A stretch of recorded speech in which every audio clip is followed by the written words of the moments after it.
Hey, good afternoon, one, and good afternoon, all. Welcome to Grid Vision. And here we are calling the Universal Motorsports Tour Daytona 500. Live from virtual Daytona International Speedway. It's going to be a good one today. It's a beautiful day for a race here with the Grid Vision squads all put together. It's me, Jolo, up in the booth with Sheldon Atkins, Roger Pierce, and Austin Derbyshire down in the truck, pushing the buttons, pulling the levers, and making it happen and flying it all to you over the internet, to YouTube, over the internet, to Twitch, wherever you happen to be. That's where Grid Vision is too. And we hope that you're having an excellent day joining us here as we fly down with the Google satellite camera down to beautiful Daytona. And I'm going to pass things over to my co-hosts to introduce themselves and talk a little bit about how pumped they are for what's going on here. Sheldon, how about it?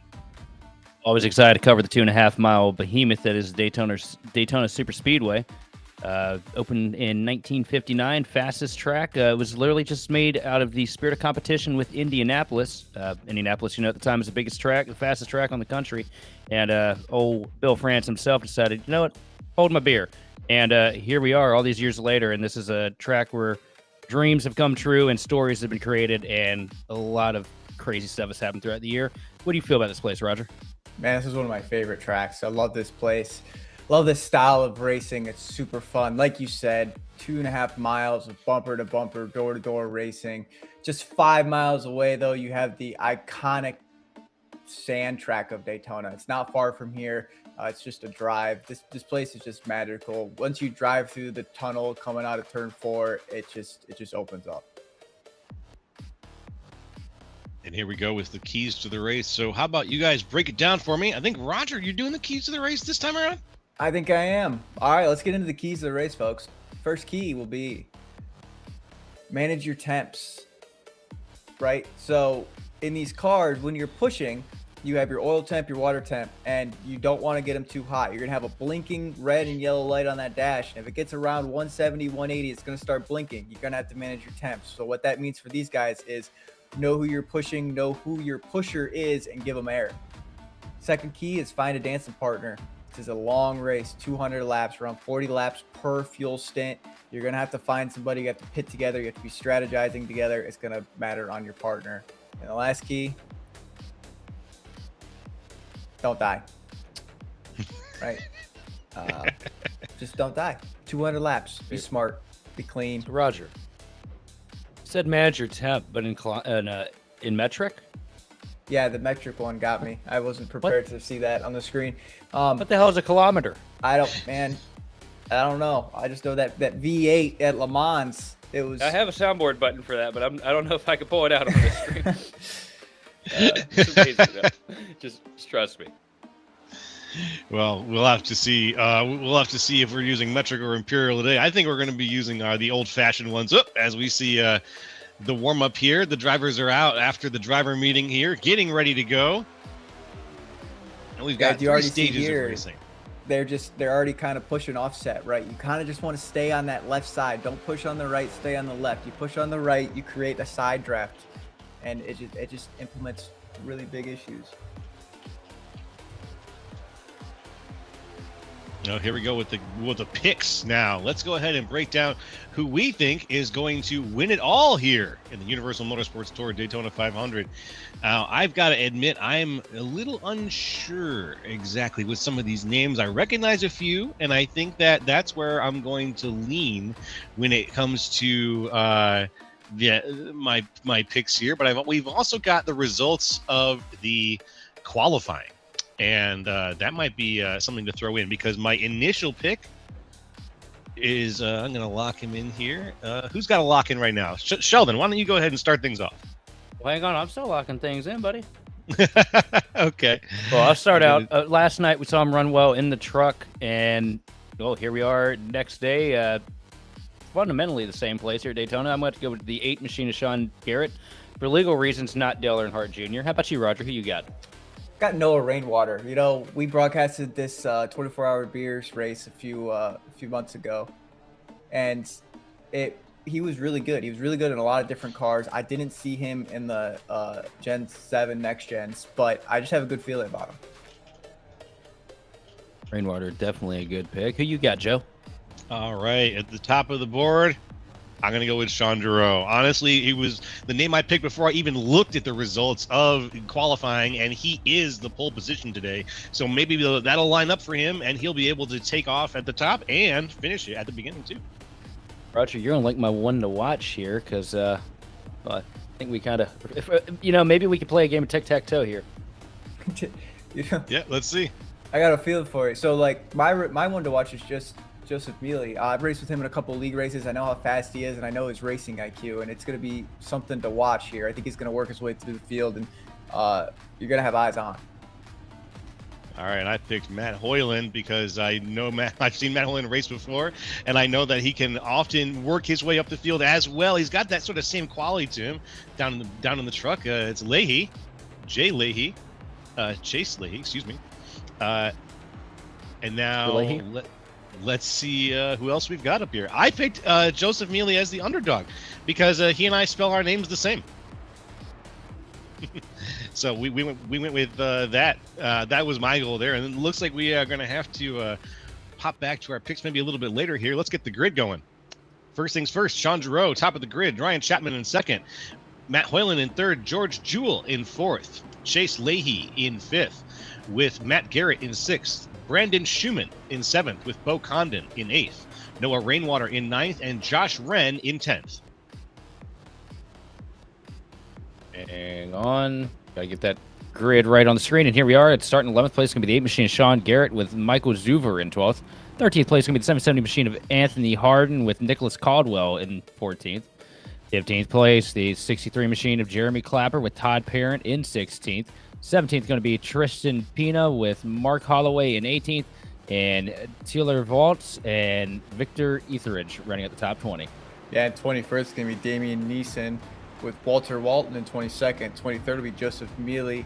Outside him will be Matt Cherry in 24th. 25th is Shane M. Fleming with Brian Zinn in 26th.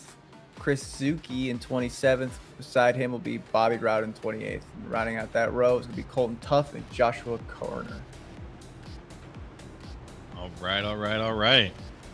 And then moving, I think we've got only a few more names here. Tom Ringer in 31st, Derek Tyndall in 32nd, and Brent Thompson in 33rd. Look at the beard on Thompson.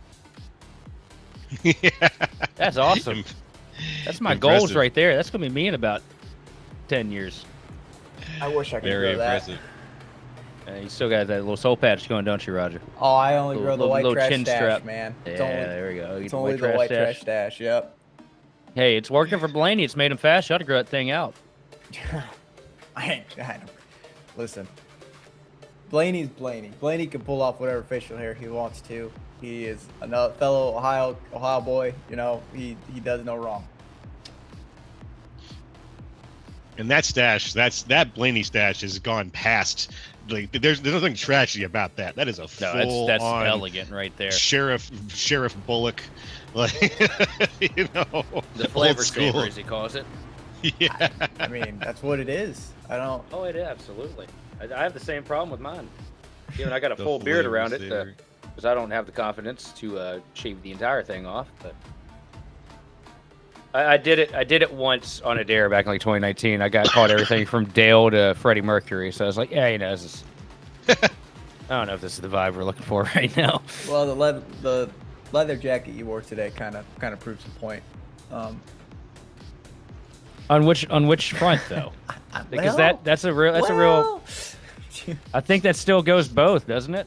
I think you yeah. look great. Yeah, I think it goes both.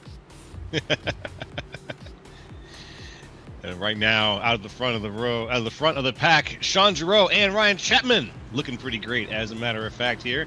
Getting ready. Chapman's getting those tires warmed up.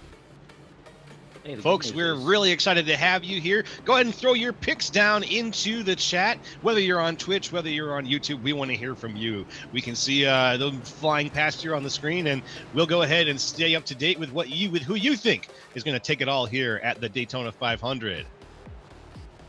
As any moment, there was the pace car, which means we're going to get things started here. It's Giroux and Chapman.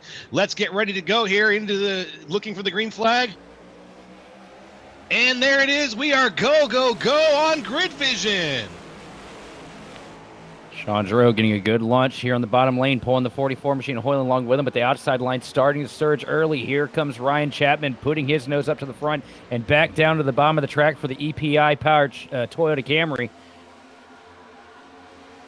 They're 1 and 2, 2 by 2 at least. Well, the entire field at this point, outside line being fronted by the 41 machine of George Jewell. Yeah, we saw this earlier in the year, right? The second lane can work, but you have to have power. You need to have your friends, and you got to have good pushes to make that top line work. Also, I totally did not read the cliff notes. Are we open set or fixed today? This is open. This is open? Well, that right there, that's going to be a big difference maker. Because some of these guys are going to be on a little bit better stuff than some of the rest of the guys in this field. And that, you're going to be picking out. You're going to see very early cream rice at the top, who brought the best piece down to Daytona Beach this week. And those are the cars that are pretty much going to try and lock the rest of the field out. You're right about that. That has stratified things very clearly now. Now that we know we're on open setup here, things are going to start separating like their specific gravities, and we're going to start seeing cars move up to the front who have put the time and the research into Daytona coming into this event, and we're going to see some cars moving to the back maybe who have not. And that's just going to be a matter of, who understands how much of iRacing is really a simulation and not just a game. Look at that. Matt Garrett's back today as well with the MTV machine. And he's working himself up to the front, sitting in second place, but peek to the outside. Here comes the 17 of Chapman trying to take another peek at the lead. Got cycled out there. Yeah, I got to race Chapman earlier this week in Las Vegas, and I can tell you he's a really smart racer, has really good racecraft, really good IQ, and EPI is plastered all over that car. And I know from firsthand that how fast those EPI cars here are at Daytona, and that the power plants matter here, right? Your fixed setup is you can only do so much. You can change the gear on it because it is open, but if you don't know anything else about it, you're just going to kind of be lacking with the little bit of stability coming out of the corners and the pushes. But as you see, that EPI car is just planted coming out of the corner. And this is the most difficult circle track car there is on the service right now to build. That notebook is about a mile wide at this point as you ride on board with Chapman. And honestly, EPI, I gotta give him a shout, man. Last year in the main season, they hit a point where it felt like they, aside from Brandon Meal, they just didn't do anything. And they put together one heck of a program in the offseason. They've been making a lot of big moves. I think it's probably the most improved out of all the set shops, and it shows when you look at the names that are driving under that banner right now. Oh, absolutely. They're doing a drive to the seat right now for their short track series. I mean, EPI is just coming up with all these guys. They have Garrett Maines who came over, working with them, and if you see Road to Pro guys, I mean, there's EPI plaster all over those trucks too. So they're doing the best they can. I race against those guys every week. It's tough competition. They have really good drivers, and it kind of just shows here as he's leading the way. In the B car this offseason, if you weren't in an EPI car, you weren't winning. Except for like certain cases with certain drivers, but man, it was pretty miserable there for a little bit. Now things up here at the front, guys, have single filed for quite a few cars. There's a clear group of three up at the front. Chapman, Jewell, and Garrett here as we move into stage one. And a quick reminder, guys, stage one is brought to us today by a specific sponsor. We have the Dakota Territory Car Club here bringing us this first stage of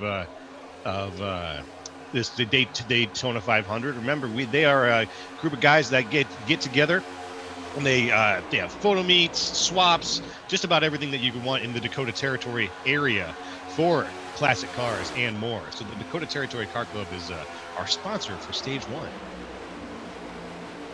Right now what you're looking at, these guys looked over at that lap counter and their relative, and they realized, oh, there's 200 laps left in this thing, and that's, I'm not going to do the math right now, but that's a lot of pit stops. Might as well just single file out here, try to survive this first segment, this first stage, try to get to the end, because you can't win the race on lap 1 or lap 6, but you sure can lose it. I'll do the math for you. It's like 6 stops. Thank you. Yep. That's someone who did 3 of these. It's like 6 stops. Yeah, this is super calm. I mean, if you remember what we called earlier in the year, there was some really hectic racing the first 40 laps because people didn't want to just ride. They wanted to get up to the front and get in that lead pack. These guys are kind of showing you how a Daytona 500 truly works. You want to get in, you want to save gas. The best people right now in this field are probably from 6th on back, just riding. They're probably around 60% throttle in the corner. They're not pushing too hard, and they're just letting that draft pull them along, and they're just saving gas. They're just saving as much as they can. I mean, the only person that's probably hurting is those top line cars. Until they can get fully down, it just matters. Yeah, look right here, the RPM meters. He's not fully in the gas. He's just kind of drifting it, letting the car go. Get the run. If he gets the run, he's gonna wash out, but just come back into it. Just lackadaisy Sunday drive. So Roger, what's your best 500 finish? Yeah. All right. Well, this year I got 9th. All time though, because I haven't run a 500 since they broke the car. So, well, technically I won it, like we've discussed. I've won it and got DQ'd. And then after that happened, I finished 9th this year. That's my best finish since that DQ. It's a very hard race to put together. I mean, you could do everything you did. I mean, I led a majority of the race. You have partners, you have friends, you have plans, but until the last lap, anything can happen. So you just kind of got to do what you got to do. A pair of seconds in top split back in the day. One in 2018 and then one in 2020. And man, that one in 2020 was heartbreaking. I got hung out to dry with 3 to go. Ended up driving back up to 2nd. Yeesh. Now, some hosted Daytona 500s, I've won a couple of those. They're not officials, but it is nice to win a Daytona 500. Yeah. It's nice to have friends when you do it because you can't do it alone. I mean, as you see here, these top 3 are kind of just going. And it's really interesting to me that they're separated by 6/10, something like that. 5/10. Yeah. I know. So Yeah, here we go. Here's the action, folks. Get outside line. People Josh slowing Wren down. Leading that top line right now, trying to charge up to the front. Not enough pace for these guys, though, at the moment. Not enough strong cars working that lane with them. Nicholas Cadwell doing everything he can to get to the back bumper of the machine in front of him, but no help out back. And, you know, if you don't have 3 or 4 cars lined up directly locked into each other, you're not really doing much here at Daytona. You're just kind of riding. And what are That's the stages interesting. here? That's a good question. I'm going to pull that up right now, and we'll get some information about what are the stages here in Daytona. We know we got 3 of them, but I want to make sure that we get them exactly right. Give me a moment here. Because this is interesting because we're on lap 11, right? And you have this outside line charging because of how slow the inside line is. So I wonder if there's a sense of urgency to kind of get to where we're going because we have 100% fuel load. So we still have 30 laps until we're pitting. I'd imagine it'd be 50-50, 100 like the real deal, right? Oh. 65, 130 are the stages. Sounds good. Don't hold your breath if you're expecting me to be right, because it don't happen a whole lot up in the booth. 5. So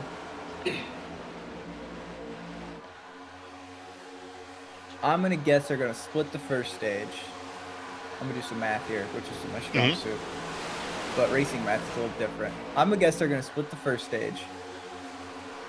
And then Oof, we almost big had a check record. up, Huge check big up, check up. heavy 63. contact. Yeah. And, almost around. How did he keep it straight? I don't know how he's still keeping it straight. He got hit about 3-4 times. That was insanity. I saw the 63 and the 45 almost get into each other, and then there was a ripple effect all the way through the back of the field there. That was Justin Clapper in the 63. Big damage to him.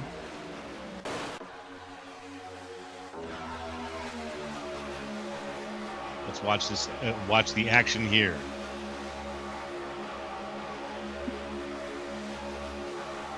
Oh, Got one there's car that go up slide. the top. There's the The 45 tapping the 63. You see the whole reaction. And the 69 gets the worst of it here and gets hit by all 3 of his teammates right there, too, in the process. All those Yikes. team cars just kind of had a magnet to each other right there. Yeah, they did.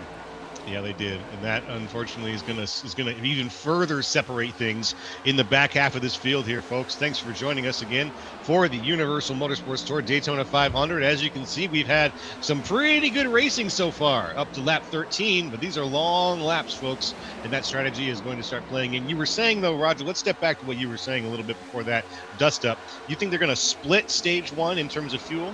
I think they're going to split stage 1, and then they're going to have to double stop stage 2. Because to get to 130, it's going to take, well, 2 stops, right? So, but we also have one fast repair, and you don't really want to use it. So if you got damage in this case, right, I'm riding until that lap 60, and I am going to get the damage fixed. I'm going to try not to go a lap down, so I need a dancing partner, like we talked about, to stay with to get to that marker. Because luckily here, under caution, you can get about 2 minutes fixed each time. Which is a lot compared to other tracks. I do have to give props up before we shy away from it to Todd Parent in the 69 car, because he should have absolutely gone around there. Did a great job keeping the car straight. He's a little bit of damage to the left rear quarter pound, not much issue for him.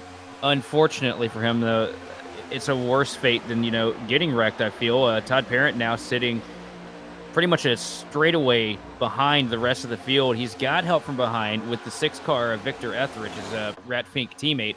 But the problem is, Etheridge has heavy damage to the center nose of that car, and these guys are they're begging for a caution at this point, because they are highly likely to go a lap down if we go green at the end of the stage.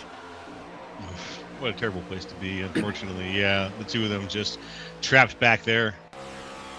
There's no worse fate at a super speedway than running practice laps. As we get a look at the wonderful Greg Biffle stylized tribute numbers for the Rat Fink cars.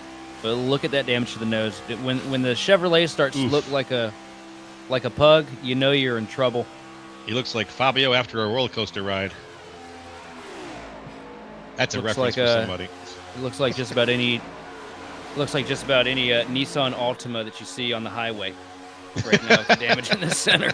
You show me one of those that doesn't have a bent up front clip and a missing left rear quarter, and I'll show you somebody that hasn't been trying hard enough. As someone who lived in Memphis for 3 years, I can attest to that 100%. When those AI videos, the Matrix, those cars, right? Like the Maximus and Ultimas, it's always the left rear bumper. It's just cracked off.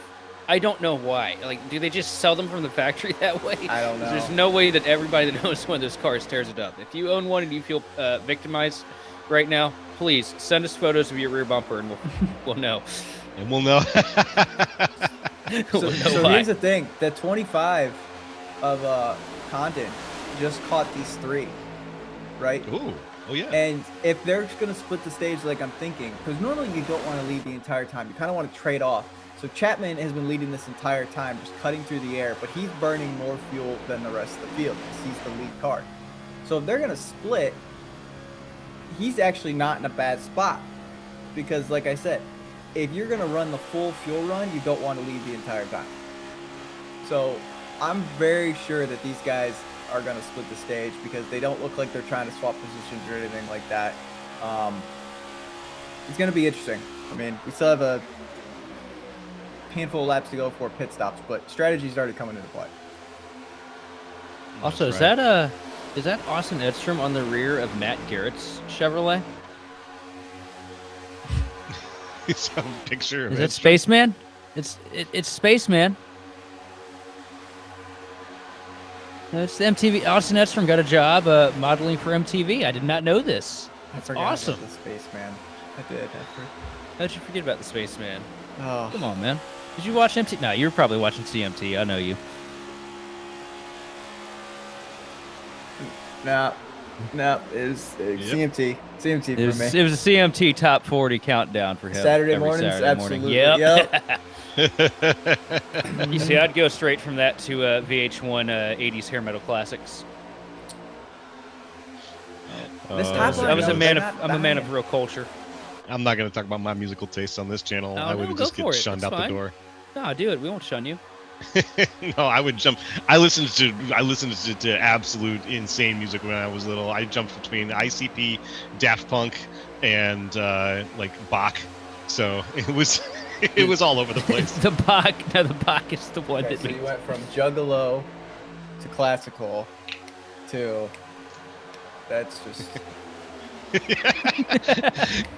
Anyways, back to the We're race. learning more about ourselves up man. here. Listen, I get it. You know, it's Let's see where everybody has how found much themselves. Fago in. have you been through, Joe? Oh, Fago. shoot. I got to know. Back in the day, probably too much. Orange Fago was delicious. Oh, no! Big Big wreck in wreck. turn 2. Someone spilled Fago on the track, and now they're everywhere. I don't know. I think Fago would have given him a little more grip than that. Yeah, the stickiness of the drive. I think that was Roger's Pepsi Zero. Just Yeah, got you're spilled probably on the right. track. okay. All right. All right. And there we go with the first yellow flag of this Daytona 500. Let's go back and look. Now, we had a couple of near misses here that were recovered, but this is the first time that we've had an actual full field yellow here. And now let's see what happened here. Oh, That's a classic Daytona mistake right there. You follow a guy, and he dives down the track because he gets clear, and you're just not thinking about it. You're like, all right, I've been working with this car, and at this point, these guys probably a little bit of dissociation happening behind the wheel. You're 20 laps into 200. You kind of zone out for a good percentage of the race if you're sitting mid-pack. So you just try to follow the guy in front of you, and next thing you know, oh, I can't turn there. yeah. Yep, not going to happen. It just is a classic kind of let the car wash and you don't realize it. Here's the thing. I wouldn't use a fast repair just yet. No. I don't think it's time. Here's the good thing, right? Now it's a reset. That 69 car, that 6, they get to fix their damage. The 6 has front end damage. The 69 has damage in a few spots. He's probably going to be roughly around 2.5, 3 minutes of damage. They can get it fixed, right? And then they have to limp it till the stage to get the rest of it fixed. It's not over. I wouldn't use my fast repair unless I absolutely had to, but it is way too early to use it. No, you stay away from that fast repair until you get about 25 laps left, and you want to start moving. Because you know there's going to be a big wreck probably to finish this thing off, too. I mean, it's a super speedway. There's a lot of money on the line here tonight, too. I think it was $300 for the win, plus you got stage win bonuses as well. I mean, these drivers can walk away with excess of $400 tonight if they hit all 3 stages. So, yeah, you keep that fast repair locked up. That's impressive stuff. Yeah, and you can see the whole field coming down here, getting a chance to, as Roger said, reset here. And yeah, my first thought as a racer would be the longevity of this race and how long I would need to stay out there. But there's got to be a threshold, right, boys, for where it's going to be like, oh yeah, I've got to use my fast repair, otherwise I'm going to lose this race. Or is it just too early at Daytona for that? No matter what, it kind of feels like, you'd rather drive a broken car. You can get a lot of damage fixed under caution. It's 2.5 mile track. Your caution laps are around 2.5 minutes, a little bit longer than that. So you're gonna see people sit in these pit stalls for extended repairs, and until you see the pace car click down in your ticker to like 6 seconds or 3 seconds, depending on where you are on pit road, is when you go. If you can beat the pace car out with 1 to go, you'll catch up back to the pack before the green comes out. You're gonna be fine. So get as much damage as you can get fixed. You have 40 laps, less than 40 laps till the stage. If you're over 8 minutes, that's kind of when you have to consider, do I do it or do I not do it? Like, it just depends. I mean, we're seeing cars come out of the pits with heavy damage and they didn't really get it all fixed. They think they're good to go. So if you have over 8 minutes too, though, you do have the benefit of the fact that we do have stage caution coming too. Yes, exactly. True. You'll lose a lap or two, though. Is the problem, because if you have 8 minutes of damage, I mean, you're going to be putting around here at about 160, 170. While the rest of the field's going, nearly 200. Yeah, kicking at 200 at $180. So.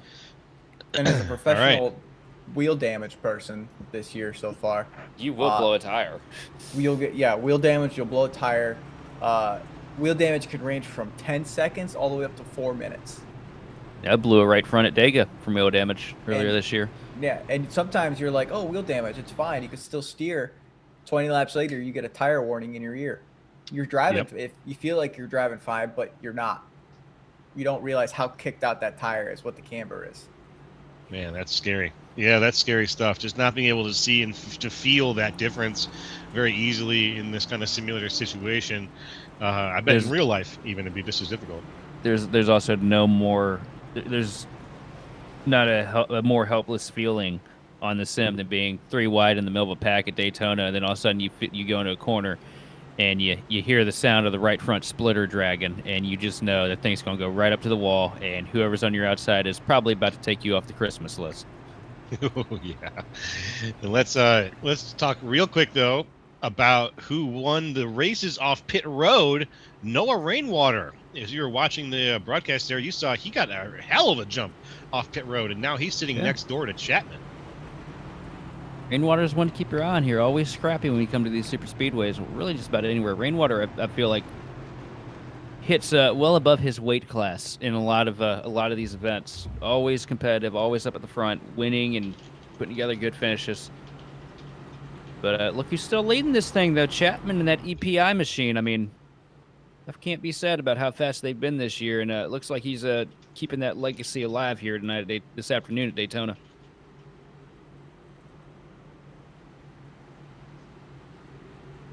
Ooh, long-time Grid Vision driver. Yeah, that's true. Rainwater, been around a long time. And so he and Chapman are going to be leading things off here. And for some reason, you cannot see it on the screen, but has a very nice-looking yellow Luke's Playhouse Wellness Centers and Gym livery on this afternoon. It's very bright. Yeah, stands out. That's why I noticed him bouncing off pit road there. It's a car that bright is a spotter's dream at these super person who speedways, I'll tell you. A yellow car, I agree. It's great to see. Well, why don't you bring us down to the line there, Sheldon? And we are side by side working into the restart zone. Chapman leading the field back to green. A great launch for him in the 17 machine. Going to pull about a car length ahead, though. Don't want to get too far ahead because as soon as these guys catch up, a little bit of contact behind him. Jockeying for position for second place. Rainwater gets a little tap to the quarter panel from Leahy. Now Leahy going to surge on the inside lane. Rainwater has no help. Tries to thread back down in front of the 32 machine. Sorry, the 52 machine of Schumann. What a move there. The whole field just immediately crushing that first line of 8 cars into single file before we're even done with lap 1. They wanted to get that done very quickly. Back toward the middle of the pack a little bit. A few cars bumping up to form a second lane, but they haven't really gotten that cohesive yet. Leading what would be that second lane is Sean Giroux, our former pole position. Yeah, as we're coming down here into the tri-oval, here's the thing, folks. We're in the fuel window. We can make it. You're going to see more aggressive passing, more aggressive side drafting. I think this top line is going to get a surge. Here we go.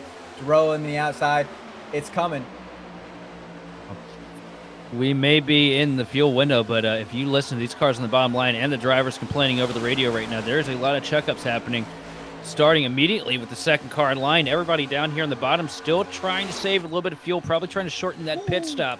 At the end of the stage, you see a heavy block. Chapman comes up and takes the nose off the top lane, being fronted by Giroux, and all over the back bumper through 3 and 4. And now here comes the bottom with a surge. Leahy takes a peek for it, and he's going to take the lead on 4. You got to imagine that wasn't what Chapman expected per se when he went up and made the block. I think he was hoping to get more of a surge off of Giroux himself, but that checkup caused a little bit of a ripple through the top line, and it looks like they lost a little bit of that push. Now Rainwater and Leahy on the inside are taking advantage of that as the outside line is falling apart a little bit. Yeah, you have Chapman on the outside. He just didn't get the help he needed. Giroux was not lined up correctly on the bumper, which let Leahy get the perfect run on the bottom, and Rainwater, they just worked together so well here. Just trying to surge away, but I don't think they're done. That top line's trying to get it. Giroux just is a little bit offset on the right and not giving Chapman the right pushes. They're just going to get too hot coming through the trial. I don't see the pass happening.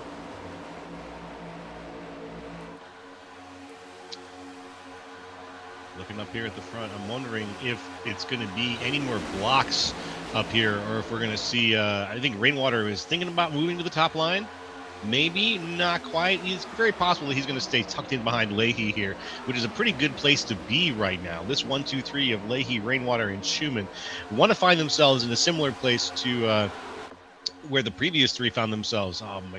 trying to remember who was leading the race just a little while ago. We had a completely different set of names up here at the front. Chapman was up there. And right now, if you're Rainwater, you see the car in front of you. You know that y'all got the lead. You just lock bumpers with him, follow him to the promised land here on this stage. You know, maybe make a move with a couple laps to go. But you don't want to go up there to that top line because, I mean, the top line right now is shown to not necessarily be the most trustworthy place to be here at Daytona. Yeah, and you don't want to set yourself up to get hung out to dry. You're kind of seeing some bobbles from these guys, right? Like, we really haven't talked about the wind, but in the previous races we've broadcasted here, we've noticed some looseness coming out of the corner. Well, I'm noticing some looseness in the tri-oval. These cars are not gripped up extremely well. You're seeing a lot of bobbles with just dirty air being pushed around. Curious to see. The track temp isn't that high. It's 83, but the wind is climbing coming out of 4. So I think we're going to see some loose cars. So we're going to see how the handling goes here. This is the first super speedway that we've covered in a cup car since the patch. It is currently week 13, so new build for us this week. And one of the things that was mentioned was that they did make some slight aerodynamic tweaks to the cup car. And that might be a part of what we're looking at right now, why it looks a little different from what we saw back a couple weeks ago in February. There's a lot of lateral movement, as Roger mentioned, as we come through the trial over there. A lot of times when the cars are kind of sliding around a little bit and not really locking into place. You might have noticed that. But one thing I did notice, woo, as we just had a little do-si-do there, a little trading places, is we have now a pretty solid second line. Oh, right as I say something, the second line gets a big split in it. But the outside line has formed up a little bit. And out in front there, that 17 of Ryan Chapman is looking to move his way back up to the front. He's side by side with Noah Rainwater right now, trying to get the push off Giroux. And if the two of them can work together, they might be able to give Leahy a run for his money.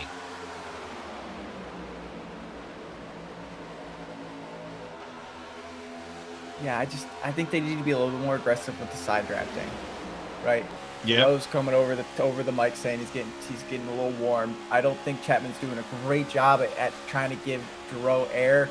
What you really want to do here with this top line is Chapman kind of wants to go a little bit higher and let Giroux do the side draft, right?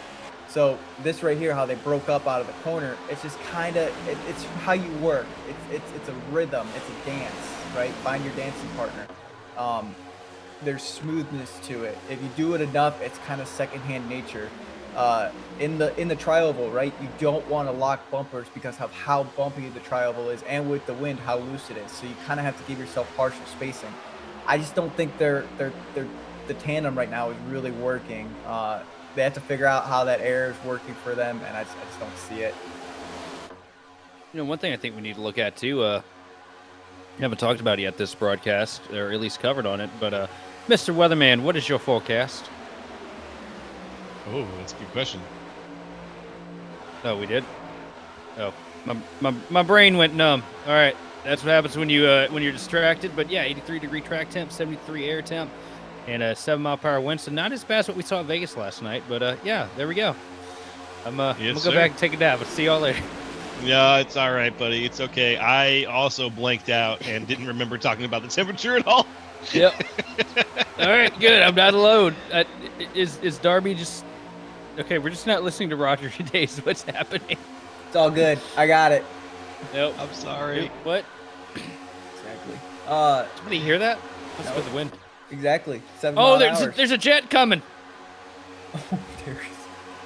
Get down. That explains it. And it's cool if you've actually ever been to Daytona. The airport is right there, so there are planes landing the entire time you're there, and it was cool. It was really sketchy watching planes land there back when they had the backstretch grandstand. By the way, I can imagine. Because like the perspective every time, just seeing a plane come in there, it's like, oh, he's about to hit the grandstand. That's about to be very bad. We're about to make the 6 o'clock news. And it's like, oh wait, no, he's further behind. I just have no depth perception. Yeah. Yeah. Oh, look at that. The top line has changed leaders, actually. Joseph Mealy now currently leading the outside. He's up ahead of Chapman in the Zin Wintergreen car, passing the King of Beers, Garrett, on the inside. Sean Garrett doing his best, staying low and he's getting the worst of that side draft situation right now out of Mealy and Chapman, unfortunately, because it's giving them the edge they need to make it past him, make it past Schumann, and now Chapman is really trying to work with Mealy. Oh no! Oh, somebody blew a motor right in the middle of the pack, and around they go. Did he blow it's a 17. Engine? It's the EPI machine. Something happened to Chapman, and his car just he stopped blew a motor. driving. Yeah, He blew up on the front straightaway too close to the back bumper for too long and shot the temps through the roof. And he's going to tow here. Wow. You don't see that often. And that was intense. That scared the hell out of me. We talked about it. Manage your temps, right? Like they have to offset to give yourself air. And when you're just pushing like this, especially on the right side, you're giving yourself no air. You have to be offset to that left, just like that. He just didn't lift off. See him break off there. Yep. That's just a horsepower drop right before the motor blows, and then boom. Wow. That was so wild. And especially after hearing Giroux behind him, I'm getting hot, I'm getting hot, I'm getting hot. That lesson just didn't make its way forward, unfortunately. And Chapman just drove that car straight into the back of Mealy. That shows you how hard they're having to push that outside line. Because if he hand grenaded the motor trying to get that car to get even with the pack on the inside, then at the top line, there's some bad juju up there this race. Yeah, wow. Look at that, just no power. Curious what the temps were, because these cars are so finicky that 182 the motor will blow, 300 the motor will blow, or 200 the motor will blow, right? Like it's I did that wrong. 282, right? 300. But the motor will blow at different temps. There's no consistent number that it's going to blow. So you kind of have a range of this is no man's land, and do I go? It's water temp, right? Or is that oil? Because I know oil is higher than water. So it depends. Before the patch, the issue we had at Daytona was the water temp. If you pushed on the right side, it was water. If you pushed on the left, it was oil. iRacing's weird, folks. I don't know how to explain it. It's weird. But you pushed on the right, water, left, oil, right? But you want to push on the left side. Oil is easier to manage than water. Water climbs so fast. Yeah, water is. Learned that last night with the nose knocked off at Las Vegas. We were pushing a 265 on water the entire run. Yeah, exactly. And it was screaming at me. And we're not clutching like we used to do. When we used to be able to put the tape on the trucks and the cars, like we used to have to clutch through the corner. That was a little speed trick everybody used to do. And I've always found that the clutch kind of cooks the water temp a little more. It's kind of speed trick we used to do. We used to have the cars and trucks taped up really like a lot, and you'd go through the corner and you'd clutch and you kind of save your temps and then release the clutch, and it kind of saved that right rear a little bit too, get you a little bit loose so you have that turn and mobility. And it's not a thing anymore. So what you have to do is thanks for doing that, by the way. Is that that ate up about a quarter of my setup sheet. Oh yeah, absolutely. In the B car, because when they pulled the tape away, they also they broke the front end geometry on the B car. Hey, it wasn't me. I don't work for iRacing. Y'all were taping them solid though. It was before my time. Also missed that era because somebody would go out and run the race and forget to take the qualifying set off, and you'd see about 7 cars trace down to the bottom to go pull tape because they almost blew up on lap 2. I don't know if we had any fast repairs taken, but we definitely have some damage being fixed. I can tell you one that's using a fast repair right now. Well, here's the thing. He's got to wait the tow to do it. So hopefully he had it clicked. Because if it's not clicked, it's going to take him another minute. They're going to start rebuilding that thing on pit road. Yep. And then you won't be able to re-enable that fast repair until you leave the box. If I'm him, I was clicking that while I'm spinning, trying to multitask, because it happens so much. We have it unclicked because we're not going to use it, and we have a car in the wall under caution. That was a hard hit. Ooh. Who just hit? Did you get give me 1 second. It was the 84 car. Just had oil on the tires. Josh Wren coming out of 3. He just smacked the wall in the center of the quarter. Well, damn. We go lap 36. Well, now we're lap 37. We're almost 2/10 of the way through this Daytona 500. As soon as we hit lap 40, that's where we'll be. And right now, out in the front, it's Leahy with Rainwater and Mealy in your second and third spots for the restart.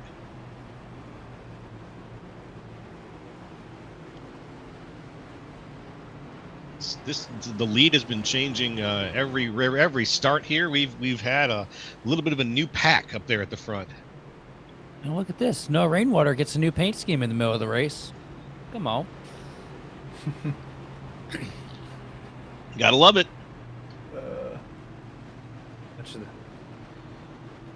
And our producer is pointing out, make sure to upload your paints before the race.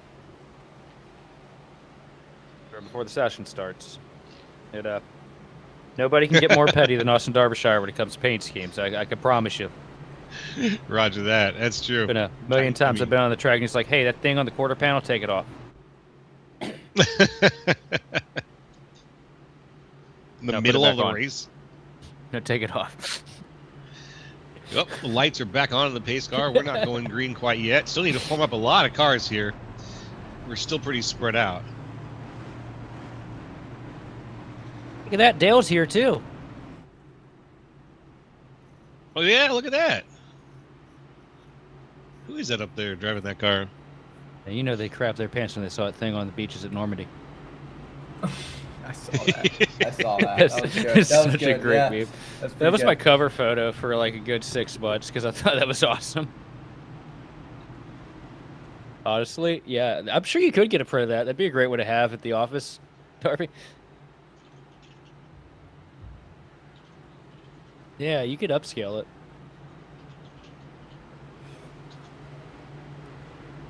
Google and see if there's a Dale Earnhardt Normandy print, because that'd be pretty cool.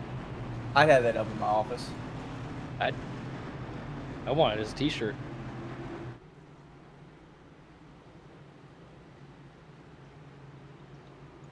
We'll I'd do have it up in my office. Oh, yeah, and yeah. stuff. You working for Dodge, Darby. That would be bad to have a GM coverage car on the wall. Just put Bill Elliott with the Brickyard 400 win car.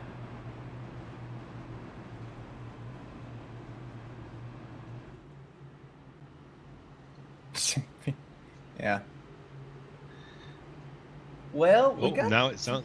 cars cleaned up. The 6 doesn't Yeah. have damage anymore. I'm telling you, it just takes a couple cautions. You can get your damage fixed.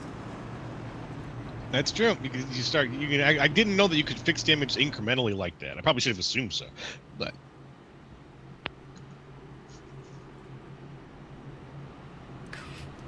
That would be a sight to see. I don't know if Bill Elliott wants to go anywhere near military aircraft after what happened in the 80s with him.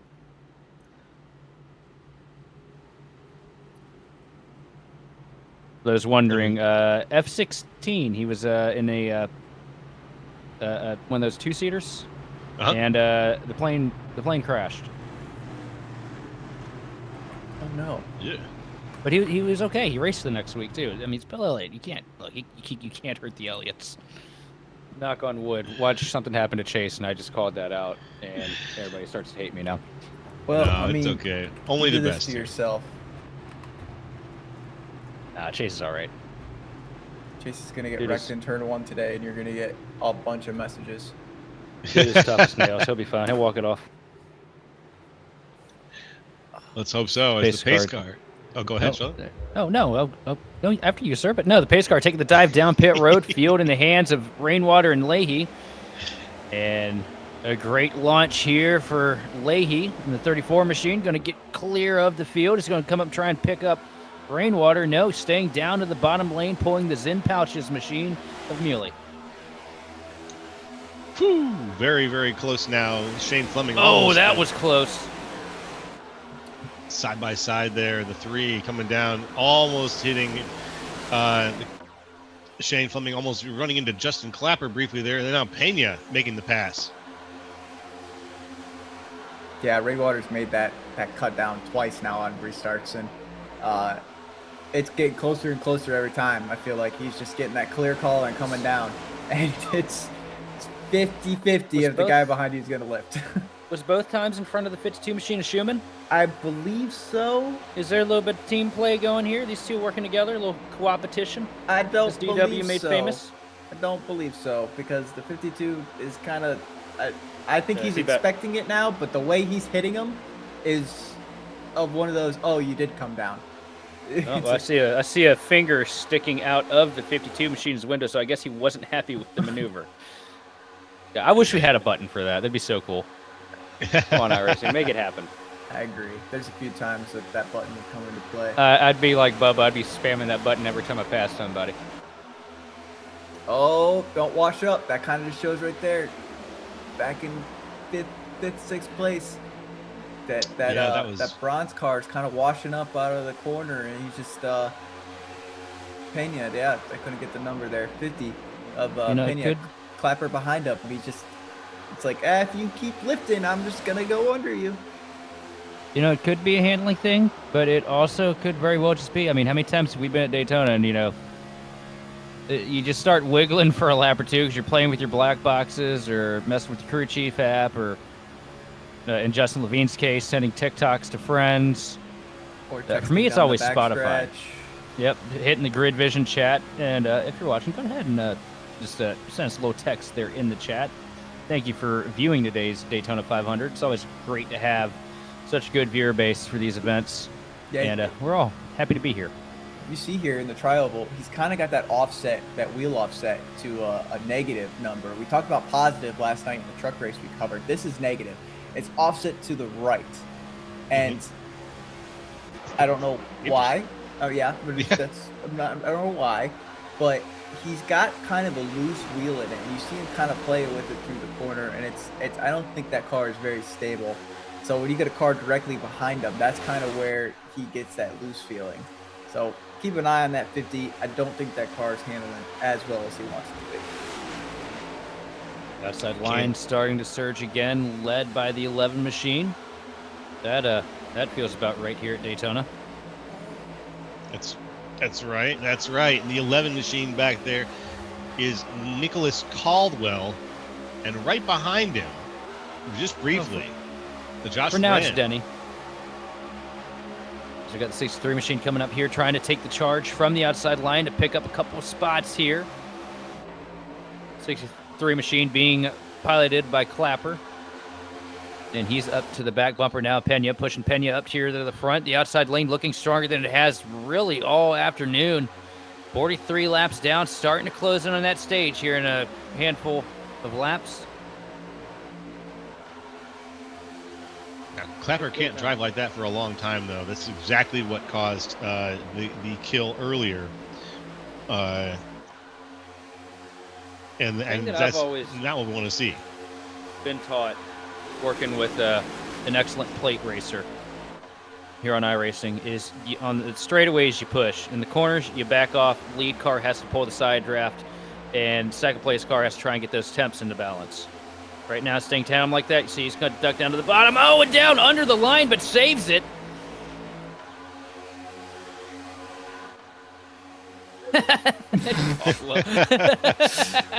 Well, there was a not clear call. There was a middle finger out the window call. There was a. Oh, we got Nick Lights in the chat. We have a NASCAR driver, Nick Lights. Welcome to the Vision chat. There was a bomb dropped over the radio as well. I mean, man, it's a lot of fun here at Daytona. I mean, that expression he just had, that's pretty much it, right? Like, so what you're saying about the temps is, yes, I work with your said fellow at plate tracks because he is so good, and we know each other so well in a plate track that we just understand. And almost around goes the 11 up into the fence here through 1 and 2, and 3 wide as they shuffle them out. Wow, what a save. That is exactly, you don't want to really push there. That's kind of what we've been talking about. These guys have to lay off. Let the lead car get the side draft, or the second car get the side draft, while the lead car can give the pusher air. And this is not what these guys are doing. They're trying to stay so tucked in together, and it's creating these issues. Yeah, Wren got loose, and it just took a bite out of Caldwell, and that bite nearly sent them both spinning. Caldwell was able to gather it up on the outside wall. They both only lost a couple places as a result, but now Wren playing it a little bit further back, not getting into the back of Caldwell and driving as hard as he was, not pushing as hard as he was. So I think he may have learned the lesson. Let's take a look back here and look back in time. And unfortunately here, the only thing that Denny delivered at this moment was a Code Brown moment, but what a save. See the 84 machine all over, gets offset, gets up into the left rear quarter, up into the wall. You gotta be so careful when you're dancing around on the rear bumper into the corners here at Daytona, because that could have been a 15, 20 car pileup quicker than you could bat an eye, because going into a corner like that, when somebody gets turned around, there's nowhere for any of these drivers to go. You just hold the gas, you brake, try not to get killed from behind, try not to clobber into the guy in front of you, but there's no way you can get down to the aprons. They are side by side, separated by just about nose at the start-finish line for the lead, as Ringer is now working that outside line, trying to take away the spot from Leahy. Yeah, absolutely. Right, like we talked about, pushing through the corner. That was a great save. These cars are tanks. That little slap isn't going to do much. If that wheel is straight, no wheel damage. It's just going to put them mired back in the field a little bit. But great recovery, great save by these guys. It just shows 3 wide's capable. The 68, though, of Ringer, he's getting the run. The 6's teammate, Etheridge, pushing him. I think they got something. They're kind of spacing themselves out through the corner here, giving themselves air. If this is going to be a run, it could be done by them. And also look at the recovery, too. That 6 machine right there of Etheridge. He was destroyed at the back of the pack, losing the draft after the incident at the start of the race. Now here he is, sitting second car in that top line, working on pushing his Rat Fink teammate up here to the front. Etheridge and Ringer doing wonders right now on the outside line, whereas on the inside, Rainwater, Mealy, and Leahy are leading things in the 1-2-3 before we get into the 2 wide situations, and we're 2 wide almost entirely back through the line right now as we head down through the backstretch, lap 48 out of 200. Right on board with Etheridge, and this is always a nervous situation. Top line at Daytona, you got a little bit of help behind you. Right around now is where you're starting to wonder if there's somebody's going to get shot up the track in front of you on that bottom lane, because it feels like it always happens when you're pushing up top. And all at the same time, you know, you're trying to get that car in front of you, push up the front of the pack, but also not overcook the motor beneath you. And it's I always hate being the second car at Daytona on the outside. I don't know about you, Roger. I love it, right? But I love chaos. And here's the thing. I like it because I know what I'm capable of and I know what I'm pushing. You see they go 3 wide trying to get the run going? Crazy. Yeah, they're ready. There's 10 laps to go in the stage. They know the points are coming. It's coming down to it. They have to get up there. But as we're saying, if you know that you have the capability to push. Oh, squeezing into the fence. He almost did. Wow. Sorry. He's going to get mired back, sucker hole. No, you're good. That's what happens here. That's sucker hole, that middle run. That middle, it's just, if you don't have the momentum, you're just going to be pulled back. And these guys felt that they could do it better, so they're going to go to the top. They felt like they were going to do it better, but they didn't do a good job of it, because Michael Zuber has lost connection with the front car breakaway. And we got one car blinking on the bottom lane. That is the 65. I think that's Brent Thompson. Or sorry, the 045 of Brent Thompson. And that's going to check up that inside lane even more. But here comes a huge run for the 65 of Zuber. Or the 96 of Zuber. Why do I keep saying 65? I'm losing my mind up here. And he's going to get blocked off, though. Here comes the 69 machine of Todd Parent. Remember, that was the one that was sideways at the start of the race. Now he's leading the top line charge and getting hung out to dry. Zuber's not working with anybody right now. Nope, he said, I know who my friends are, and I'm going to stick with them. And apparently those team cars, he does not want to work with any of them, because he has left out 4 of them now to dry. So yeah, not a big Biffle fan, I suppose. All those Rat Fink cars are getting cycled out of the lead. Look at that run, though. And look at the block at the front. Mealy now taking the lead down the back straightaway, bringing the Zen Pouch Chevrolet to the front. Rainwater all over the back bumper right now through 3 and 4. What a change of fortune here for everybody here at the front. Mealy looking really good with that run and that dive down. Zuber wants a little bit of that action, though. And now he's still on the outside. Michael Zuber, he's getting the push right now from Matt Hoyland, I believe, right behind him. there in the 44 and the 96, making their way forwards. Now side by side, Zuber is with Mealy, looking there at the line. Can Zuber make the pass? He's got it by a nose. He's going to lead this lap, but is he going to come on down? Let's see what happens here as Hoyland makes the pass now. Clapper gives him a push. All three cars could move down to the bottom line, but they're staying up top. Look at that. That's exactly what we talked about earlier. Is that top line power. If you know you can push, if you know you can do it, stay together. They released coming in the corner. They started getting back together on the straights. That's how you do it. That's how you push. Rainwater and Mealy are kind of working together now, right? Oh, and a block from Zuber down to the apron. Yeah, sends the 44 machine of Hoyland. We got a line of team cars there. All four of those cars beautifully lined up. The Ratfink liveries on the outside. Not Ratfink, I'm sorry. I want to get the team right. But that team livery there on the outside. And remember, all this right now, it's not just a stage 1 win these guys are chasing. This is also for the Dakota Territory Car Club $30 bonus that will be awarded to whoever wins this stage. So, this isn't just your typical, get here, get some points, get out. There's more on the line here for these drivers. That's right. Than a typical stage. They do not like these team cars. They keep leaving them out to dry. They're just trying to mire them back, put them in this fucker hole, and just letting it go. Yeah. They really are. I've noticed that too. Every time we get these team cars lined up, they just seem to fall back a little bit, and the rest of the cars around them just sort of evaporate. Any sort of support becomes, well, you want support? You've got your teammates there. I mean, that's what you got to do, though. I mean, at any point, you don't want team cars lined up if you're not on one of those teams. That's true. How many times, Roger, firsthand, how many times you've been at Daytona and, you and Tommy and Sean get cycled out from each other and, they do everything they can to try and hold you back because we were 3 wide a little bit further in the back. Well, that right there, that's exactly what happens, right? You have team cars that work really well together, and they try to get back together. So they're going to make frantic moves to try to, I know how that works. Yeah, right? So you have 2 of them lined up together. They're going to stay together, and then they're like, how do I get here? They're going to call out middle. They're going to call out top. They're going to try to time these runs and get them back together. But it's going to be really hard. As you see them start cutting through the lanes back there, it's going to happen. I think this top line might get a surge. They have 5 laps to do it. I feel like we're not going to make it to the anticipated end of the stage here because I feel like we're going to have another big surge of cars pull out here, try to make the top line work. Because Dale just pulled out. I agree. Man, when Dale pulls out of the line, you're in trouble. That's right. That's right. And in the back of the Fink team cars, it's Tyler Waltz, who seems to be having a little bit of trouble staying with the team. Like, he went down to the inside line.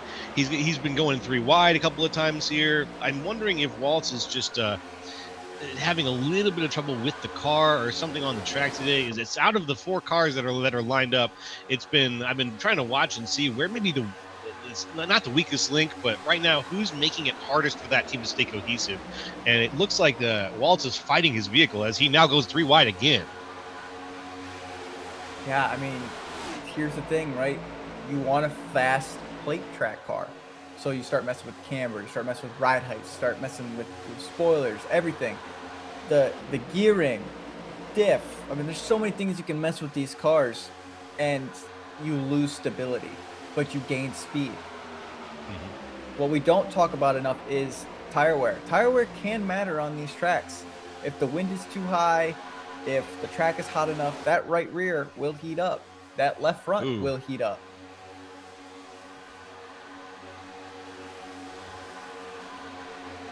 And way on the outside, that's Tom Ringer, who just went down to the inside, crossed the line for a second, found himself a little further back, matching up with Mark Holloway, his teammate. I think he sees the writing on the wall right now, as aggressive as these guys have been. Yes, sir. Sitting that far back in the pack, too. It's 3 laps to go. You're not going to get to the front. Might as well just back up, try to preserve the car, hang on to that faster pair for a little bit later, because if they do end up wrecking in front of you, if you get that thing torn up right now, it's going to be pretty unfortunate. That's right. We are actually going to 65 on stage 1, so we have a few extra laps in here to hopefully keep things green as we go down and finish up the Dakota Car Club's Stage 1. While we're doing that, I want to do a few quick words here about Dakota Car Club. The Southwest North Dakota, try that on for size, home for car enthusiasts. And they founded in 1979, and they're still rolling strong with 160 active members from across North Dakota, neighboring states, and beyond. They got meetups, seasonal cruises, fundraisers, community events, and their greatest asset, of course, is their people with decades of automotive knowledge with community students and future industry leaders.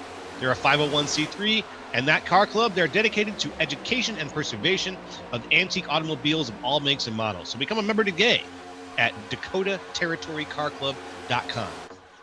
Become a member today.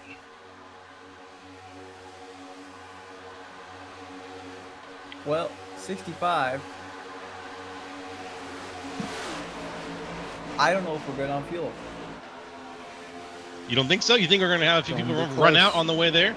I have to remember when the last caution was. It's around 20. It was 30. 24 lap. Yeah, we're fine. We're good. Yeah, we're good. We're good. Yeah, we're fine. We're good. With 40 laps in a full tank, we should be all right. Yeah, we're fine. Nope.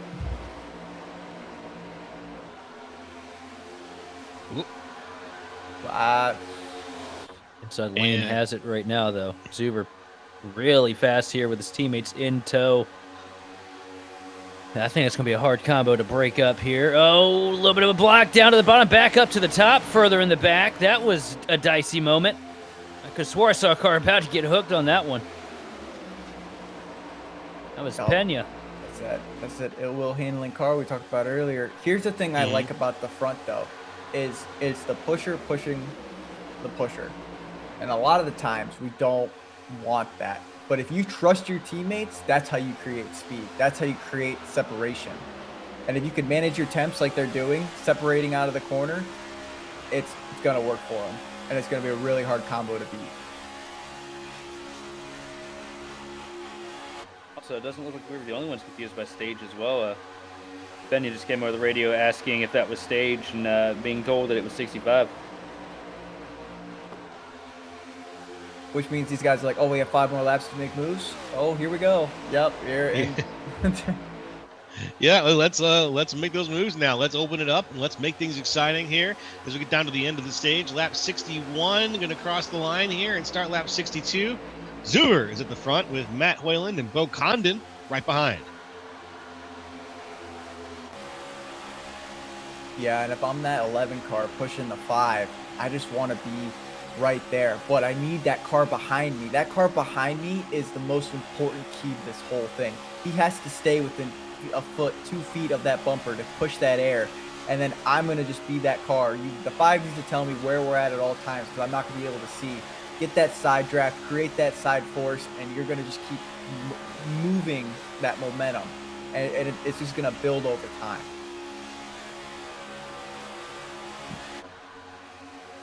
Oh, 3 wide. Down to the bottom of the track goes the 05 machine of Rainwater. And here comes Colton Tuft in the 5.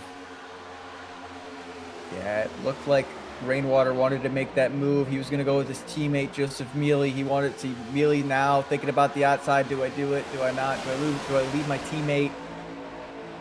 I just, I don't know. Oh, here we go. Oh, here we go. They're starting to make moves. Here comes Rainwater tucking up to the outside line behind Joseph Mealy. Yep, Rainwater got clear. Mealy said it's time to go. And these are team cars, right? Two guys on the same team. And you see here, let's see how well they push. Very dicey. Rainwater was all over the place there. Got a push from behind and then got to the back of Mealy. That was almost calamity, but they're making the top line work, rolling it pretty heavy here. Inside line, though, going to need a couple more cars up top with some more pace if they want to make it work. Really got to get aggressive with the side drafts now, though. At this point, it's the gloves have to come off as we came across the line last time to take us to the white flag in the stage. Side by side through 1 and 2. Here comes Mealy. That's a great side draft. Grabbing the door right on exit of the corner, just going to pull that car back. And here we are down the back straightaway. Mealy with the advantage. Lots of help from behind from Rainwater. Do the temps hold up for the 05 machine? Can he keep the pushes to the back of the 39? Through 3 and 4 here. Mealy with the advantage. Zuber trying to find the help, but not there yet. Here comes the 44 back to toe, but up to the top. Here comes the 11 machine making a move at the last second. Caldwell trying to make it 3 wide, but across the stripe, it's going to be Mealy for lap 65. Clear down, team call. That's Here teamwork. we go, and this will be the white flag of the stage. Yep. 1 and 2. Mealy has the point now. Rainwater in tow, all the help in the world. And if you're Mealy at this point, you just hold that loud pedal to the floor and don't worry about what's going on in the mirror. Goes up, takes a little block, twists the 5 machine wide, almost into the fence for the 5. Back to the bottom for Mealy, and they're still side by side in the 3. Mealy worried about it. He worried about it for a second, but then he said, I can't risk it. I'm going to come back down. I'm going to hold on to the bottom line. He's there, riding the yellow line, right behind him. Rainwater losing it almost there. And here we come. Cost them. Across the stripe, it's going to be just by a nose, but Tuft is going to bring home the $30 as the stage caution flies and a big wreck happens behind him. Oh. There was a yellow line crossed, it they sounds got like, Junior. and then there was a wreck. Oh, for legal reasons, not Dale Jr., but the 8 machine of Garrett. Heavy damage there. Mm-hmm. With a hell of a stage win by Colton Tutt coming out from behind Joseph Mealy. Yeah, Tutt did an amazing job timing that. It looked like it was going to be Mealy and Rainwater walking away with it. But perfect execution from the 5 machine. And, well, if you like the five car in real life, this is about as close as it gets to a Daytona win, unfortunately for us. Oh, look at that. Below the yellow. Oh, 4 wide under the line. Yeah, that's that's a bold strategy, Cotton. Why? Here's the thing. You can't go below the yellow in NASCAR. So I'm curious to see what the admin are going to rule here, especially with that causing a caution. I wouldn't be surprised to see that driver parked. Yep. Maybe a lap penalty. That was a very high-risk move with no reward because nobody there locked into making any money off of that deal. But no, sir. Joe? But you know what? Colton Tutt made a little money off of it. He made $30 after that stage win, brought to you by the Dakota Territory Car Club. And we're going to take a little break here on Grid Vision as everybody brings it down to get ready for stage 2. So stay tuned, folks. We'll be right back.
Racing isn't easy. but experiencing it is. iRacing puts you in the driver's seat with the industry's leading sim racing game. Drive on laser scan replicas of the greatest racing circuits from around the world. Go head-to-head against other drivers chosen by skill-based matchmaking to ensure competitive racing at every level. Compete across all your favorite series. In officially licensed cars, engineered to deliver the most accurate driving experience possible.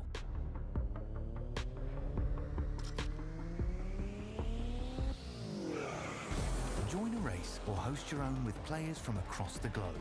Race against the computer or in a league with friends. Feel the thrill behind the wheel. Visit iRacing.com.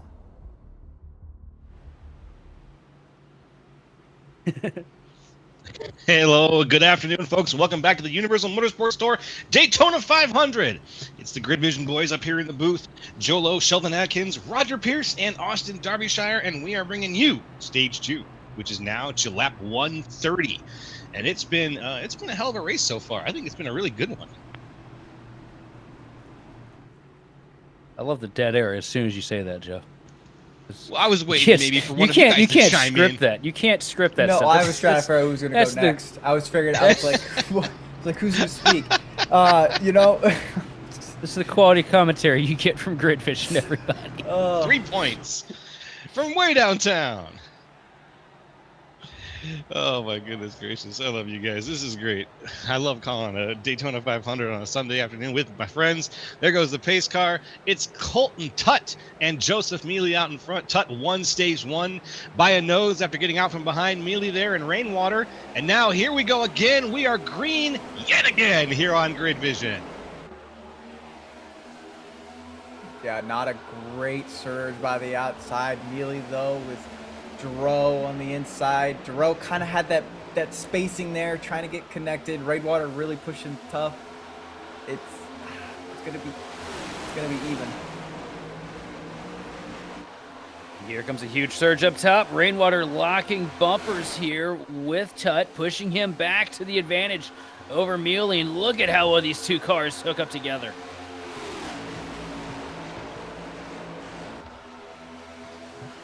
Locked in.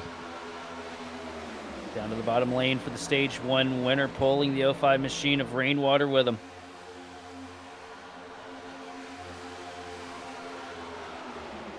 Here we go. 3 cars pulling away. We saw this earlier. We're getting that spacing. We see this every stage so far. We've seen a 3-car lead happen for at least a little bit, up until maybe the end of the stage when things get a little bit dicier.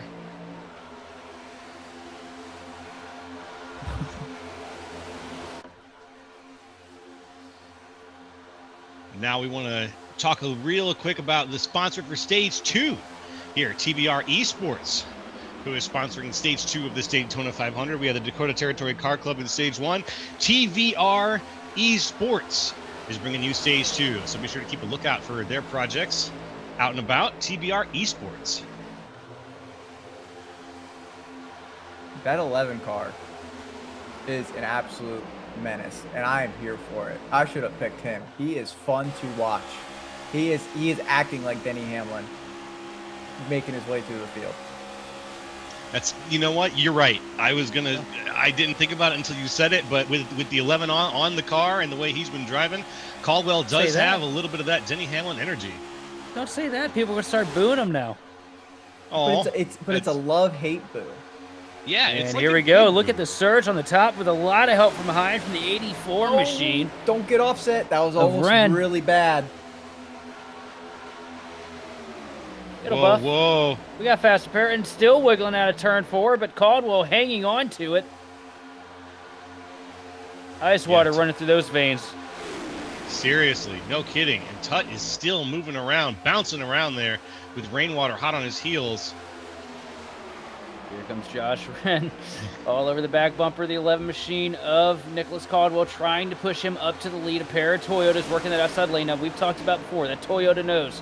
So good here at the Super Speedways. You're getting a first-hand view of it as these two are pushing harder than anybody has all day, and they're going to clear the entire bottom lane right now. Well, Nearly. Is it enough? Yes, just barely. Not No, quite. no, Getting shoved out and no! around off the nose of Tut Oh! and head on into the outside wall. Oh, and that was a hard hit. That was a very hard hit. I think I saw engine smoke off of one of those cars there, boys. You know, we just talked about it. You just said it. The Camry knows. The Chevy knows. The new Chevy knows is slippery. Inside you, there are two wolves. And that Chevy nose, man. Both of them have Chevy noses. I've been a lifelong Chevy fan, and last year I switched to the Toyota for this exact reason. Yeah. I got tired of killing my friends by accident. As we watch here, the 5 gets the run. 84 is not clear. He tries to clear. He just keeps trying to come down, and the 5's like, I'm not lifting. And that's kind of product of racing. I mean, it's a little early for that, but here's the thing. You don't want to give up the momentum. If you lift, you're going to make the other guy behind you lifts. It's just a hard circumstance. If COD 1 the 11 has that Denny Hamlin energy, then I can tell you the 5 definitely has that hung money energy with that move. That move, you know, watching him try to come down from the top lane, it felt like he didn't commit to the first movement. No. And then he wanted to come back, but once you make the move back up the lane, you don't get to come back down. Like I think you either commit to the move or you do a full loop around the airport and come back for another flyover. That's the biggest mistake that people make on super speedways. If you're going to make a move, you make it the first time. Yeah. Because here's how it is. If you make it the first time, odds are you're probably not going to get wrecked.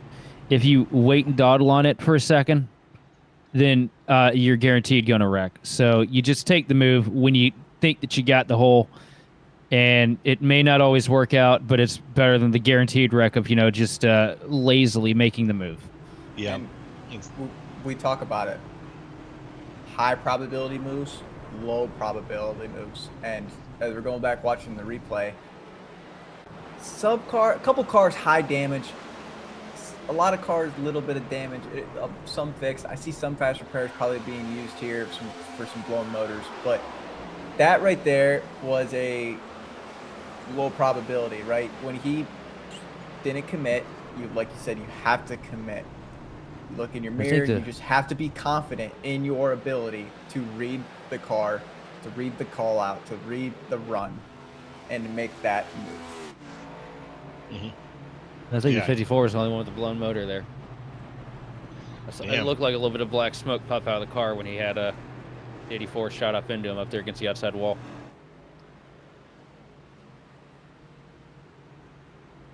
It's one of those things. You just have to, like, you work so hard with these tracks, with these drivers, right? Like, I know as a plate driver myself, I get a friend and I fix my mirror to where I have the headlights of the car behind me a little bit lower in the rear view mirror, so I know if I'm clear before my spotter tells me I'm clear.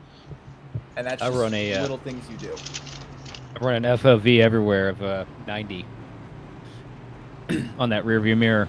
Yeah, I did some testing at Daytona back in 2018 with a friend of mine that's no longer on the sim, Frank Rossini, and I had him sit behind me on pit road. We did this for about 20 minutes. Just trying to figure out how to get it right, and got him to a reference point that I was comfortable with, that I felt like was accurate, and that's what I've ran ever since. Every track we go to, same. Don't ever touch that dial. Yeah, it's comfortability, right? And then that kind of builds the confidence. It builds your ability to read the run, to read the air, to figure it out. But he had it. If he would have came down the first time, it would have been tight, but he was clear. That little bobble and that non-commitment was really what caused that. Yeah, you're throwing the weight of the car in two different directions, and you're asking the guy behind you to predict which way you're going to throw the entire car. You're making him coin flip, and then hoping that it's going to be favorable to you. It's just not going to happen. And Sheldon brought it up earlier. We're on week 13. We are getting the new builds of these cars. There is less grip in these cars. You can argue with me till you're blue in the face. I drive these cars every day. There is less grip on every track. It definitely feels different. Vegas felt night and day different compared to what we had there in the fall. And I did testing with what I had in the fall, and then what I have now, and it felt universal. There was less lateral, especially. Yeah, so I can only imagine what a Speedway feels like. I haven't driven one yet on the new pack with the new cars, with this upgraded stuff. But like you said, Vegas, it was just like Vegas is probably one of my best tracks, Vegas. and I had no grip at all. Yep, I got the NIS win at Vegas last year, and nearly won an SSRL before. I got Henry'd, man. I got Henry'd. Oh, not the Henry. Oh yeah. Love the dude to death, but good God, he loves to pull this air off the rear spoiler. Yeah, that'll happen. All right, well, 75. We got fuel. 40 laps puts us in the 110 range. Somewhere around there. If we could stay green. The lights are out on the iRacing pace car into the tri-oval here, taking the descent down pit road. Field in the hands of Nicholas Caldwell and Thompson, and a good launch here for the inside lane. Caldwell gets to the gears quick, has Tristan Pina locking bumpers before they even get out of the restart zone. This is going to be a hard one for these guys to navigate around, but they're going to try to. Here comes the 69 machine, apparent. Opts to stay in line here, the third car on the bottom. Up here at the front, Caldwell is leading things off, but Pena, who we've mentioned a couple of times before, it sounds like he's fighting his car a little bit every once in a while, and we're watching right now, and he's got a decent push, but we'll see how things match up here. We're only about a lap into this restart here, so time will tell. We have a long line of single file, though, all the way back to almost the 20th position here. I will say, watch Pena hold the best wheel that he's held all night here, or all afternoon here today at Talladega. Talladega. Wow, whoops. Wrong track. Daytona. Because up here at the front of the pack, a little bit cleaner air, not as much movement around him. Should be a little bit easier for an ill-handling car to really make do. As you see a huge run on the outside. Here comes a 68. Where did he come from? Pulling the 58 along with him. And that is a surge of momentum. I think you're seeing. I think we're fuel saving. Man, they're fuel saving. We're saving. Yep. They're trying to make it right. I said that 110 range. If you can make it to 105 to 107, that kind of puts you right there in the window for the stage. So you got to save a little bit. Hey Roger, what's up? I just saved at the pump. Yeah. Did you save at the pump today? No, I did not. Just gonna throw that in the best commercial Logano's ever been in right out the window. I don't like Logano. I don't like Logano, so I'm just not even gonna. Yeah, but it was Blaney. It was a Blaney commercial. I mean, led by Blaney. I didn't like Blaney saved at the pump. My pops started liking Blaney. Oh man, secret. I like Blaney since I saw him hop in the Wood Brothers machine. Listen, I don't mind Blaney because he's an Ohio boy, like I said, but I'm not a Penske guy. You didn't like Blaney before? The son of the Buckeye Bullet himself, Not Diamond a Penske Dave? guy. Even though I worked for a Penske driver, I'm not a Penske guy. Just Like, you weren't not a Blaney fan not a Ford fan. prior. Oh, I mean, I'm not a Ford fan either, but look, I like Roush because of the struggles, and I can't not like Blaney. Listen, man, I was bow tied till I die for years.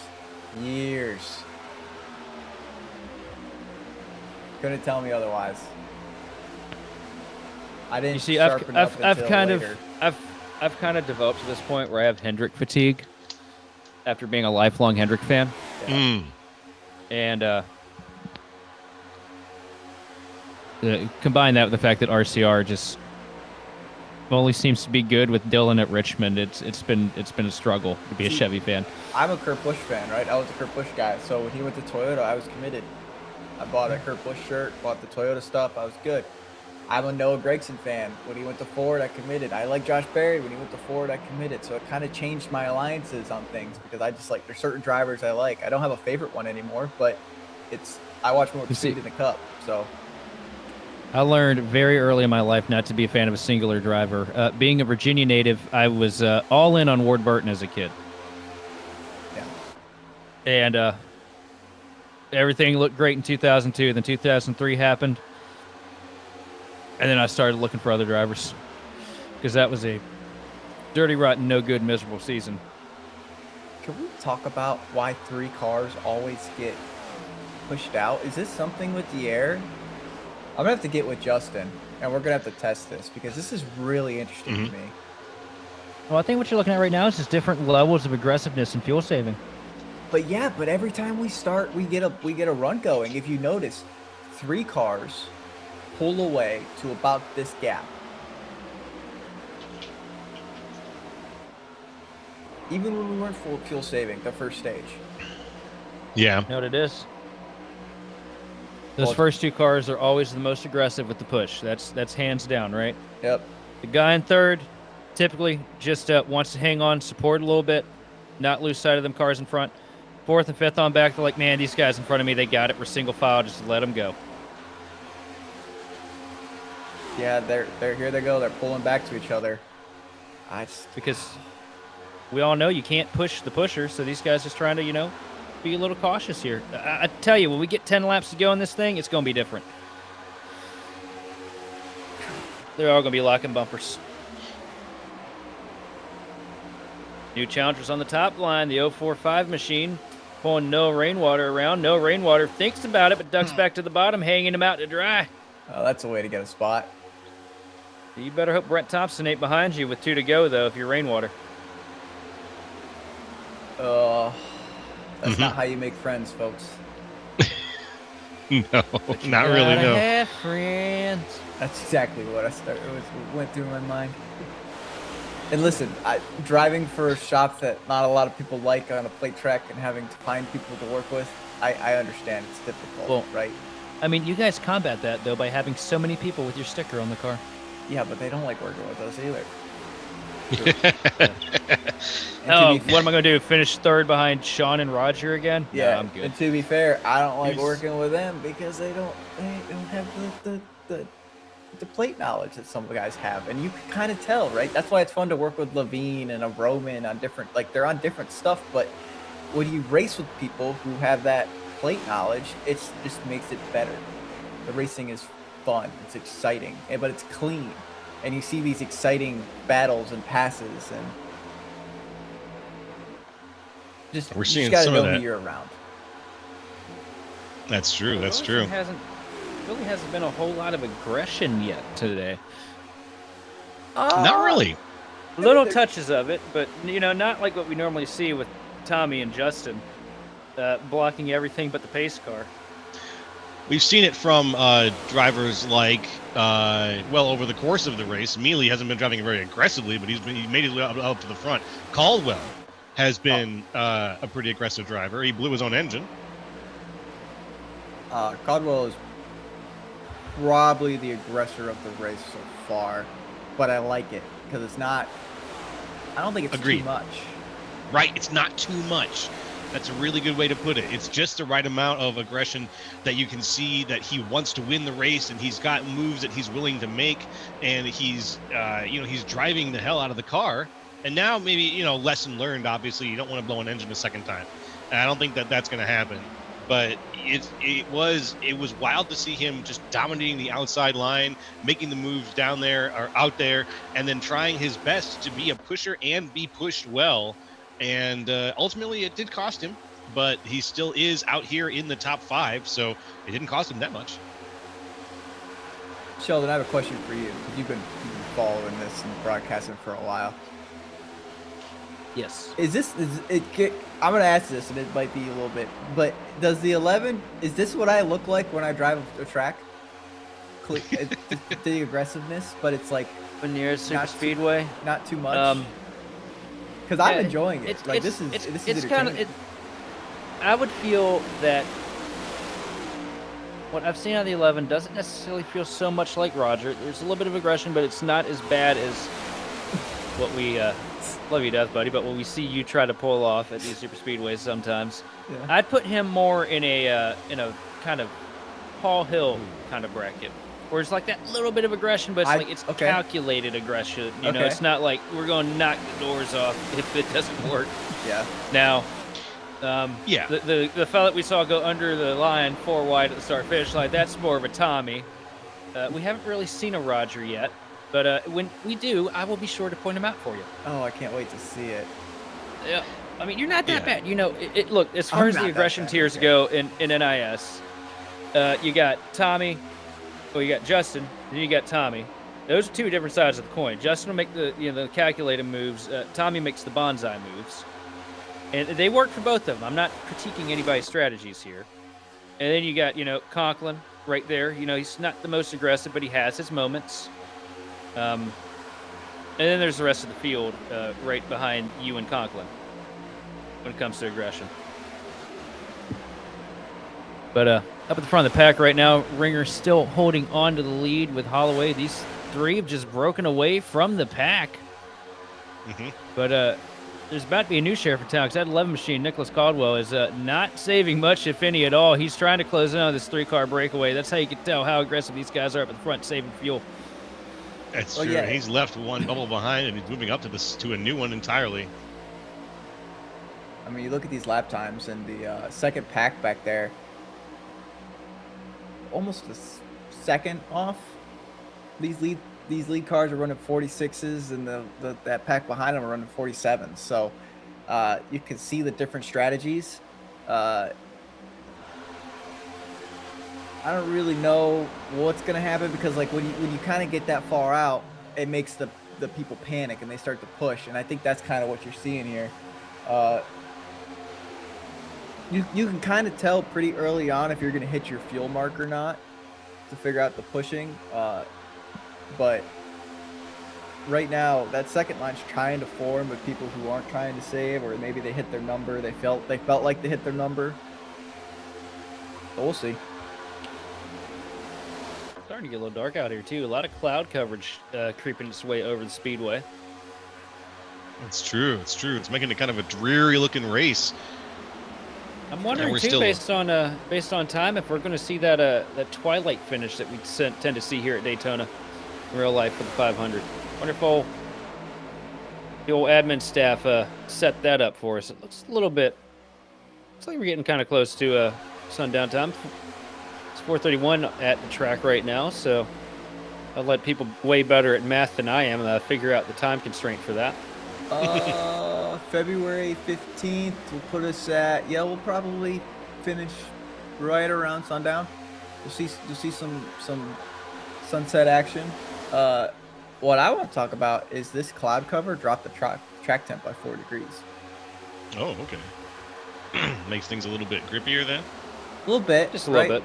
We talked about the low grip already, but the track temp kind of comes into play of how hard you push and how hard you can push. Mm-hmm. And the wind has dropped down too. The wind is significantly lower coming out of the corners, but it picked up in the tri-oval. So the bobble you'll still see in the tri-oval, but I think you'll see these cars settle down in the corners. Oh, 3 wide further back. Oh no. Oh, that's close. Yeah, Tut trying to make that outside work again. Remember what we saw at the end of the first stage?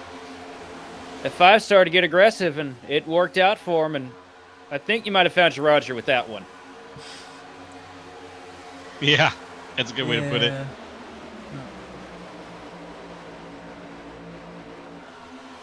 Listen, Back there, I like it. He's grabbing the side draft. He's using the side draft to his advantage. He doesn't have the help behind him, but he's not really losing any spots because he's grabbing that door, keeping the momentum. I'm gonna go back here and watch.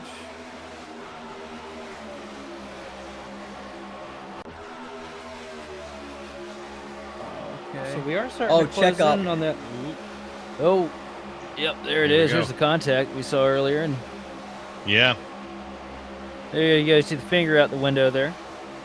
But we are starting to close in on that 100 lap margin here, putting us close to the halfway point in tonight's race, and I gotta say, these guys have done a really good job keeping it clean. We've only seen a couple small incidents.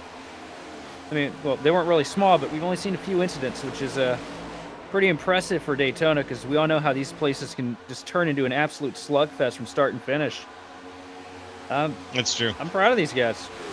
Yeah, and this turns into a mental game, right? When you're single file like this, when you're trying to save fuel, you get distracted. There's little things that like happen that you get laxy-daisy on the wheel. And then when the lap car comes into play, just like this, you're going to see moves being made because people see spots. So you see Rainwater get left out. He loses 2 big spots. Big shot up top. Cherry. That was the 45 of Matt Cherry, who just pinballed his way between 2 drivers. Everyone keeps it straight.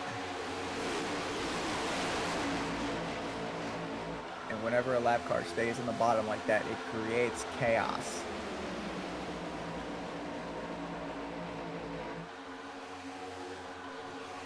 That's the 3 last wide thing again. we need right about now. I was just telling these guys they're doing a great job. Let's not go and,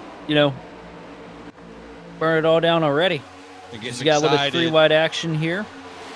And that outside line starting to get a little bit of strength. The leaders come up there to block it. And look at this. Rainwater has found his buddy Mealy here, and they're starting to make the top line roll. But heavy blocks coming from these Ratfink machines in the front. That's right. Blocks and checks all across the outside line there. Managing to keep it straight. Mealy's going to break free. He's going to take the outside line here and leave that 56 machine of Holloway down the bottom. Him and Rainwater together, and that's going to separate these front 2. Now Ringer's going to have to block on his own. Tries to go up throw block on Mealy. He's not going to be able to make it stick, though. Here comes the 39 machine up top with a whole bunch of speed. That's right, and we know that he's going to use that outside line for as long as he can. He's going to bring Rainwater with him. Obviously, the 2 of them are going to work together here to get out ahead. And hopefully they'll be able to put that Ratfink cars, both of those Ratfink cars, all 3 of those Ratfink cars, just a spot behind. Here we go now. Now they're going to come down to the inside line, and they've got it locked in. Mealy and Rainwater once again are in the front of this race. Yeah, as you see there, Rainwater had, when they got down, Rainwater lifted big, which stacked up that bottom line. He pushed through the entirety of the corner, which you can do if you have the temps. But you have to make sure that you're going to be able to make that pass, because if not, you're gonna have that issue that Chapman had, where it's possible to blow up. As you see the 68 going to the outside, they said, "We're not done. Team cars, here we go." This is it. This is where they have the chance to replicate the same exact move that just cut the nose off of their lead. Let's see if they can do it. Can they form up and use what speed and momentum? Or Mealy instead is going to say to Rainwater, "I'm going to throw the block while I got it, buddy." Tries to come under. He throws another block on the back straightaway. Going to be careful. Gets cycled out. Mealy almost gets himself hooked. Now has to fall back on this outside line and hope they can get a little bit of help from behind. But the 69 machine's going to leave about to dry too. But a heavy block to there. And oh boys, we're about to. I don't think we're going to last too long like this. It's nasty. And Parent is not thrilled. They are trying to break up this team party. I mean, they are doing everything they can. 3 wide. Oh my God. Tap, little tap. We're good. We're good. And up to the front, Rainwater with a heavy block for the lead. Oh, that's wild. Lined up like bowling pins right now. 1 and then 2 on the second row and 3 on the third row. Oh, there we go. Everything's resolved, but I don't think the fight's over. Well, I can tell you 2 things are skyrocketing right now from Daytona is going to be temperatures and blood pressure. Yeah, you have all these team cars, and they're trying, right? But as you see there, sometimes it just doesn't work. You had another block at the front. Oh, Rainwater throws a massive block on the 11 machine, and we almost got to see, as somebody calls him, Justin Allgaier, and that was almost a perfect replica of the wreck that we saw at Daytona earlier this season. Wow. As Caldwell takes the lead. Yeah, that was a block that wasn't going to happen. I think Rainwater wanted that, but that was the calculation there was off. Gator after that. That was pretty pretty clean. I mean, here's the thing. A lot of times you use that block to slow the momentum. You're not truly blocking. You're just slowing down that air, right? Okay, fair enough. And so if you, we got a car going around the back. Oh, and they're into each other. What is it going to be? Yellow. Nope. Car saves it. Wow. Oh, I thought they were into each other back there. I thought that was a 2-car thing. Little Kyle Busch flick there on the apron. That was a good save. We're back up here to the front, and we talked about it, right? You throw those blocks to mitigate the air. right? You slow that run down. Sometimes you may not be able to protect it, but you slowed that run down because they have to lift. And if they don't lift, they're going to drive through you. So it's either a 50-50 shot of what's going to happen. Yeah, nobody wants front fascia damage here at Daytona. Watch this. We'll Got a go further replay of in what the happened back. here. Yeah, this is the 52 machine. Looks like a checkup on the bottom's coming. Big checkup. Yep, there it is. And boom. Just gets squeezed out. Oh! He That did get should into have been him. a caution. I don't know how that was. That's what I'm saying. I thought that should have been a caution right there. That was a lot of angle there. But no, he saved it. He saved it quickly enough, and he got off the track fast enough. Down to the bottom for the lead, getting hung out to dry. Caldwell going to go to the back here. Yeah, he doesn't have any help. Caldwell's got no help right now on the top line. And these rat feet cars have proven that they are only going to work with each other. They have hung out everybody that's come up here and challenged for the lead. And at some point, these two are going to get separated. It's going to be, they better hope they can find each other again. Yeah, because no one wants to work with them either. Yeah, no one wants to work with them either now. They've dug their own grave. I'm going to say that. It's lap 100, right? We're halfway through. I don't want to work with anybody but my teammates. That is not the attitude to have, especially at this track. You have to make friends and alliances in other places, or you're just going to get put to the back. They're not going to work with you. That's right. That's right. And when you've got that many cars on the track and you've all been making moves that say we're only going to work with each other, that's going to the cohesion of the pack begins to fall apart. And now I'm surprised we haven't seen more yellows after this as a result of that. But in the meantime, the Ratfin cars have taken over the lead. It's Tom Ringer and Mark Holloway right now out in front with Noah Rainwater behind. Mealy, Rainwater's habitual partner there, is not able to get to him, unfortunately. He is tucked in behind to Todd Parent right now. And he'll have to get around Todd Parent and past Tristan Pena before he can get back up to Noah Rainwater. I think you're going to see people start moving to the bottom because pit stops are coming very shortly here. Yep, Joseph Mealy down. You're going to start seeing some gaps being made, some people moving down, making big moves. Probably my guess would be the next 3 to 4 laps. Let's see how good I am at math today.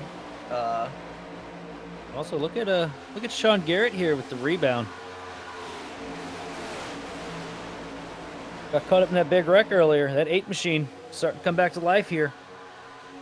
And look at all the red shirts there in the grandstands right now. So Junior Nation getting plenty of representation here from Daytona.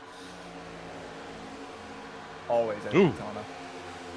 Some big slides and switches happening a little further back in the field. They're not really sure what's going on. 3 wide. Oh, boy. Oh, that's ugly. Ooh, that's ugly.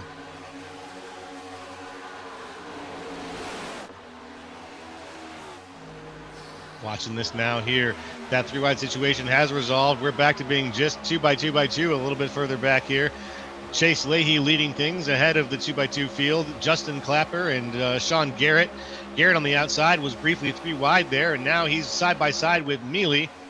And here comes a lap car. Where is he going to go? He's holding up the entire top line. Slow down that top line.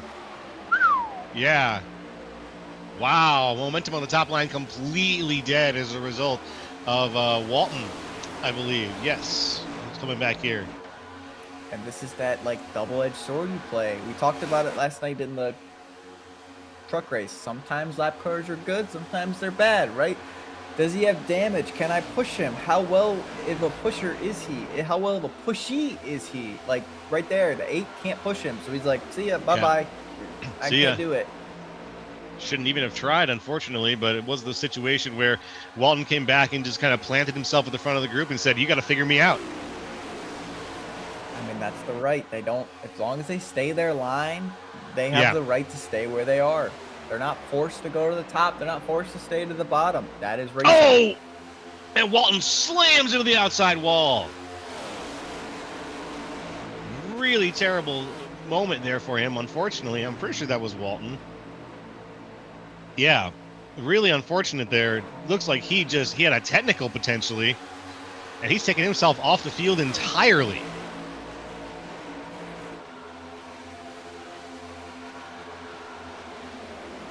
Yeah, I've always been of that same opinion in that school, Roger, where, hey, if you're a lap car, as long as you're driving your line, drive your line. It'll be, you don't need to give space necessarily, but just drive your line. The only person I'd give space to, maybe, leaders. Like, if there's a battle going for the lead, and it's not just like a runaway thing, I might consider giving space to the leaders. Depends how I'm feeling. Depends, yeah, exactly. How you feeling that day? Depends on my mood. If I felt I've been wronged in this race, I'm gonna be a menace. And it's kind of fun. Don't do it, folks. But sometimes, right? If you feel like you've been wronged, you're just like, I'm just gonna stay here. I'm gonna stay on the bottom, and I'm gonna create chaos, because you know that by staying on the bottom, you're gonna create separation. You're gonna create that opportunity for a caution. And that's kind of what you're hoping for. In the back of your mind, you know what you're doing, and you're kind of hoping for that caution to put yourself back in the playing field. Exactly. You're not doing anything wrong, but you are creating conditions for a storm. Yeah. And I'm sorry, that's just enjoyable.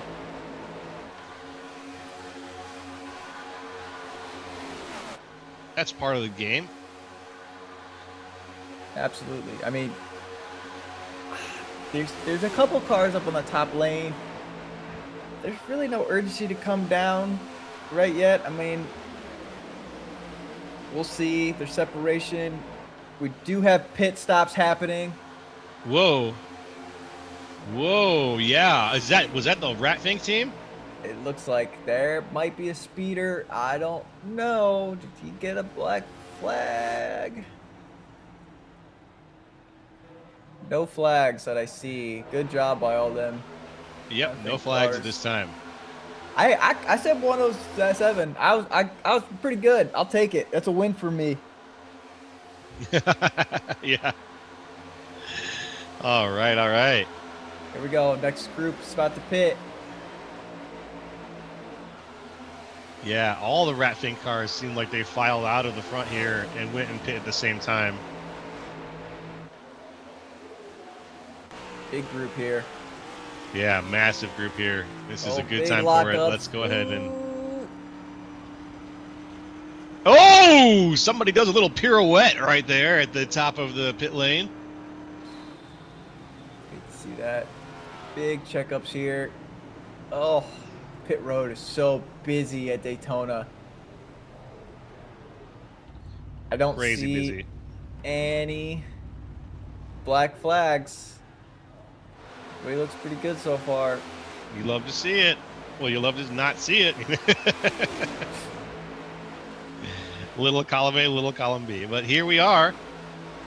And there are still cars out in the field there. The pit cycle is in full swing, though. Okay, here's the question. Do these guys in the back of the pack, right, as they're just riding, they save more fuel?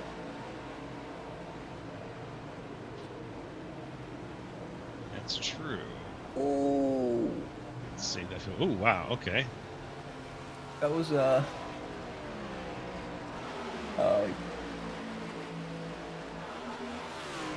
Sounds like somebody got into somebody coming off a pit road here. Yeah. At least the apologies are out and flying. That's good to see.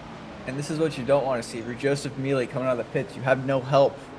Closest car behind you is about 2 seconds, right? And you have to either lift or you just got to stay committed and hope someone gets to you with the run. Yeah. You need to have that partnership coming out of the pits. You need to be really close to each other to get it. I mean, he timed it pretty well. He's going to get the draft here off of these cars.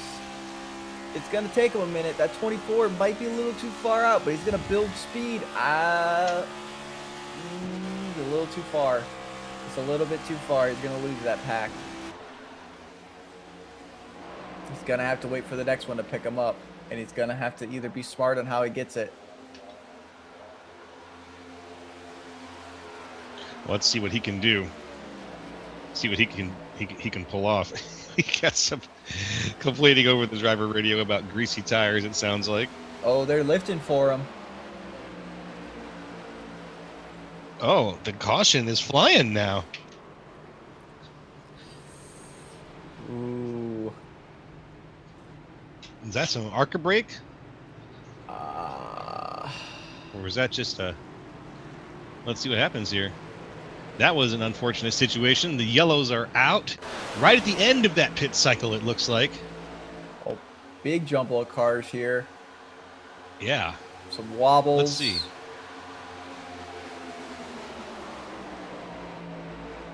Oh, that was a slam. Yeah. Yeah. That was a rough break. You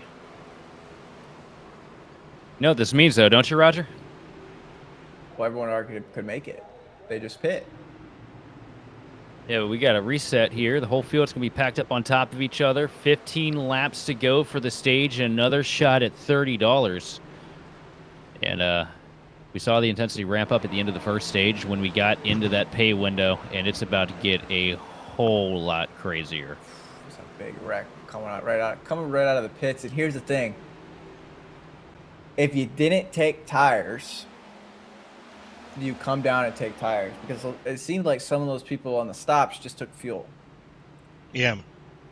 That's absolutely true. And we're going to take a quick little break here ourselves, folks, before the end of the stage. We just had the pits go through. We just had a yellow flag fly, and we'll be right back here on Grid Vision with the end of Stage 2 from the Universal Motorsports Tour Daytona 500.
Racing isn't easy, but experiencing it is. iRacing puts you in the driver's seat with the industry's leading sim racing game. Drive on laser scan replicas of the greatest racing circuits from around the world. Go head-to-head against other drivers chosen by skill-based matchmaking to ensure competitive racing at every level. Compete across all your favorite series. In officially licensed cars, engineered to deliver the most accurate driving experience possible.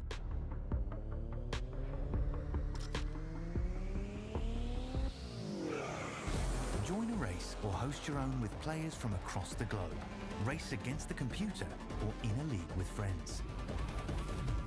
Feel the thrill behind the wheel. Visit iRacing.com. Hey, folks, we are back here with the Universal Motorsports Tour Daytona 500.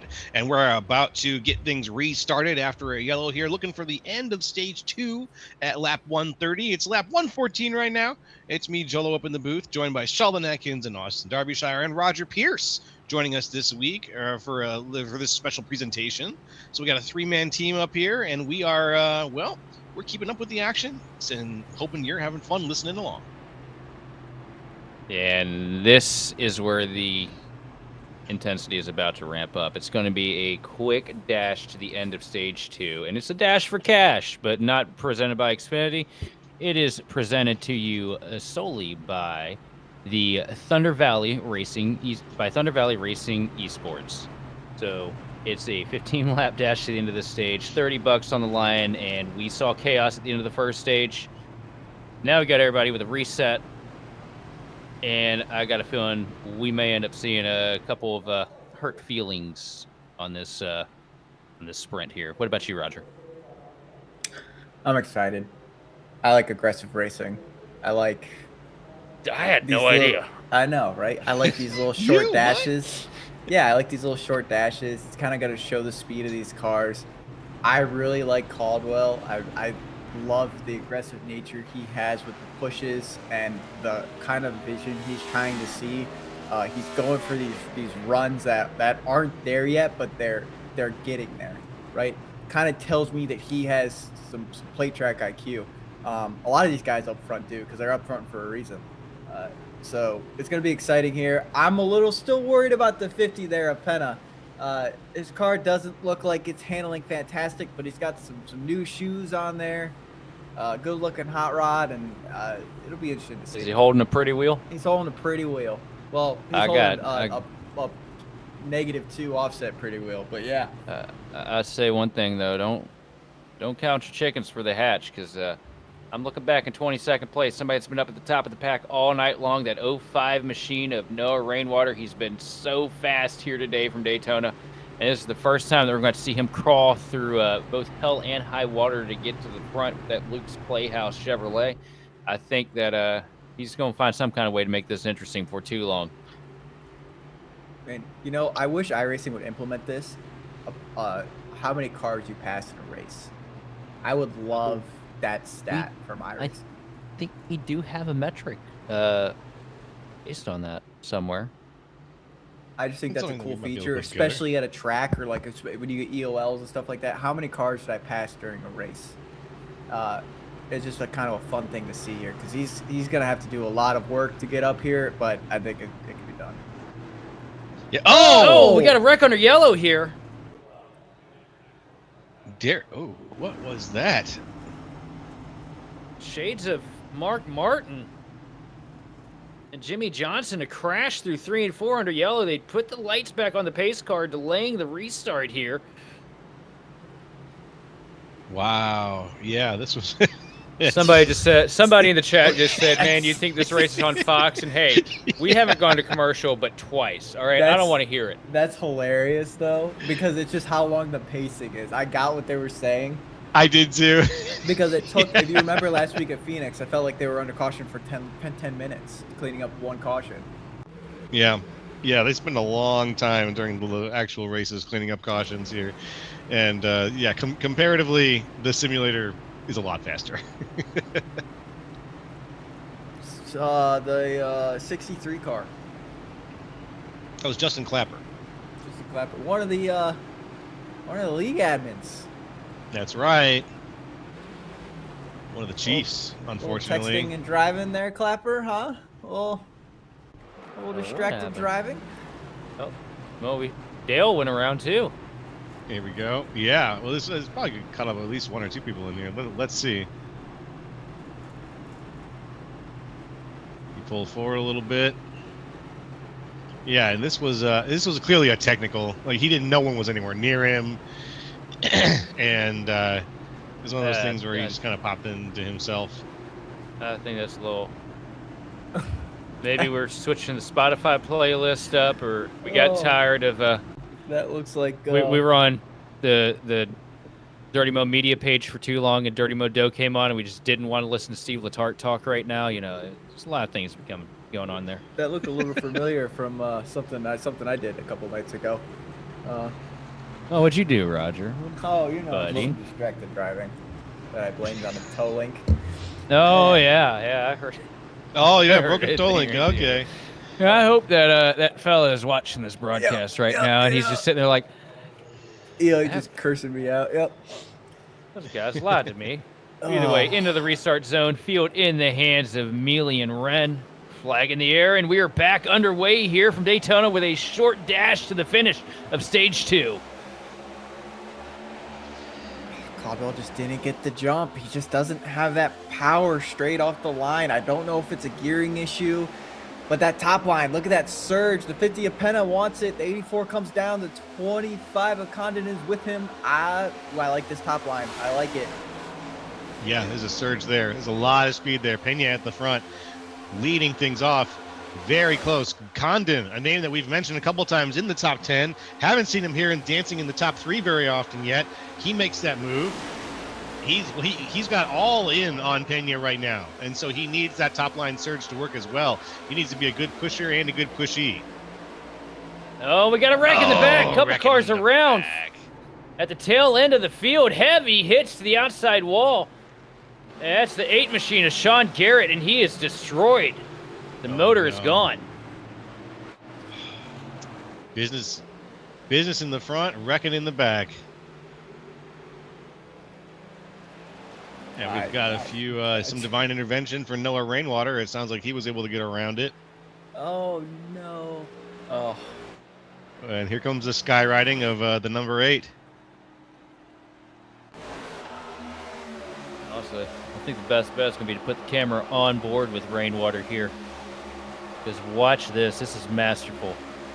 You see the 8 machine tries to make it 3, gets a little high, up into the door of the 045 machine. Around they go. All this in front of Rainwater. I think he held the brakes. I think he hit. I don't think he was touched. He made it. Not a mark on the 05 Chevrolet.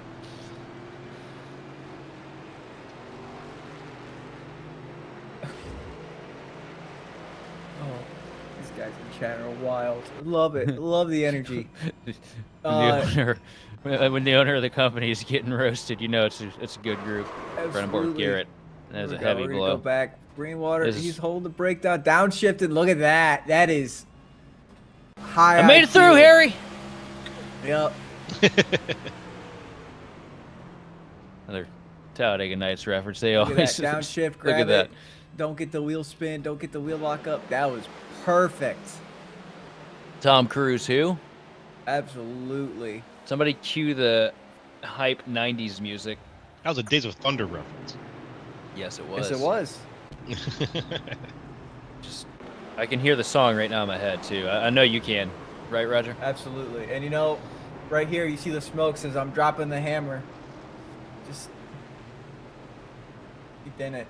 I would have, if that was me, I would have seen the smoke. I would have tried to make it through the best I did, but I mean, he did the best thing he could and just lock it down and hope to not get hit from behind. The other scene from that movie that scream that like rings through my head all the time is when Russ Wheeler's out there doing his victory lap after he wrecked Cole. Cole comes and gets his tires. It's just that scream, like the second before he gets hit, always gets stuck in my head. Like I could see it plain as day. You know, that's what we need to watch. We need to sit back and watch that again. You know, I agree. I know I watched it right before the 500 this year, as per tradition, the weekend before. I think I watched it right around that time too. I showed my buddy some of it because he'd never seen it and never saw it, and it was one of those. Out there. It was one of those good times for me. I watch it about around once a year. Yep, everybody's out there arguing about halftime shows every year, and I'm just sitting there watching Days of Thunder like, what's the problem, guys?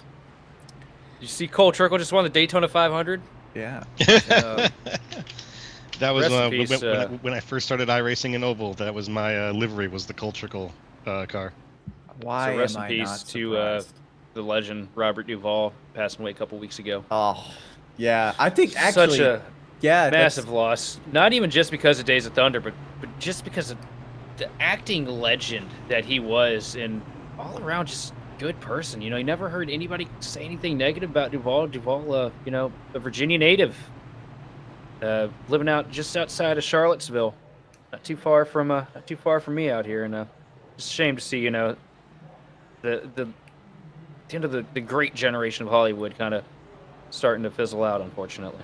You know, one of his later roles he did was at Reacher with Tom Cruise, and I thought it was just subtle enough that it got the point across of how much of a badass he is. Just That's it awesome. worked great. Yeah, it worked great. Complete legend, and honestly, not too far removed from a cowboy in real life too. Yes. Had a massive ranch out here. I gotta tell you, we haven't really we've talked about paint schemes a lot, but that 25 car is clean. It's simple. I love the sleek lines, the color palette. I mean, that is a super late model on a next gen body right there. It is. That's what it looks like. That's what it reminds me of. Oh man. Sorry guys. I think our cameraman's still living through the 24 beers of Daytona we had a couple weeks back. Whoa! That was a great view of this machine. That was a fun one. Yeah, I'm still nursing the hangover from that. You know, Joe and I called the Sunday part of that one and got to explain to him a little bit about all those road cars we called. And those are just way different than these cars. The downforce, the grip, everything. I mean, they're like rocket ships. It's like watching rocket ships versus like you got all that bottle rockets. You got that downforce, big old tires on them. You couple that with the fact that they weigh less than these stock cars. I mean, yeah, it's just, you know, the first time I ever drove a GT car on here, I, you know, nursed it into the corner like I was driving a stock car. And I was like, man, I feel like I got a good corner there. And going to the next corner, there's somebody on my rear bumper in a Ferrari, and he just blew through me on every part of the corner. I was like, oh. Yep. Oh, you don't have to lift send here. it. Yep. Oh, yeah. the kink at Road America. I don't have to lift. What? Like, exactly. Just send it through. Crazy. Yeah, there we go. Crazy. Now, pace car is off. Now we're going to get things restarted out in the front line. It is our friends Josh Wren and Tristan Pena. There's the green flag. We are green yet again. Let's go. 10 laps to go here. This is where the glove is going to come off officially. A couple guys kind of napping here on the restart a little bit further in the back of the pack. Down to the bottom here comes the 50 machine of Pena trying to fit in right behind the Zen Pouch's car of Muley. Trying to grab himself a mouthful of wintergreen as we see Bo Condon working the outside line, getting a whole bunch of help from, well, the guy that you've touted as the most aggressive in the field tonight, the 11 machine. Ooh, Mealy with the move also to the outside. That's good. He's as best he can. Pena behind Wren. These two have been working together tonight off and on also here and there. Pena still trying to hold on to that car. He's had much better stability over the last couple of laps here than before. We got 9 laps to go, guys, until the end of this stage as well. Make that 8 laps to go until the end of this stage. So you're going to start to see some more aggressive driving from everyone, I think. Yeah, and outside line stacked up pretty well right now. Joseph Mealy with a lot of help from behind from Michael Zuber, working through 1 and 2, trying to pull that inside line. Trying to get away down the backstretch. Great surge to get a little bit broken up on the bottom line. Pena struggles to get to the back bumper. The 84 machine of Josh Wren. Still trying to get my name figured out here, guys. Bear with me. Down to the bottom, though. Here comes Zuber making a last-second move into 3 and 4. Leaves the 39 out to dry and pulling Bo Condon along with him. yeah, they're going in the tri-oval. You see the surges happening. Top line mix-ups. Rainwater back up there. Look at him. 2 back from his teammate. Joseph Mealy, great position for him to see that. But as you see, a lot of these cars had damage. They got it fixed. You're seeing new players up front. It's exciting to see with, 7 laps to go of the stage. I mean, this top line's working really well. You have Chapman back, blue motor early to serve his penalties. Use that fast repair. You got a little bit of wash, though, on the bottom. Ooh, boys, it's going to be exciting. Yeah, that was Hoyland right there who washed up really close to the top line. That was not an attempt to side draft, I don't think. That was just a brief loss of stability because there is a chance to get air underneath the back of some of these, of air. There's a chance to get air underneath the back of this car when you're this close. And when that can happen on tracks like this, we saw it a little bit more at Las Vegas. But when that happens, you lose the ability to keep that car on the ground. And I think it happened just briefly there to Hoyland. But now we've got things stacked up again too wide. Mealy trying to get out ahead of Michael Zuber. Zuber down there with those gorgeous red rims on that tire, on that 96 car. Really trying to keep the speed of the inside line, but the top line is putting in numbers right now. Look at this, boys. I'm really you had a packing air deal there. Yes, exactly right. When you pack air on the quarter panels, it makes the cars either loose or tight. And at this plate track, depending on the wind direction, you're gonna have that wobble. And as you see there, if you push on the wrong side, it's gonna create that side force issue. So the 34 is pushing the 39 on the right. That's not what you want to do. You don't want to do that. You want to stay on the left side. You want to keep that air push on the left because it's just kind of blocking it, right? You're creating that wall so that they can just go at a straight line. When you push on the right, you're creating an opposite effect of a wall. You're pretty much creating more drag for yourself. And it's just not good. I mean, these guys are really good. You could see this outside line is these are some power plants in these cars. You have an EPI car, fourth in line. I don't know what Rainwater and Mealy are running, but I could tell you it's been good though. It's been good. All these guys on the top line been up at the front competitive all day long. But right now, Zuber doing a good job holding it down on the inside lane with help from Bo Condon. They're doing a good job maintaining in front of the pack. And one thing I'm noting, they're not really being aggressive with the pushes. Bo hasn't really gotten to the back bumper of Zuber in a handful of laps. They're just able to hold toe with this outside line while they're pushing as hard as they can. I wonder if the aero push is back. It looks like it. That bubble, we don't really talk about the that we all hate, right? Yeah, we all like there's a bubble in the back of these cars that if you can break the bubble and push on the bumper, you're going to have speed. But back in the day, you could push the bubble and you would create more speed, and it was kind of that fine line. And Bo Condon is doing a really good job of staying right there on the bumper but not locked, and it's creating a forward push for these cars. I know the 76 truck last night certainly had a bubble. As we see Mealy try to take the lead up top, but not enough help from behind. The inside lane still holding strong here. Zuber and Condon pulling away, bringing that third place machine of Hoyland along with them. And Hoyland, one we haven't talked about much tonight, but up here when it matters the most, because we've only got 4 laps to go in this stage. Make it 3.5 as they work down the center of the backstretch here at Daytona. Yeah, I think they're realizing this 34 pushing this 39 is not a good combo. Chapman went down to the bottom. She's trying to create that surge on the bottom. There's going to have to be some type of movement here. If I'm Rainwater, I'm trying to kind of like dodge out the 34. I want to get to the back of Mealy because I feel like those two cars could push back to the front. If you're Rainwater, too, you're just anything at this point for this stage is kind of gravy because remember, he started this off in 22nd, just 10 laps ago after getting, having to miss the wreck, getting caught up in a wreck earlier. Rainwater's fortune starting to change here again, hopefully for the better, but it's starting to get dicey as we got 2 cars stuck out of line here. Make it 3. Look at this. Your stage 1 winner, Tut, at the tail end of the outside line now. 3rd car in line. He was 21st a handful of laps ago. Where did he come from? That's a good point. He's back there, probably back from where the Ratfin cars are. Oh, almost a connection there between Zuber and Wren. I think we found our Levine here. Oh, Roger. there's a massive smash there in the middle of the field. And that's going to be stage.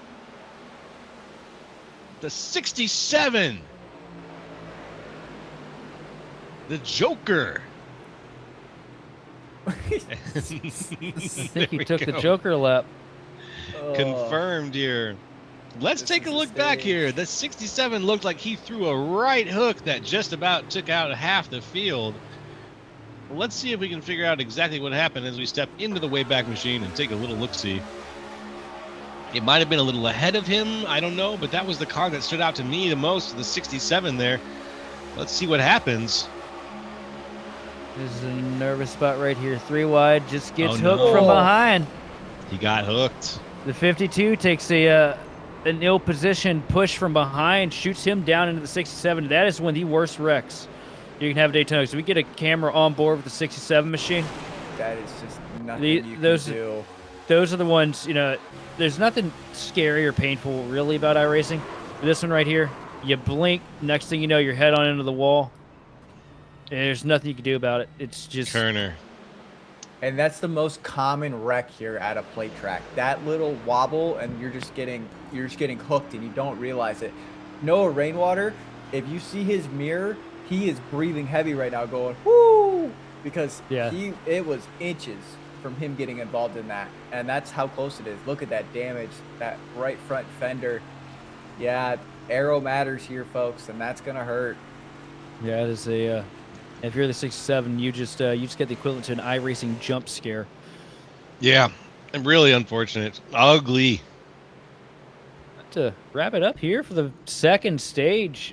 Second stage looks like it's going to fall into the hands of the 84 machine of Josh Wren. So a $30 payday for the 84 machine here, courtesy of Thunder Valley Esports. And that's crazy. He had really, really bad front nose damage 20 laps ago. I mean, he's still got it. Center clip, center of the splitter. Still, the car's not supposed to smile like that, folks. Which just tells me he might have some suspension damage still. He might have some wheel damage. He's got that front nose, but I mean, it's fast. Sometimes that damage, it doesn't affect it as bad. I mean, there's things with iRacing that you kind of learn. One thing about that he's got to be happy about too is, he just won without having to use a fast repair. Because he's still got that locked up in the bank here. As long as he remembers to uncheck it before getting into the box here. Oh, misses the box. Overdrove the box, yeah. If I overdrove think he the just box, now the second time I think he was looking at the fast repair and realized that he didn't have it clicked off. And that's why he overdrove the box and then waited for a second before backing up again. I've done that a few times. He's not getting his damage fixed. He said, I like the way the damage is driving. I'm going to go. Okay, well, listen, sometimes the damage doesn't affect it as bad. Yeah. There are times that you can get knocked into the kind of car you want to drive. I don't think it happens very often, but I've heard people talk about it. Listen, there's been instances where you have 6 minutes of damage and your car is fast at a plate track. Fast. It's very rare, but it happens. Yeah. Anytime I get damage on a plate track, it's typically the engine's about to pop on me. So must be nice to be so privileged, Roger. Must be a Ryko thing. Oh yeah, oh there it is. Got Ken out there. There it is. Ken just jumps over the wall under the cautions and moves the ductwork around so your engine can be cool. There it is. All right.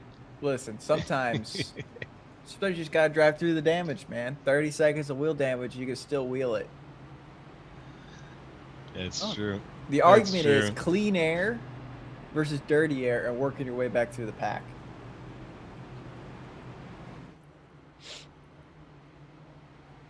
If anybody was wondering who won the IndyCar race today, Kyle Kirkwood brings it home from Arlington. Really? Yeah, old Kirkwood got it. Okay. F1, yeah, dude. Kimmy. I watched it. I watched the 30-minute rundown this morning, and the second youngest F1 driver to win. Oh, from what I'm reading, it was a last lap pass. Kirkwood getting by Pillow. Oh, Pillow. Ooh. He passed the guy who dominated all year last year, so that's pretty wild. Last lap pass. Oh. In IndyCar, that's pretty tough. I think it's street course, isn't it? Isn't Arlington a street course? I believe so.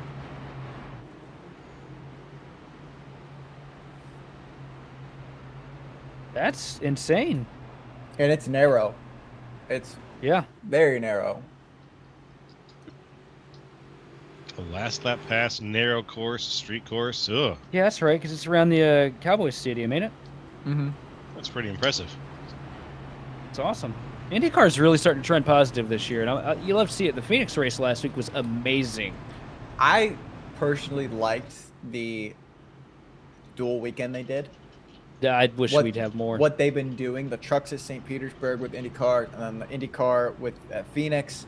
I like it a lot. I say take the Indy cars down to Rockingham. Let's see what that would look like. Oh no, Mm-mm.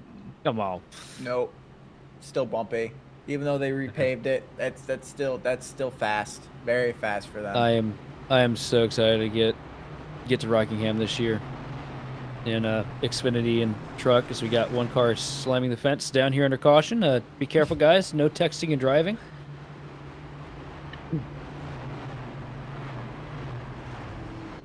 Oh, Who was it, Darby? Oh, yeah. Yeah, apparently Pena uploading his number in the middle of the race, so that has been a busy man behind the wheel there. Damn. as someone who does it, I get it, man. I get it. You got long legs. You can drive with your knee under caution. Look, if God didn't want me to upload my number in the middle of a race, he wouldn't have given me 4 monitors. Am I right? Listen,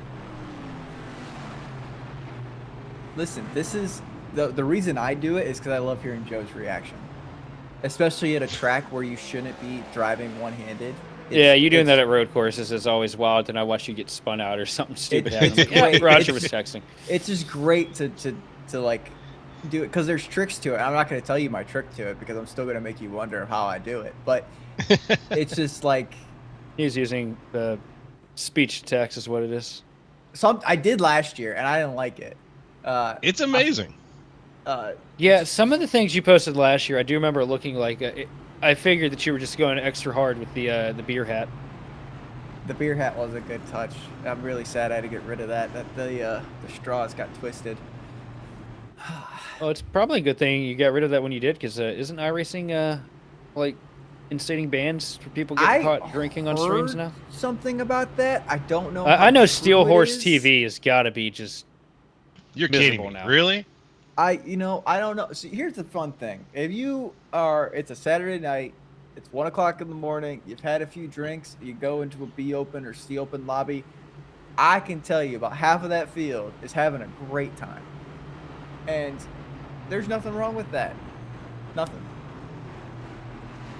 until you yeah. get to about the 15th caution and Yeah. You got to pee and everybody's yelling at each other. You've got to pee, and everybody's wrecked you because they're all also completely plastered. they're like, come on, Friday and night everyone- and you NIS just is see, terrifying. You see 30 cars on pit road because everyone's in the bathroom, and it's common. It's common. It's extremely common. It's I fun. believe it. I believe it. Here we go, boys. You ready for this? We've got stage 3 kicking off now. 70 laps-ish from here to the end of this Daytona 500. And here comes the restart zone. We are green yet again. And there's the launch with Leahy and Pena out in front. Zuber on the outside. 70 laps. Close this thing out here tonight. It's gonna be pretty nice. You get to see a touch of everything as we see Leahy leading through 1 and 2 here. You're gonna see a bit touch of of separation strategy. You see touch strategy. You're gonna see a heavy helping of aggression, because these guys aren't just racing for a good finish here at Daytona. There's $350 on the line, I do believe. $350, and here's the thing, right? 70 laps.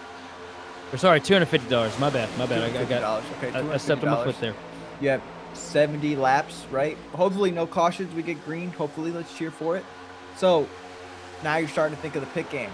You have these people laying back in the back. They're like, nope, I don't want to be aggressive. I'm going to let these cars go. You can kind of see who wants to be aggressive and who doesn't. Big checkup on the bottom. Further back, it's going to create that separation. Now you're going to have guys going, who's going to push, who's not going to push. Because 9-1 in left sides is enough to make it to the end. That's 1 can. You go over 2 cans, you're going to be slow. You start doing that math in your head.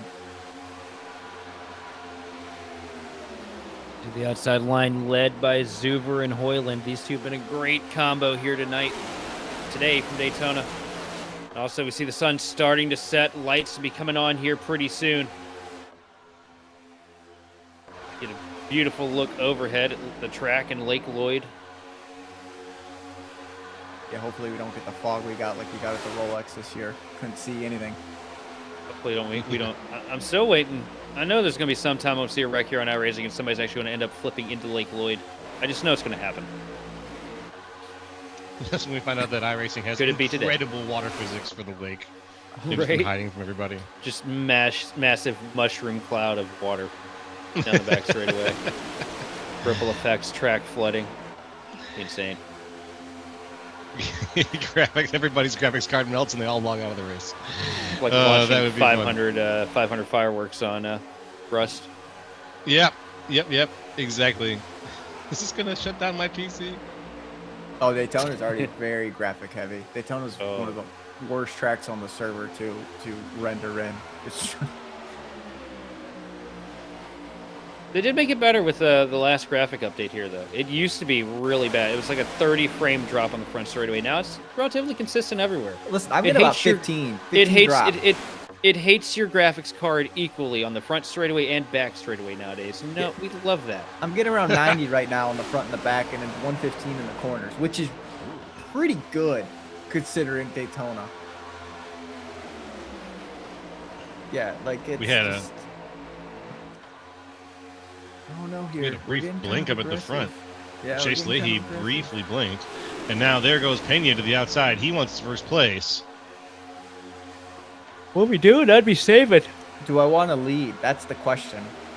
Oh, you want to save right now? These guys are being a little too aggressive right now, in my opinion. Yeah, I want to Pena's be. really A long way to driving. go.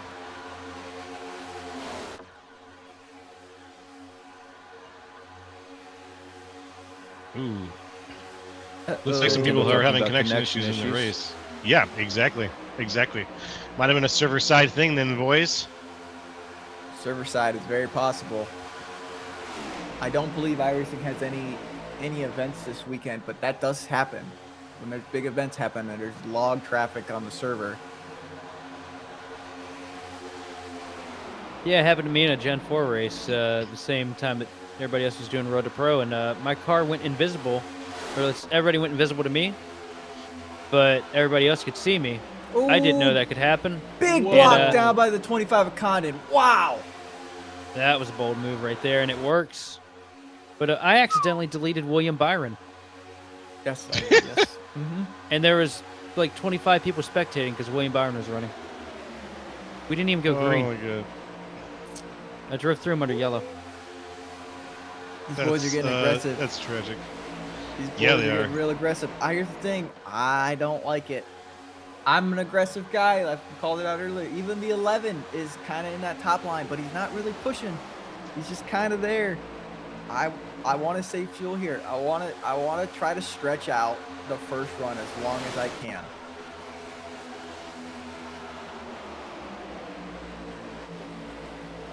I got a good feeling that we're going up with a caution here in this stage. I just Very feel like early. these guys are going to try to split it, and I don't think it's a good call to split.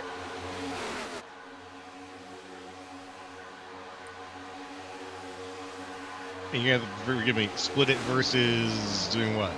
Go long. If Oh. you go long, you take less fuel for their final run. Yeah. Oh, well, you mean split it evenly, like right down the middle Oh, versus just running the tank out. Okay, I see what Yeah. you mean. So at the end of these 500s, right, you're playing the game for the first 130 laps. Mm-hmm. The last 40 laps, 50 laps, whatever it is, that's when your strategy comes into play. How many pit Yeah. stops did I stop myself from taking? If I spread myself out 2 to 3 laps every run, you're just kind of cutting it down. So you see these guys in the back just saving more and more fuel. With stages, it's a little bit different because you're just trying to make it to the stage and the stage saves you. But now that we're done with stages and we're going to the end, now you're going to see people mass saving. You're going to see people in the back kind of laying back 2 to 3 tenths, just riding 60% throttle, and that's going to save you 2-3 laps at a time. And if you can kind of keep with that group, that's kind of the group that I would want to be in, because I'm going to go long. And that gives me my 9-1 in left sides, not right, left sides. Left sides are faster in iRacing to take on a plate track.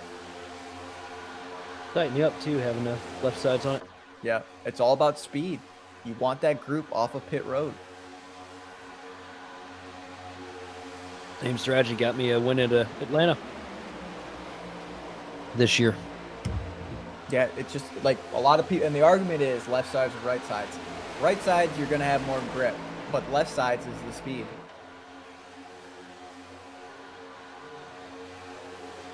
Driving off of pit road here with left side tires and some cooked right side tires, you're wheeling it. You're having to wheel it off of pit road. You're not full throttle. You're around 60 to 70% throttle, holding that pretty wheel the best you can, and it's bumpy.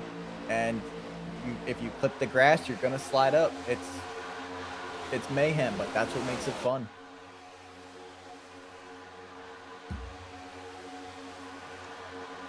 And now field single file on the bottom lane. A couple cars up at the top right now, a little bit further in the pack, trying to make a little bit of headway, but meeting the same problem that most of us have met this year with this current iteration of the Cup Series package. It's so difficult to get that run going, especially if you don't quite have the car. The 67 trying to make it 3 down the middle as one car tucks out to the top, and now he's going to get hung out to dry.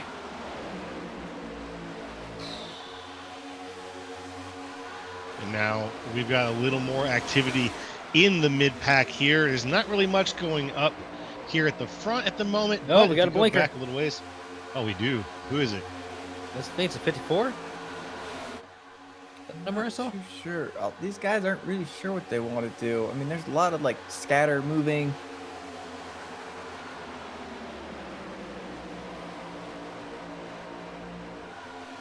It looks like when the sun has gone down, the wind has kind of flipped direction too, but these cars are not handling fantastic. There's a lot of washes going on out of the corner. A wash or a wash, Roger? For the broadcast purpose, it's a wash. Wash. Okay. No broadcast, Yeah. what are we saying? Wash. Washing.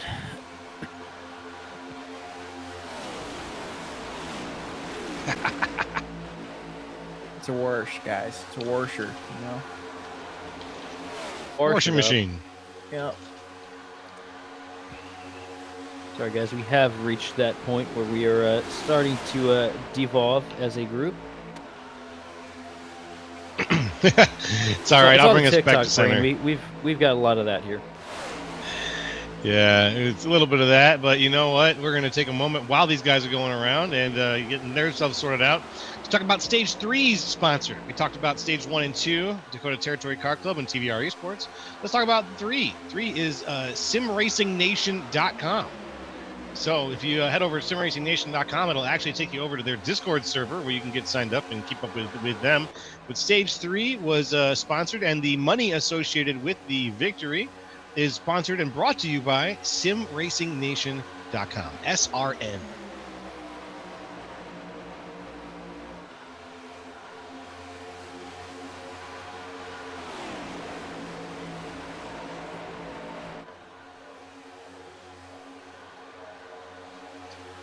You see Zuber holding on to the lead right now.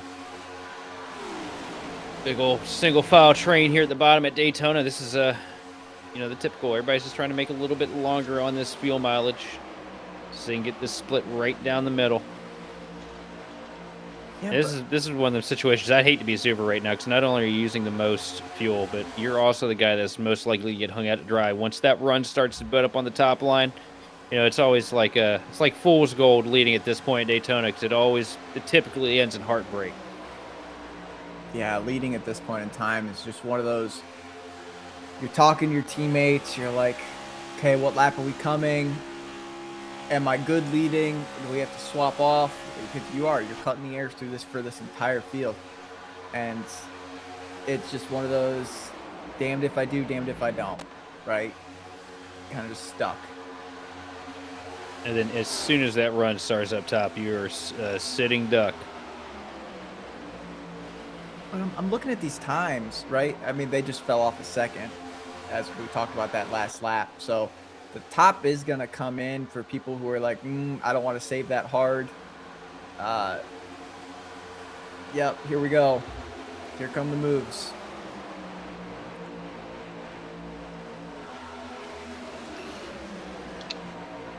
Let's see. One, yeah, Yep. they're just not like,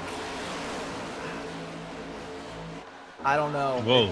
It's hard because you have people coming up from the bottom who are like, I don't want to save, but then you have guys who aren't going to let them in, right? Like, there you go. Ooh, rainwater down. Not rainwater. Chapman. Down to rainwater. I knew there was rainwater was in there somewhere.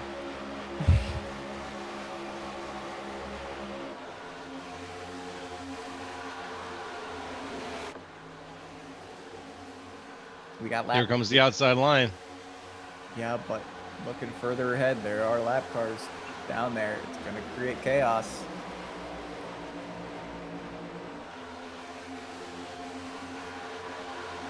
That's true. Where are those lap cars going to go? And you know what? I want to briefly mention that we haven't seen a lot of the Ratfink team up here at the front since we've had since about the middle of the second stage when we had that one of those cautions in there. Since the pit stops, actually, where they all cycled down for their pit stops, they've all been sitting in the mid back of the pack. Well, like we talked about earlier, they really kind of left people out to dry. So Yeah. they're kind of stuck working by themselves. So if I'm them, I'm saving fuel because I know that's the only people I have to work with. There's a couple of them up here. I say a couple, and I see one in the sixth leading the top, but he's got no friends. Now, if you want to get to the front, you're going to have to push the six. That's how that works, right? But as you see a lot of cars, yeah, they're jumbling, scrambling, trying to figure out what to do. Yeah, you're right. They're all trying to sort of figure out where to put themselves here, even though they're in the sort of middle pack and the outside line. There only has about 4 cars in it. There's not a lot of help that they're getting, so they're not really going anywhere. They're just kind of sitting there right now around 14th place.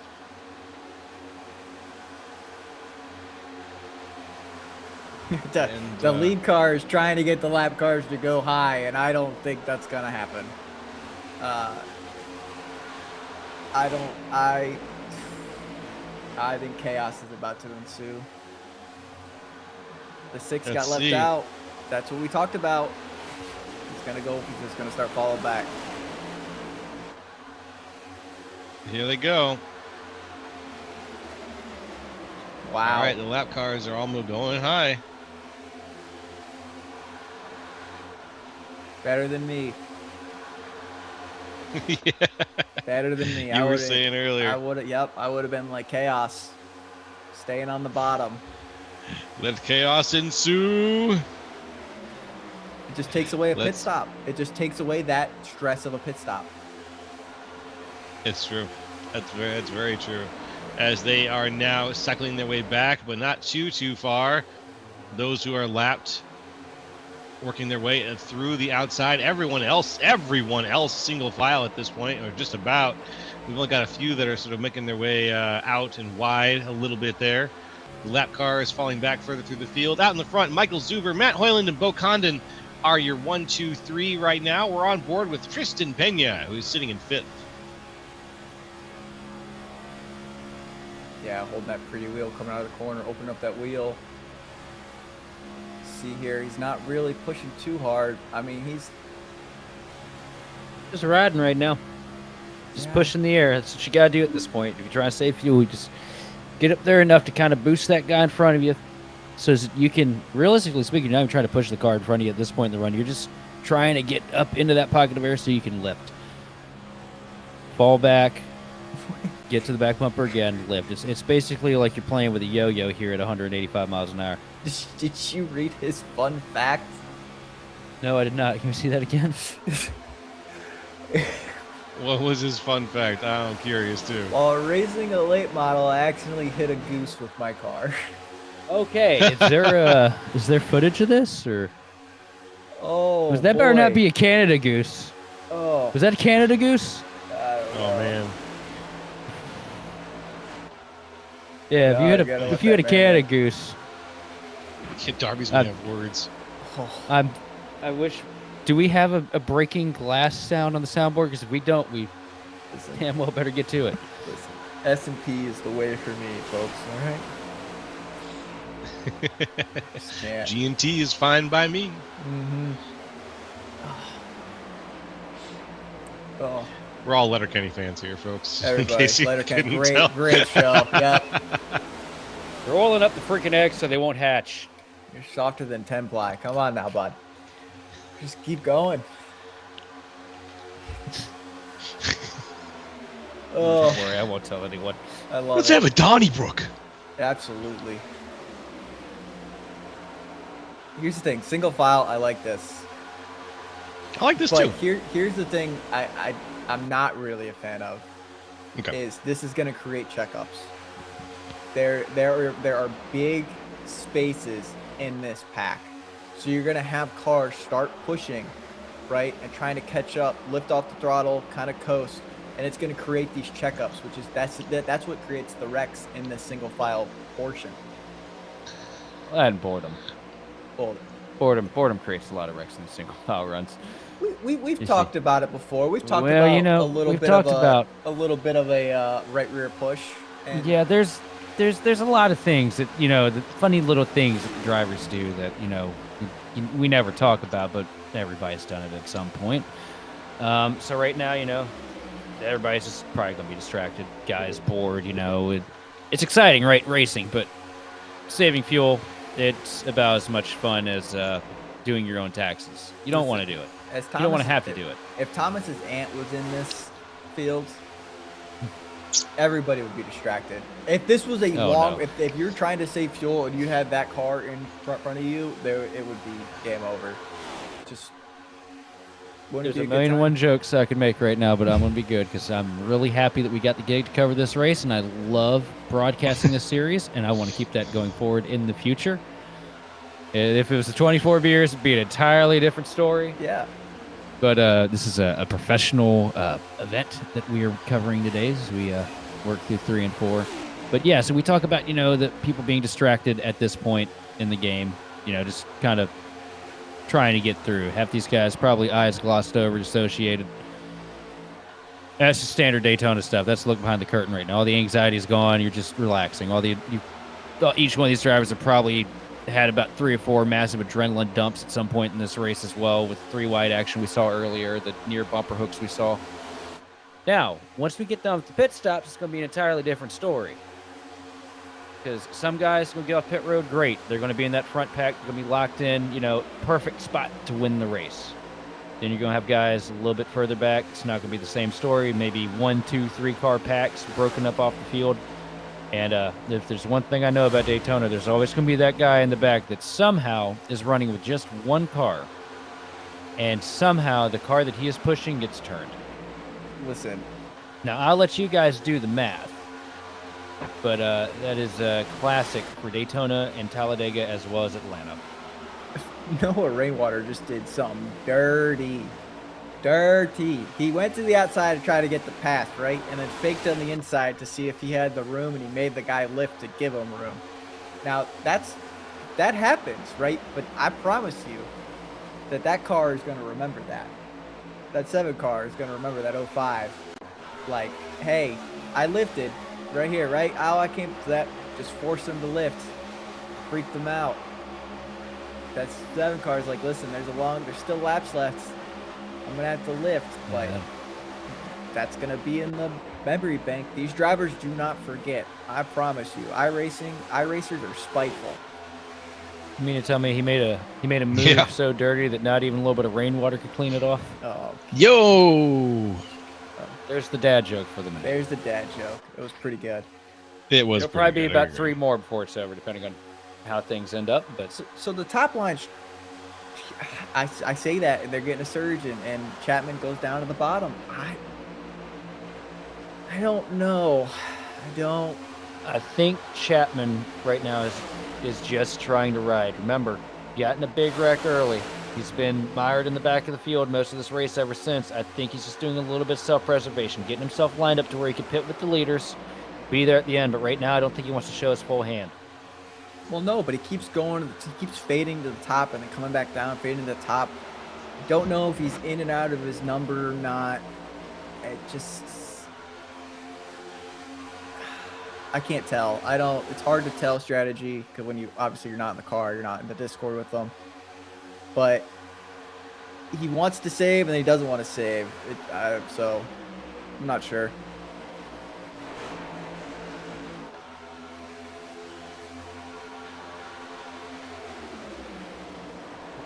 Currently 29 laps into this run right now. Michael Zuber has led every lap since we have gone back green. The rest of the field locked in fuel saving. A couple guys up top trying to make a push here to get to the front and get some track position before the inevitable pit cycle begins. So That's right. 173, 174 is my guess. Okay, that sounds good. And what we're going to do is we're going to take a little break before we get to that pit cycle, get things lined up for a nice long push to the end of this race. And we're going to cover it all, folks. So stay right here on Twitch. Stay right here on YouTube. We'll be right back.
Racing isn't easy, but experiencing it is.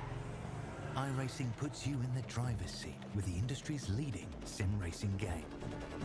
Drive on laser scan replicas of the greatest racing circuits from around the world. Go head-to-head against other drivers chosen by skill-based matchmaking to ensure competitive racing at every level. Compete across all your favorite series. In officially licensed cars, engineered to deliver the most accurate driving experience possible.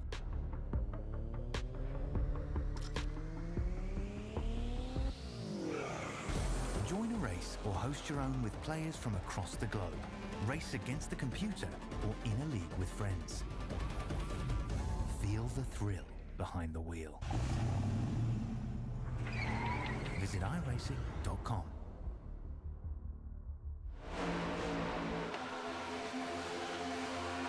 Hey folks, good afternoon and welcome back to the beautiful setting sun at virtual Daytona International Speedway, where we are covering the Universal Motorsports Tour. And who's we? Well, it's Grid Vision.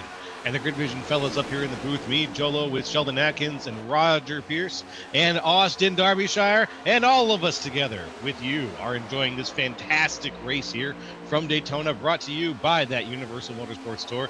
Right now, out in front of the group, it's Michael Zuber, Matt Hoyland, and Joseph Mealy out in third. And here comes the dicey part. We've had a couple cars come down pit road here. That means this lead pack getting ready to form, and you see cars tucking down to the bottom lane already. I got a good feeling it's going to be this lap, if not this one, the next. And one thing these guys got to be careful about, The pit road entry cone has been moved 200 feet in the off-season. If some of these guys didn't run Daytona week, they might be met with a sore surprise. We see one guy, unfortunately, pitting on his own here, not able to make it another lap. But I'm looking for, if all these cars come down at the same time, I'm looking for the potential of widespread chaos. Because you and I know just how easy it is, Roger, to get that transition from fourth to third mixed up, start wheel hopping, and just skid all the way down into pit road. Yeah, absolutely. And like you said, 200 feet, right? A lot of these guys, it's muscle memory when pitting. For myself, I had to really practice my new entry points because for a long time it's the downshifts, it's the braking, it's the gas flip, it's everything, right? It's a dance you do. And what you don't do is you don't prime the brakes too early, but you don't prime them too late. And what I mean by that is coming out of 4 or going into 3, you really start like tapping that brake pedal, trying to just prime your brakes. It is a sim after all. So you're just trying to get everything ready. And what you're doing is in the Discord, you're talking with your teammates, you're kind of calling it out. You're like, all right, this is going to go high, I'm going to go low, I'm going to go middle. And you kind of plan out your pit entry so everyone has a lane. But then what happens is you have guys behind you pitting, and they are not in the Discord with you. They're not calling it out on iRacing. And so you're kind of just hanging on for dear life, hoping that everybody hits their points together. Stop it.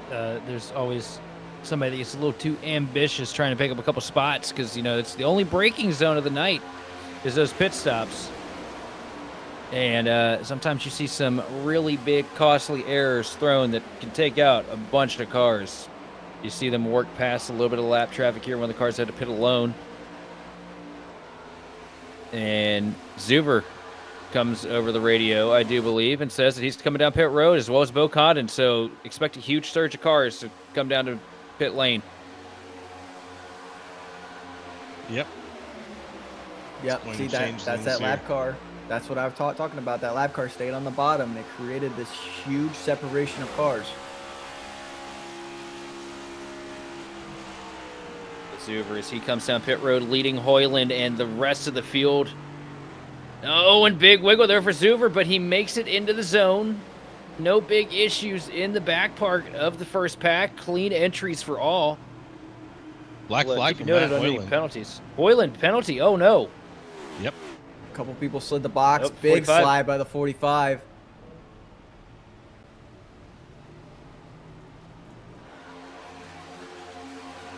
Gonna cost a mistake and another mistake. Some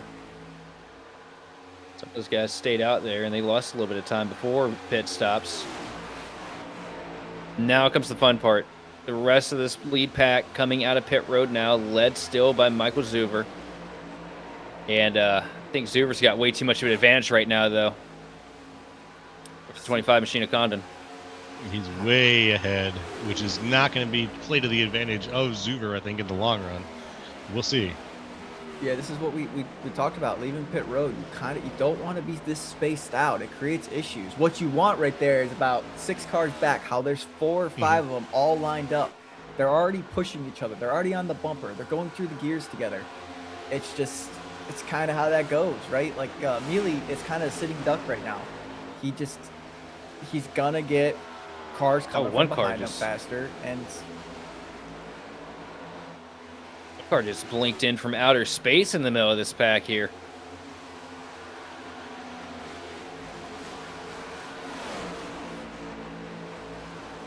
And here's the thing that is going to happen here. You're going to have these cars pushing each other. So the 96 caught the 39. Mealy lifted so they could get together. The 25 is coming. And then this pack behind them, Rainwater. Rainwater is not going to split the 25. I do not see that happening. I see him lifting and calling it out that we're going to pick up these 3 cars.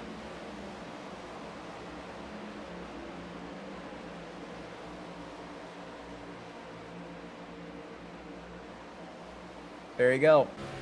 All back together. Yes, sir. Lined up with Zuber tucked in behind the 39.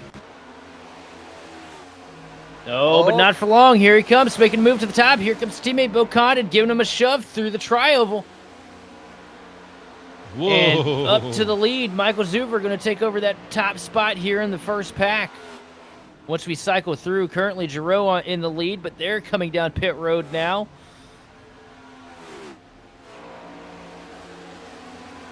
Kind of saw that happening. That's right. Knew that was coming. Well, any minute from now, they're going to make the pass as they come around through 3 and 4 now. The sun's setting here at beautiful Daytona International Speedway. Lap car traffic is getting past, and any second now, Michael Zuber's name is going to jump there from 5th to 1st on your list of good drivers, and there we go. Yep, and there's the cut down. They're going to try to create that space. They want as many least cars as possible in the lead pack to have to fight that. And it's just going to create chaos. Now you have a lap car within these cars that is going to create an issue.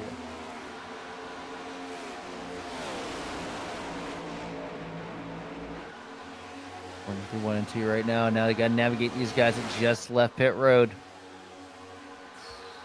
See the whole field go up to the top here. Chris Suski in the 92 machine was talking about how he was sputtering getting into the box. That was how close he was on fuel mileage. I think these lap cars are going to come into play.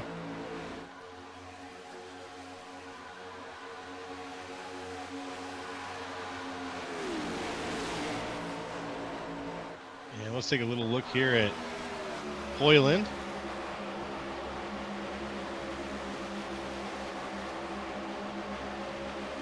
Here we are. Eyes on.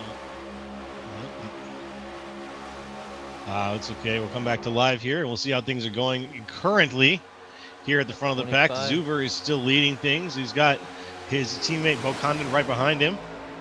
Ooh! Oh, no! Oh, no! No, save it. No, Oh, save. and a big wreck. No. Heavy contact with the outside wall for the 84 machine. You know what I got to say, boys? There was actually some pretty intense saving during the beginning of that wreck. And in the end, about one car went flying. There was a lot of bumping, and the wreck was the yellow was pretty much deserved here. But one car got spun out of all of that. Everybody else kept it straight after getting hit. That is the worst feeling in the world. 176 laps on the board here for Josh Wren. Yeah. I remember correct, won the second stage? Second stage, yep. Yeah, Yes, second under stage caution. winner. Had a lot of pace, was making some great moves, ran a great race, and he's on pit road right now. Had to take the tow. And from 3 and 4, I can tell you that's going to be about a 2.5 minute tow, which means he's going to be a lap or so down by the time he's able to even get the fast spare slammed into the thing. There we go. He just got, he came up and blocked the 84. Yep. Just up in the rain. A bad swipe. Oh, Wow. Did rainwater get damage? certainly. That was close. see. That was close. No, rainwater clean. Not a mark on the 05 machine. Yeah, just right there. See, that was just a bad swipe there. Not even left front fender where they made the contact.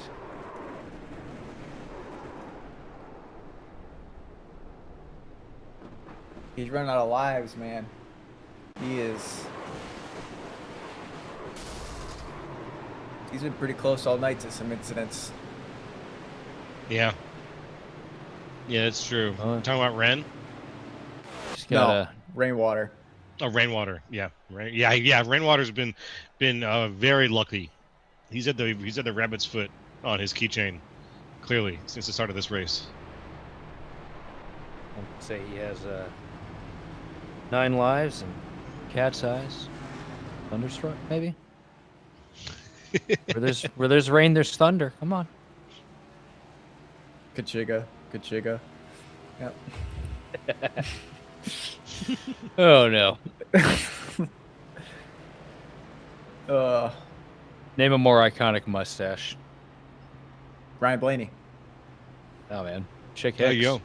Brian Sam Blaney Elliott. wishes he was Chick Hicks. Sam Elliott. Sam Elliott. Yeah, Sam Elliott. Chick Hicks.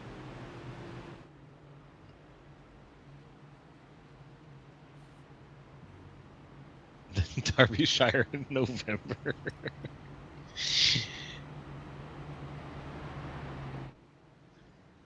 Oh. Well, Let's see. it's a shootout now, boys. That's right. It is. Oh, yeah. yeah. 100. We got what? 23 laps to go. Going green probably with 20 to go, and I think we're gonna start to see a couple fuses get lit here.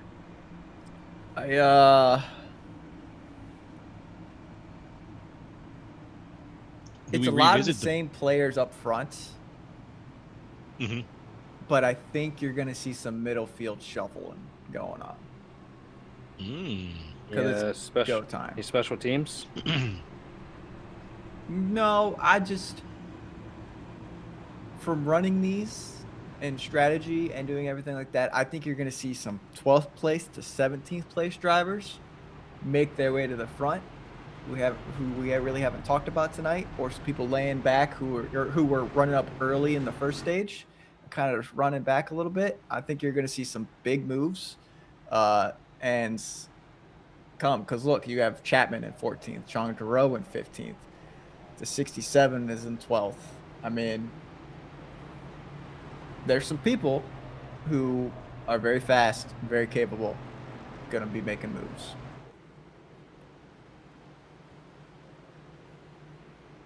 You love to see it, folks.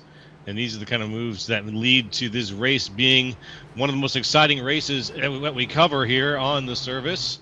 Daytona 500s are always exciting to me. This mix of strategy and the fact that you've got to go 200 laps around this behemoth always add up to something fun. And here on the Universal Motorsports Tour, it's been a lot of fun. I want to shout out again to our sponsor of the third stage here, SRN, that's Sim Racing Nation.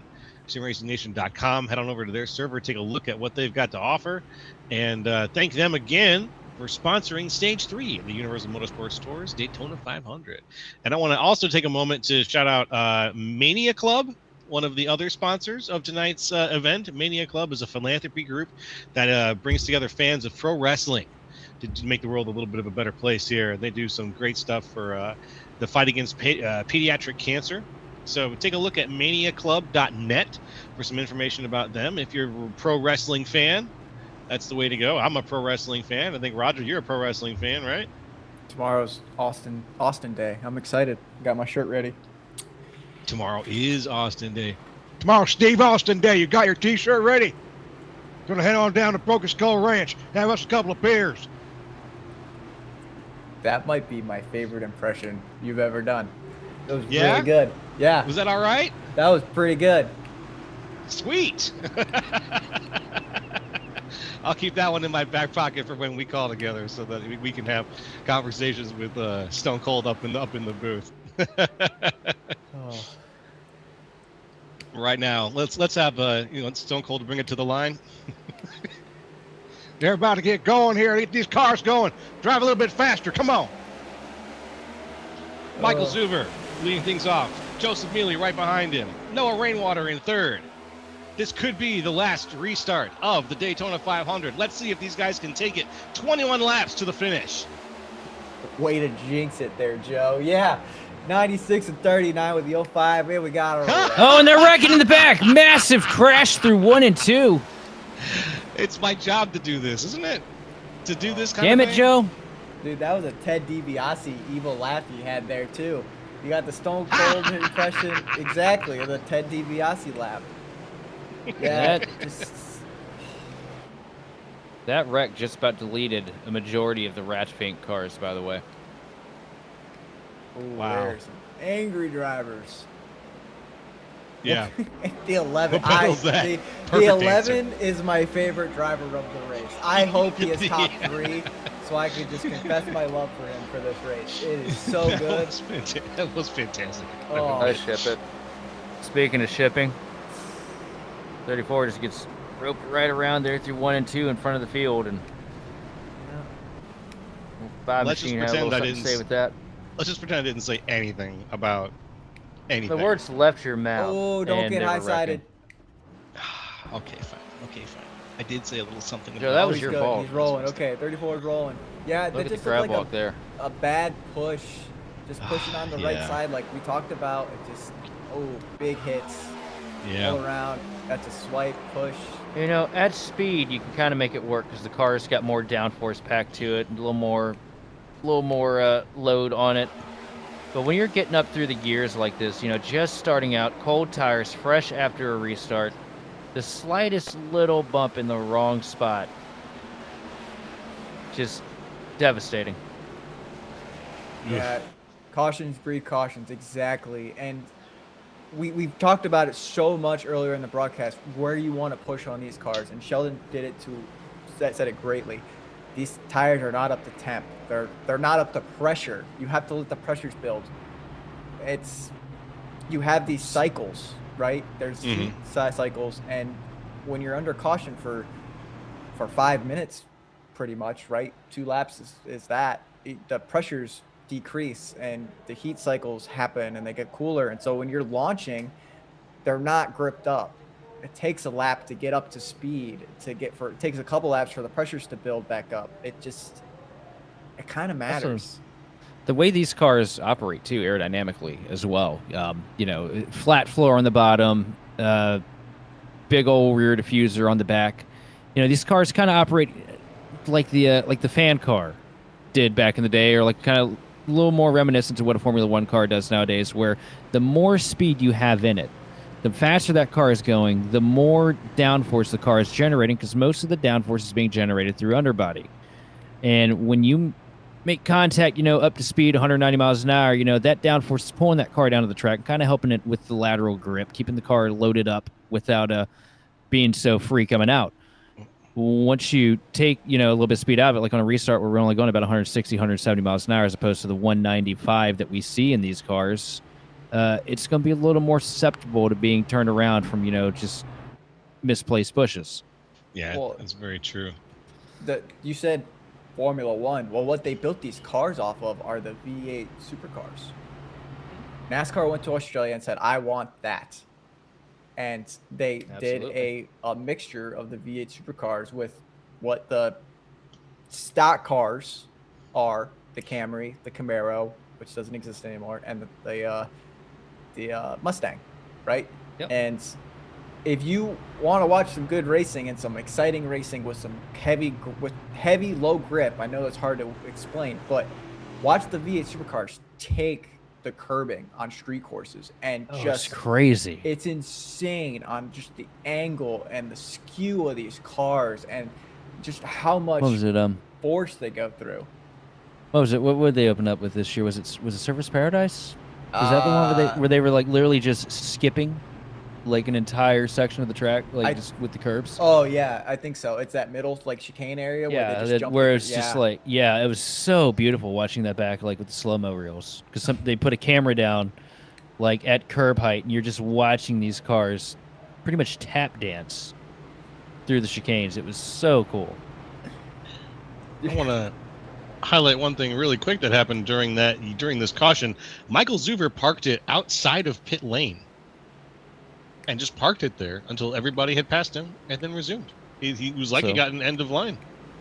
Also, we have a Rainwater fan in the chat, Tyler Best, offering $20 in Robux to Mealy to let the 05 of Rainwater win. So, I mean, look, if I Mealy, look, $250 for the race win, or $20 in Robux.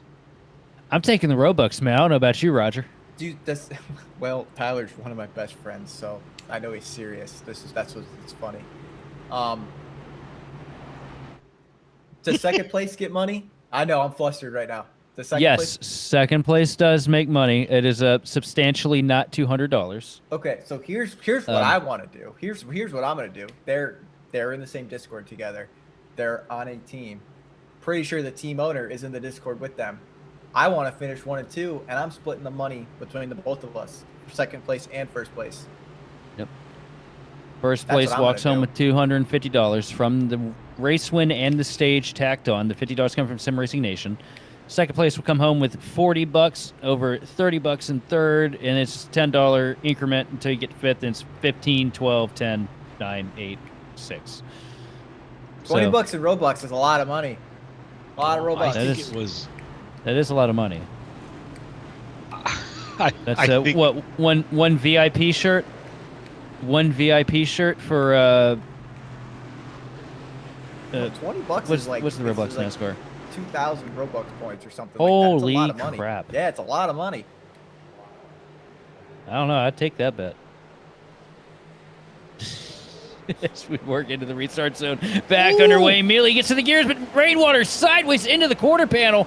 But they both save it. That could have been huge. Here comes the 11 machine of Caldwell, though. And what is he going to do? Who's he going to go with? Tries to cycle Rainwater out. Nobody else to know a Rainwater fan in the chat tonight. Now, Mealy trying to do the difficult task of controlling both lanes here at Daytona. Back down to the bottom from the top. We make it through 1 and 2 green this time. Let's see if Joe casts some kind of voodoo hex into 3. Ooh, what should I say? What should I say? Well, I'm going to say that right now Rainwater in the top line has the momentum to get side by side, but not enough to get past Mealy. So he's not going to be able to defend on the top or bottom line right now. But he's got enough help behind him, I think. As right behind him, he's got Matt Garrett.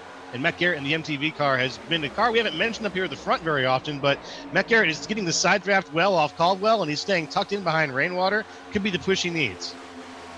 Well, we kind of talked about it earlier, right? Like I said, people from the back are coming up to the front.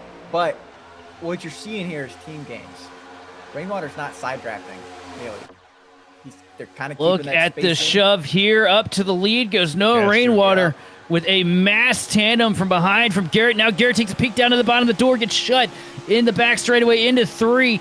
Rainwater coming back down, trying to control the bottom lane. Here comes Bo Condon in the 25 machine with a huge head of steam, though, as he's getting pushed by the, I think he's at the 85 machine behind him.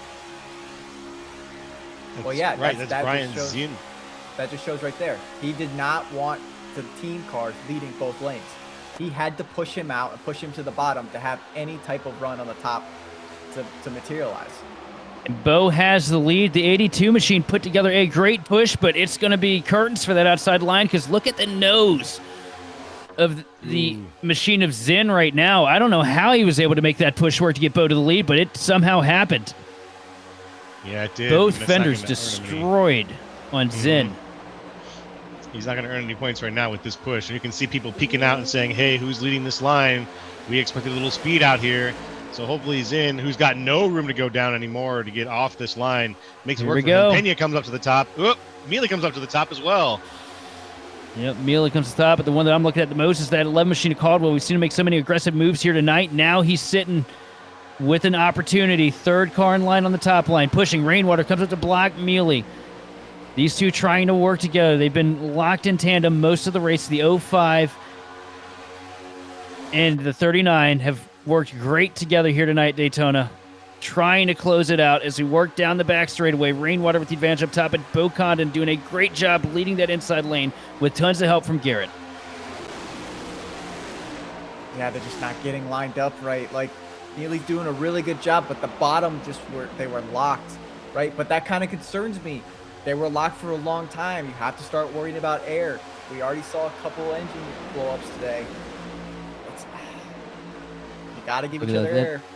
That outside line is struggling right now. Rainwater went from looking like he could win this thing to mired back in traffic. Going to have to take the bottom here. He might have to hang his teammate out to dry. Mealy's going to get stuck on the outside line now. Has help from the 11 machine, but that bottom is just pushing so hard. And when that bottom line gets formed up like this, it's almost a one car around. Wreck on the back straightaway. The gold car back there. I think and somebody has been DQ'd. Ooh, they reached 30. 30 incident points. Wow. Yeah, Brent I think Thompson. Joseph Mealy's front nose is just pushed in enough where he can't push, but he can be pushed. And that happens.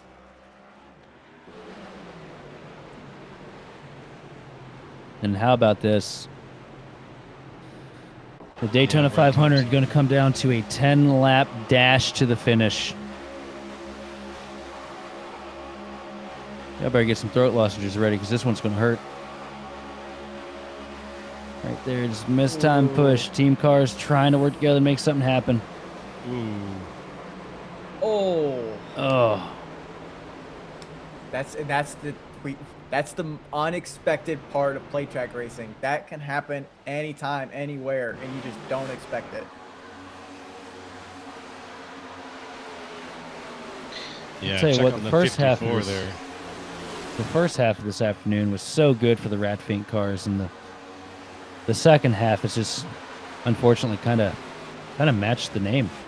Yeah. They've done their best, but it was the first half of the race for them. Well, I mean, they have to push so hard because no one's willing to work with them. They have to do it on their own. And look at this. 25 machine, Bo Condon sitting up here at the lead. 10 laps to go when we go green here at Daytona. You know, it's kind of his show, but it's been a while since we've seen Bo bring one home. He's That's made true. really good moves. Smart out there.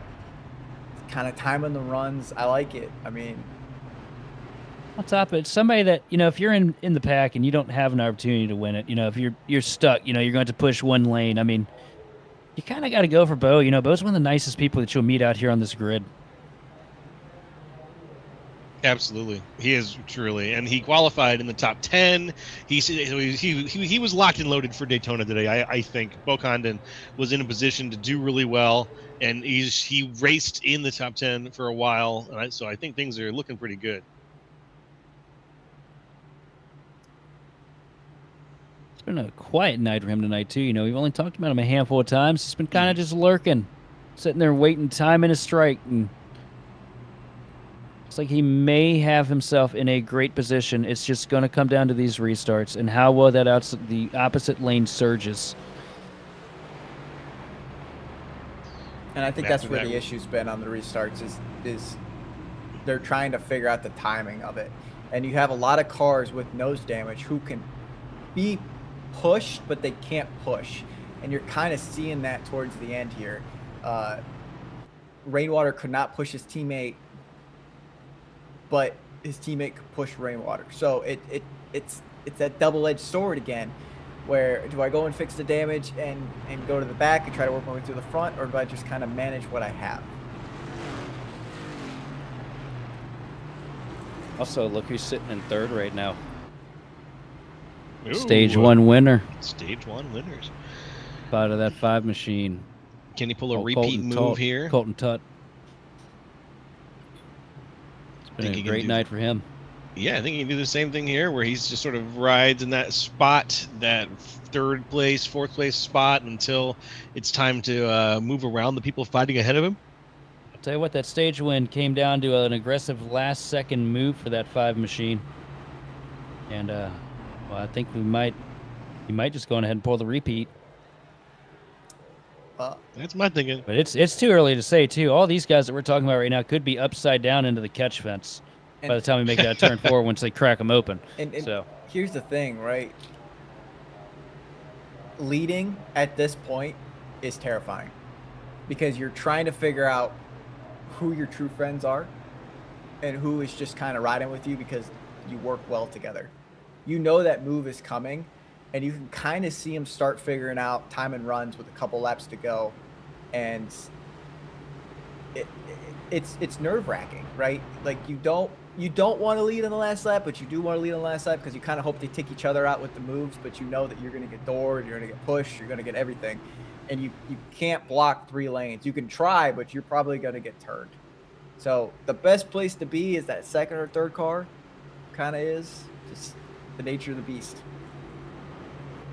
there's 1,000,001 what-ifs right now. Yeah.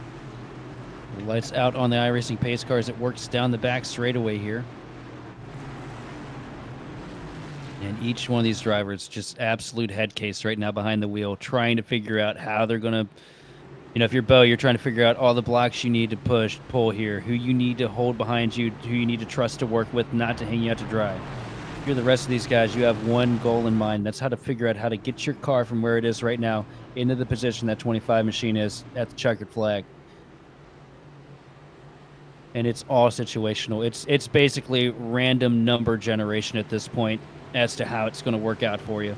But you've got to do everything you can to just push and try to put yourself in that position.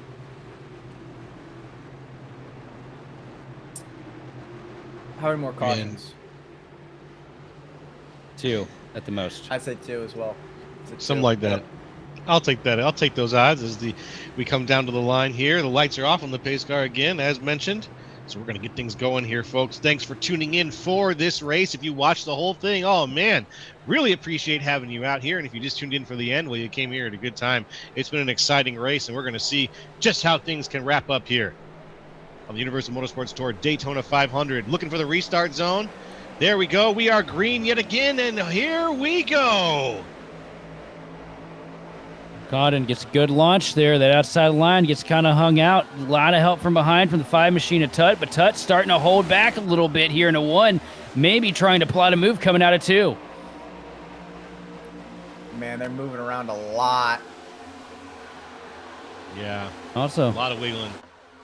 somebody we haven't talked about at all tonight, sitting in 3rd place, the 45 machine of Matt Cherry. He's coming to play when it matters the most. Yes, Cherry was in the center of one of those earlier wrecks, but managed to come out clean enough to make it back up to 3rd here. Looking good, a good spot to be for these last 9 laps here. I said it earlier. I said that mid-pack cars, they're going to come up here. They're going to play. It's time.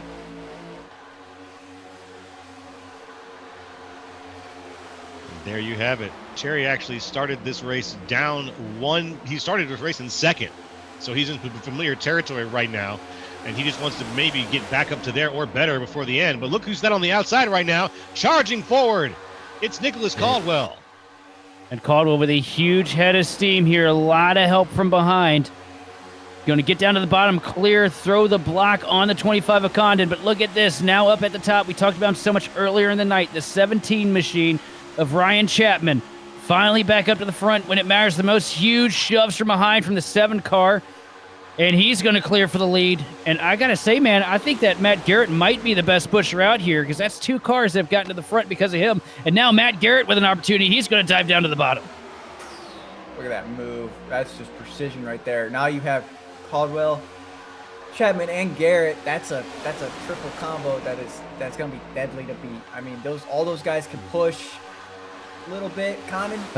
Condon comes back to the top. He's going to try and get with the 96. Gets hung out a little bit. Now the 11 out of the line. Around he goes. There goes And Chapman. what goes down must come up, but they're still wrecking behind him. Didn't see that one coming at all. But that wreck, I don't. There was 2 Caldwell- wrecks there. Yeah, those 2 different wrecks. Yeah. I think That the was first probably one a- was Chapman getting hung out to dry. It was the 11 trying to fit himself back in.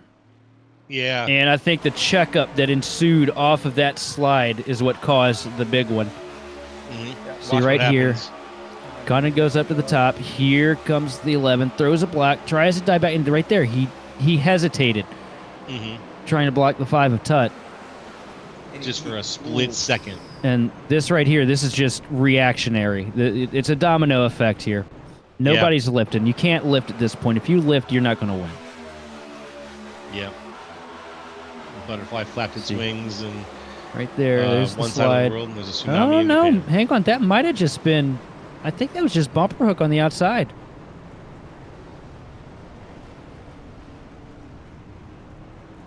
Bet you if it was a Camry pushing, that wreck probably wouldn't have happened. Yikes. Chevy knows, man. You just get on it. It just gets so off-centered. But here's the thing, right? That 45 This is pushed just a the peak. 5, like that 5 and 5, the Yeah, 45 right. and 5 got together, and that momentum started Yep. pushing. I think Caldwell was clear, and it kind of just surged, right? I think it was just a surge of momentum, and he saw it coming and moved up, and it wasn't in time, and he got clipped. I still am willing to say, though, that wreck on the outside was going to happen regardless of Caldwell, because they gave it shove down the back straightaway. Unfortunately, the nose of the Chevy off-centered the car in front, shut him down about a half lane, then they just get misaligned coming into 3 and 4. I don't even think they lifted for what happened on the bottom. But do you know who that saves, though? Caldwell. Yes, it does. There was no caution. There wasn't going to be caution for a single car spinning.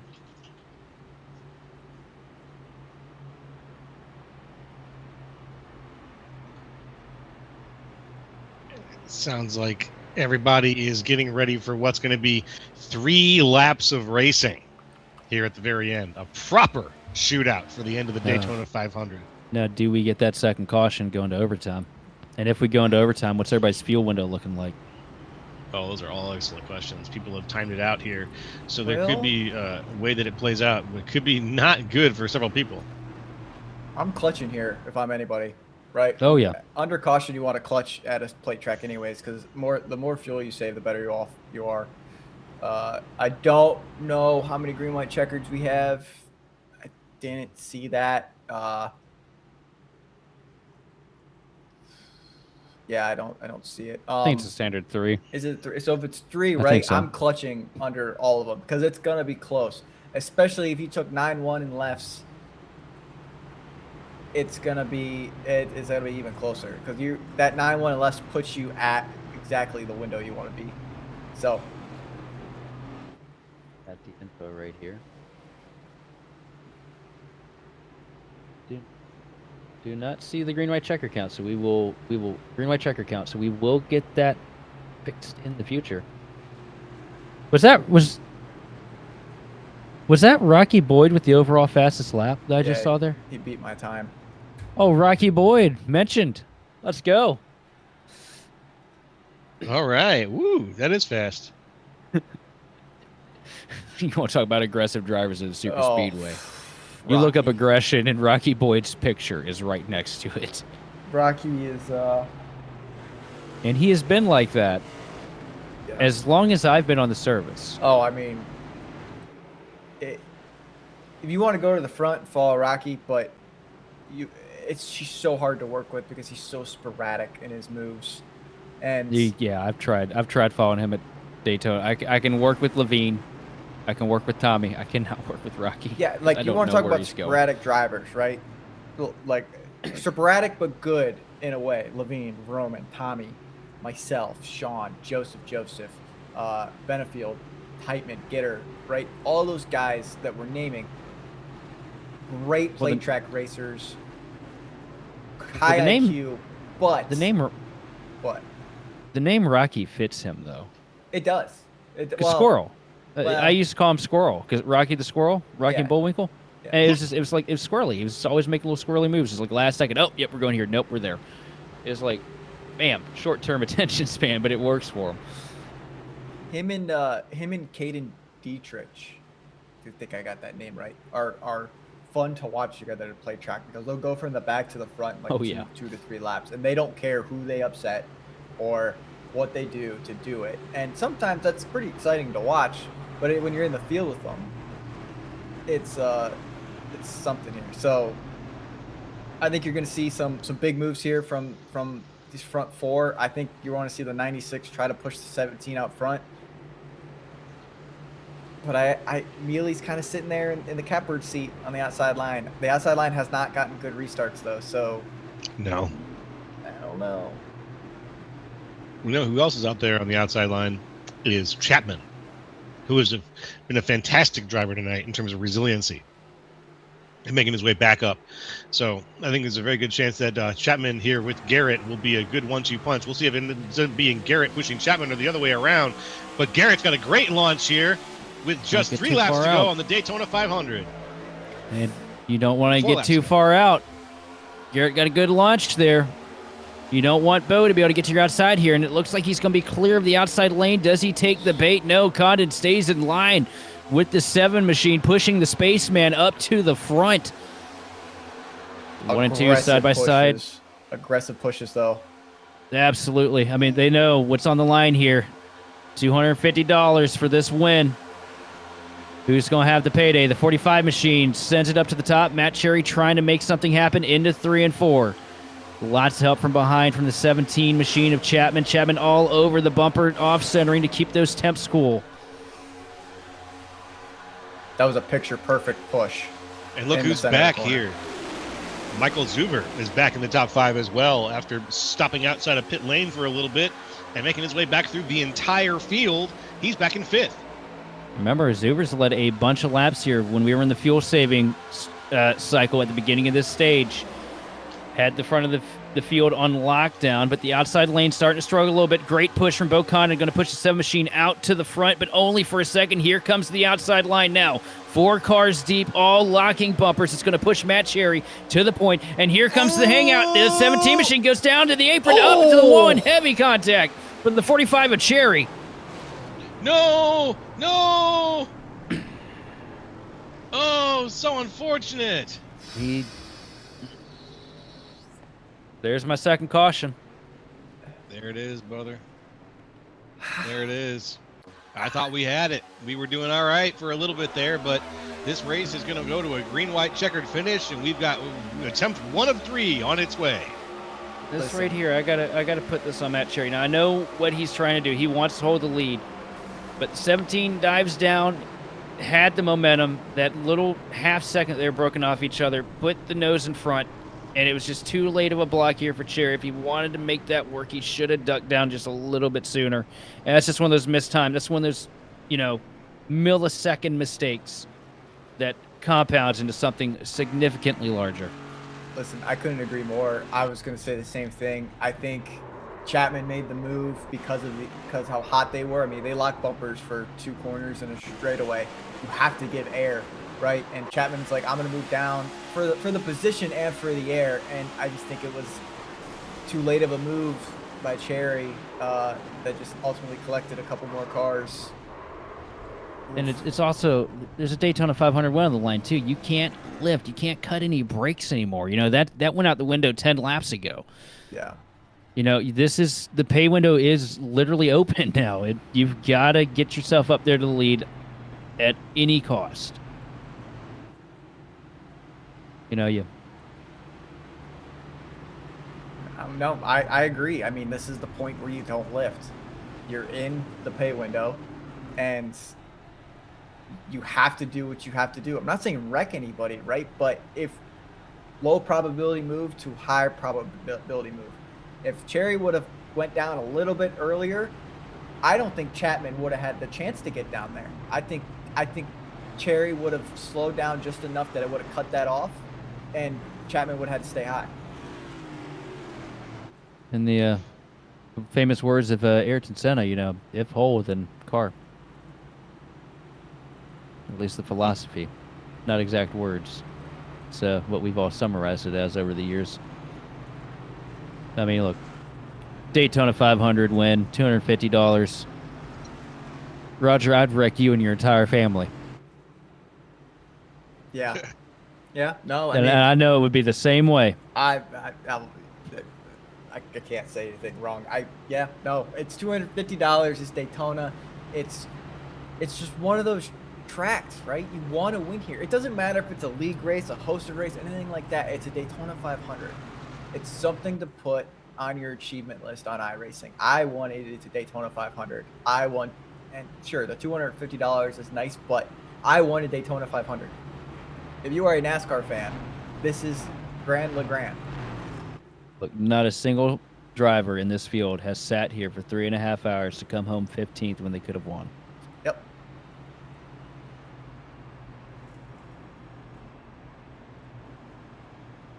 Also, just before we get back going here and get, completely overexcited, because I know this is going to be absolutely insane, but just another big thank you to Dakota Territory Car Club, Thunder Valley Racing Esports, and Sim Racing Nation for the money that they have put together here for the stage bonuses.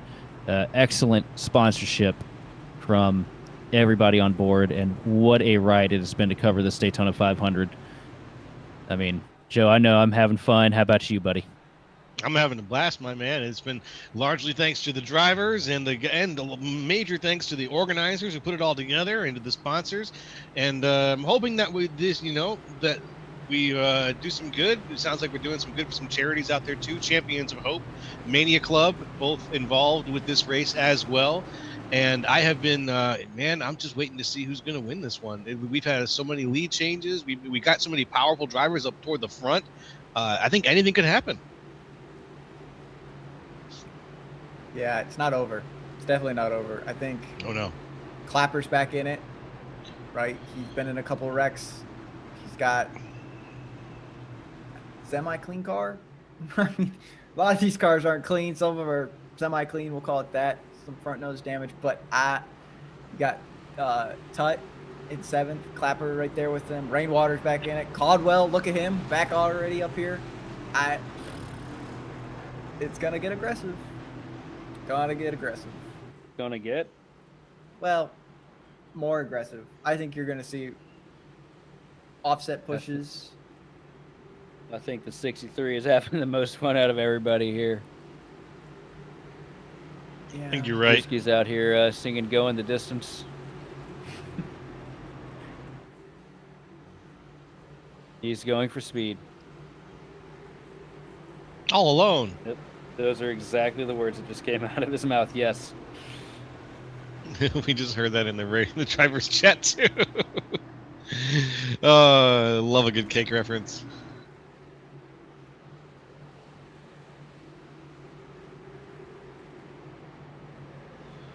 Well, do we use all 3? No. Oh. No, I think that was the last caution. I think after this, they're going to try to get it across the line.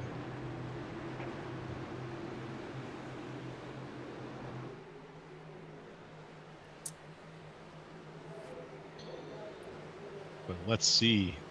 Out of the front. And now it's going to be a tough one here, but let's see if this one will go to the finish. Garrett and Chapman out of the front. It's going to be a tough call, though, with also Bo Condon and Brendan Schumann actually back there, a name we haven't mentioned much this race so far. A few other names in the top 10 that could make their moves here. So let's see what happens. Pena flying around back there, the 50, unable to get the car stable. There we go. He's back in line. And with Chapman and Garrett and exiting 1 and 2, we'll see what the backstretch brings to this race. They almost lost it. And the inside line starting to struggle. The 7 machine getting pushed ahead. Garrett with a great help from the 82. Remember, and they're wrecking behind him. No, I was wrong. And there's another DQ in that mix. That's right. Oh, there's quite a few. Oh. Quite a few. Just kind of saw it happening. They started building it. The pushes were super aggressive.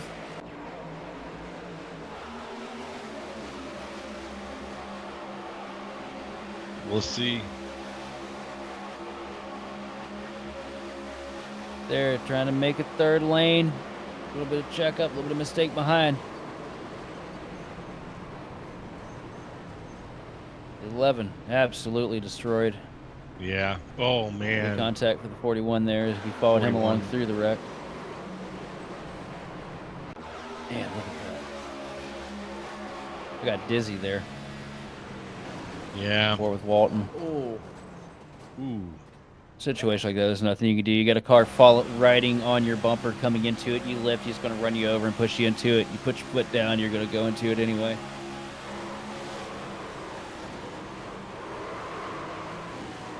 What was that? I'm What not happened lifting there? until I see Goddard, the checkered flag.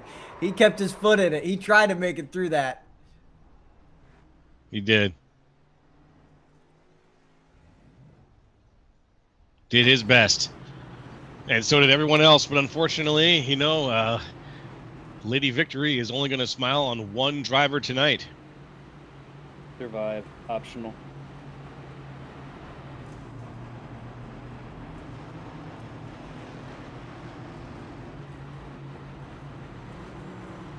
And we've got...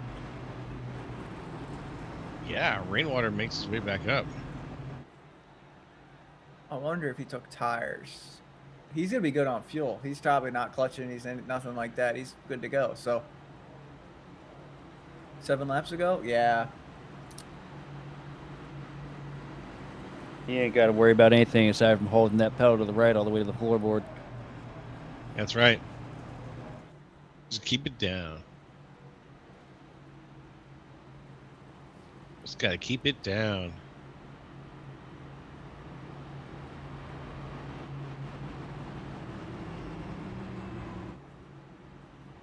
All right, folks. If you're still watching in the chat, or if you just joined us, I see here a few people calling out who they think they're going to win. We've got one. We got TBR Esports and come on, Todd Parent, go go go. Nine's doable. Tyler Best calling for rainwater.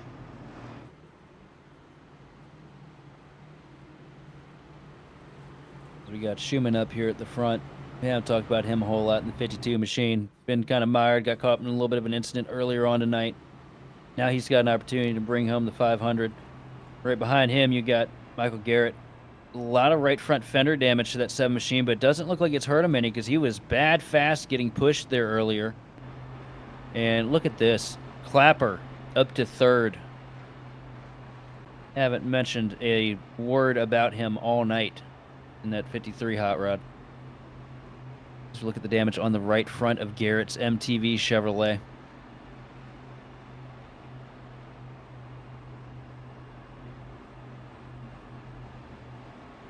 Clapper. Let's see. Clapper's pretty beat up too. Yeah. That's It's a roughed up car. Look at that Mania Club sticker on the side. Love to see that decal. When the splitter on the Chevrolet starts to look like the splitter on the front of a Scion TC, you know you're in trouble. Giving away the EPI secrets there, Darby. You can't go in the door like that. Let's see, let's get the damping figured out there. How many degrees was of separation? Yeah, you're right. Yeah, they're running those shock springs here. Yeah, that's crazy. If only Rubber iRacing built was up. so specific. Oh, 2,000-pound right front spring. Yeah, it's- look at it's that. All pretty- the marbles. It's pretty good. We use Motec to build the cars, get everything where you need to go, ride heights, shocks, springs, everything. Okay. That's Oh pretty yeah. cool. I didn't know There's that. there's Oh, a yeah. I whole figured it other was world, simulated. Joe, that you have. Yeah, there's a whole other world that you haven't seen yet. It's Joe, it is. We're talking work 20 hours plus on a setup, and still not be fast enough to beat the better teams. Damn. Like the Richmond NIS car I had back in 2018 that I won a lot on. That every flat track, I missed that. But that was I worked on that setup for about 40 hours that week, and then I ended up being able to use it until we got rid of the Gen 6 car and win in it every year. yeah. There's some platforms that we can like kind of build off of at every track, and play tracks kind of are that track where that thing where you can build off of the same platform. But Yep. because it's week 13 and there's new things, a lot of guys are probably trying new things, and I mean this is the best opportunity to do it. We're not going to see Talladega for a little bit, so Long haul out before we go back to Dega. Thank God. Thank God.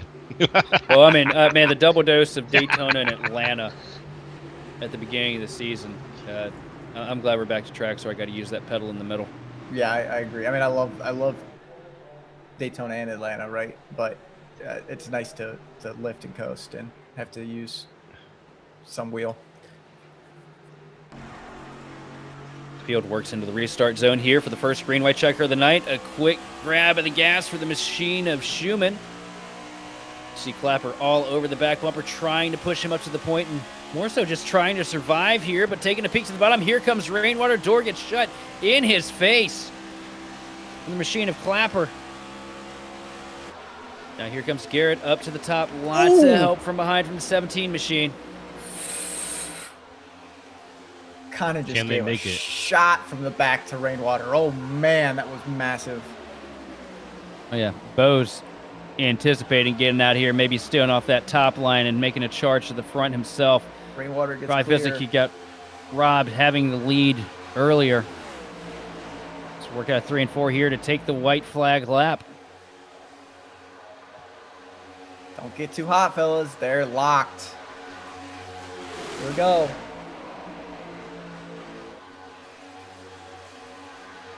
White flag is in the air. This is a lap that ends it all. $250 on the line here from Daytona. And around they go. Rainwater, heavy contact with the outside wall. That leaves a 2-car breakaway at the front of the field. The rest of the field packed up into the wall. Justin Clapper all over the back bumper of Brandon Schumann. Just a little bit behind, though. Bo Condon working with Matt Hoyland. Will they be able to catch up in time to get to him in the tri-oval? through 3 and 4 for the final time. Here comes Condon with a massive run, sends it up to the top to try and take over the lead. Hoyland gonna go with. It's gonna be a drag race. 4 cars to the line. Condon with the advantage into the tri-oval, door thrown and across the stripe. It's gonna be Bo Condon with the win at Daytona. What a finish. Huge shot for Bo Look at Condon, that. and he wins it all. That was perfect. That was really good.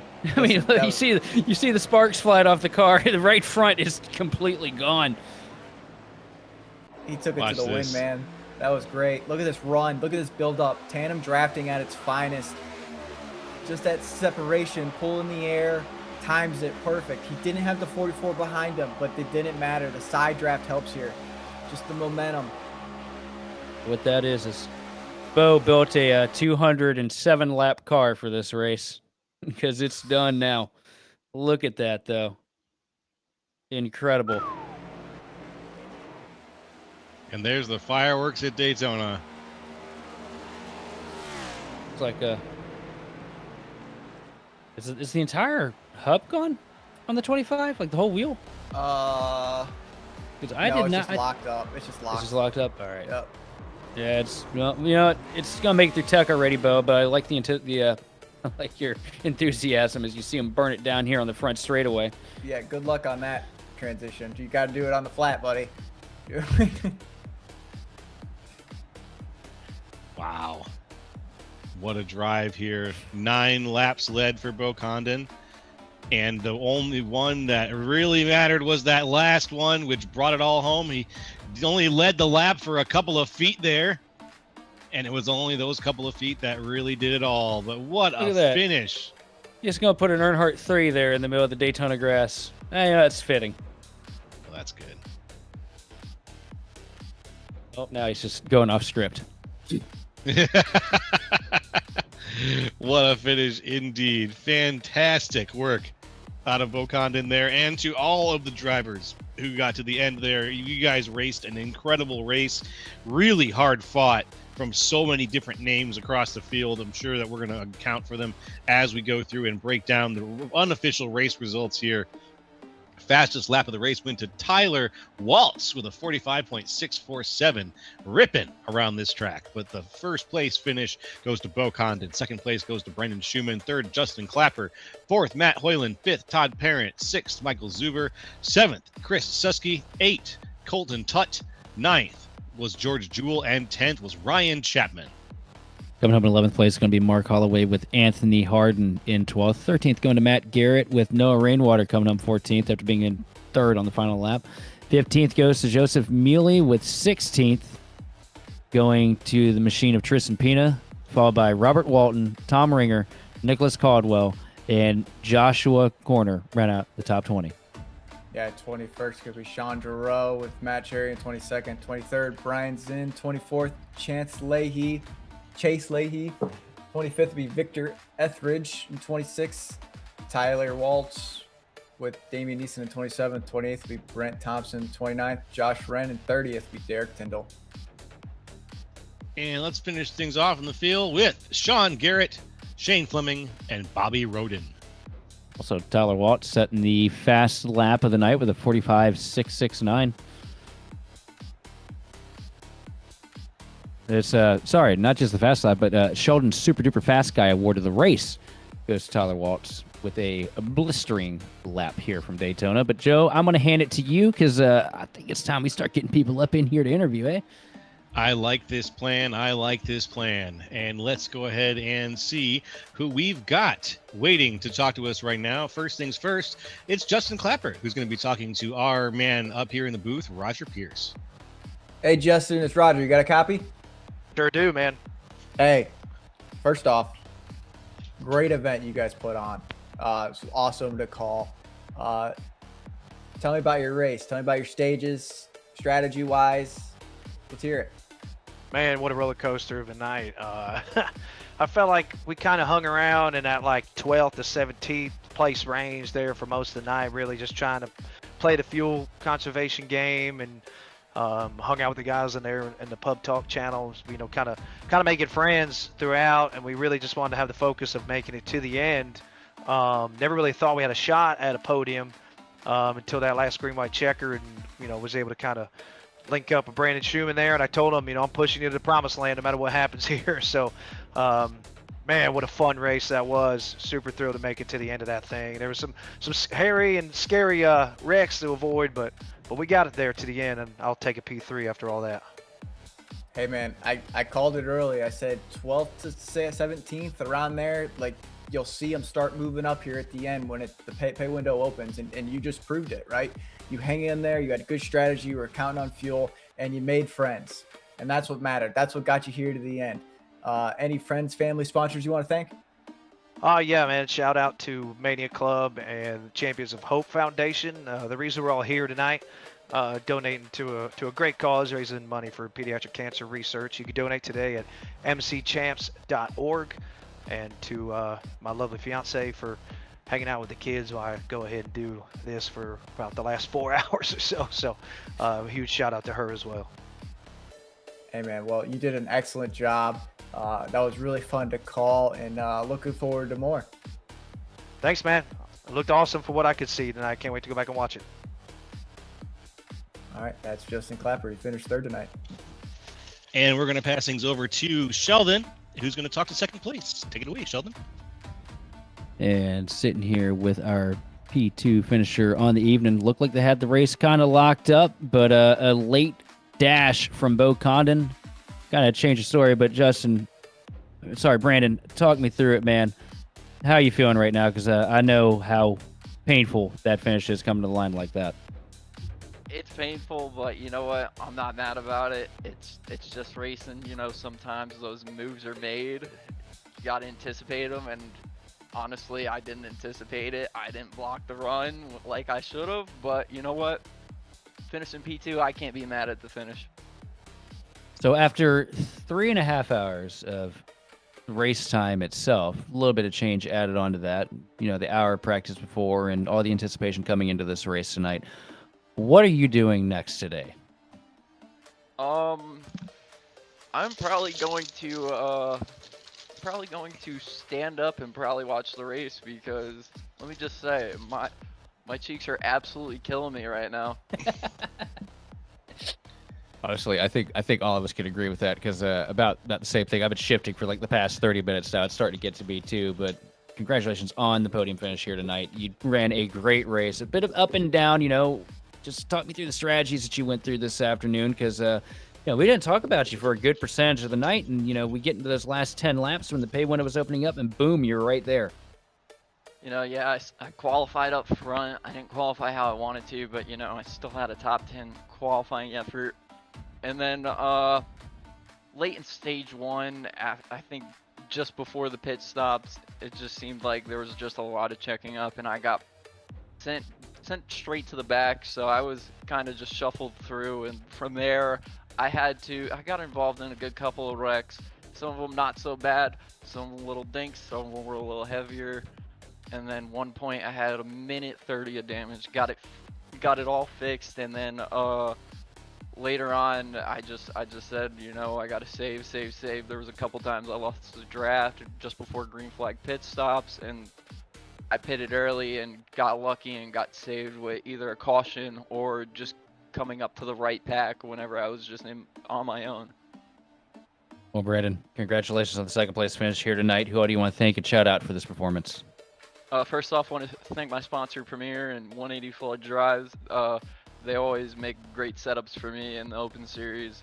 They're always doing well. Everything is going well with Premier. Make sure you get a setup if you ain't got one. But also got to thank my parents for always tuning in. Got to thank my buddy Tristan, and also got to thank my buddies Cole and John for always sticking around with me and always being there for all the Iries, and we always do.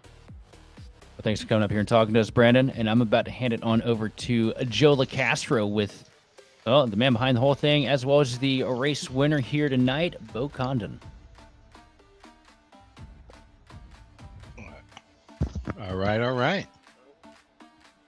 And there we go. Now we have Bo. Let's say hello. Bo Condon, can you hear us okay?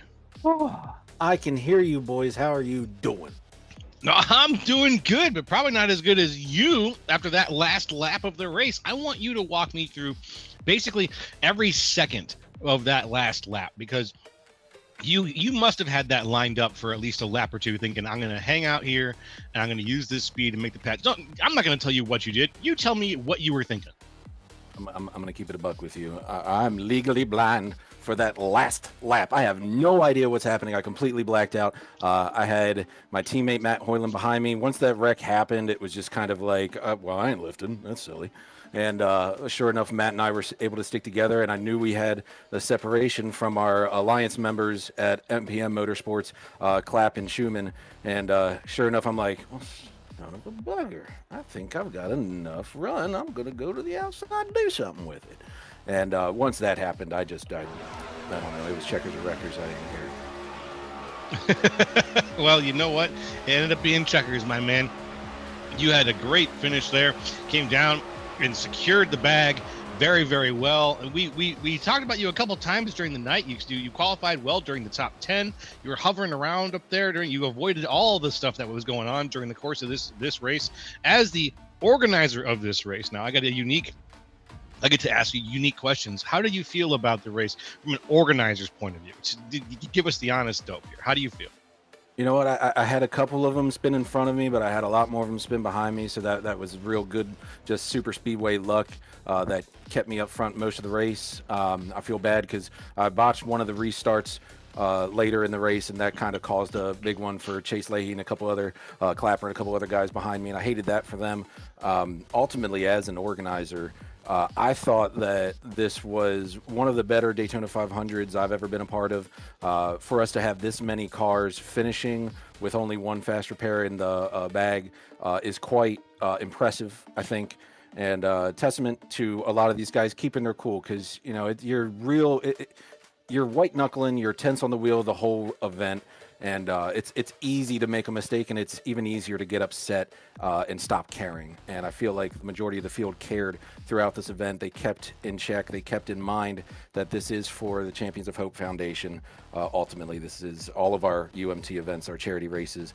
So we're doing good we're doing good while doing fun, as we say at Two More for Trooper. Heck yeah, Two More for Trooper. I remember that slogan. I remember it well, and I'm really my glad own slogan. I don't even know how I say it, but that's fine. Oh, it's a good one. I think it's great what you guys have put together here, and that you've managed to make something both fun and helpful at the same time, and you get so many great drivers involved. So we're looking forward to I'm looking forward to hopefully getting a chance to call more of these races in the near future. And well, now that you are the winner, you get to do you get your own prize money? How does that work? Well, so I can tell you right now, I don't even, because I was so into just adminning, I have no idea how much the prize money even is for the winner. I can assure you that I'm just going to take that and we're just going to reinvest it right back into the Universal Motorsports Tour. We'll split it however we're going to split it for the charities. I'm not going to retain any of that money. I got enough rum money in the bucket. We're okay there.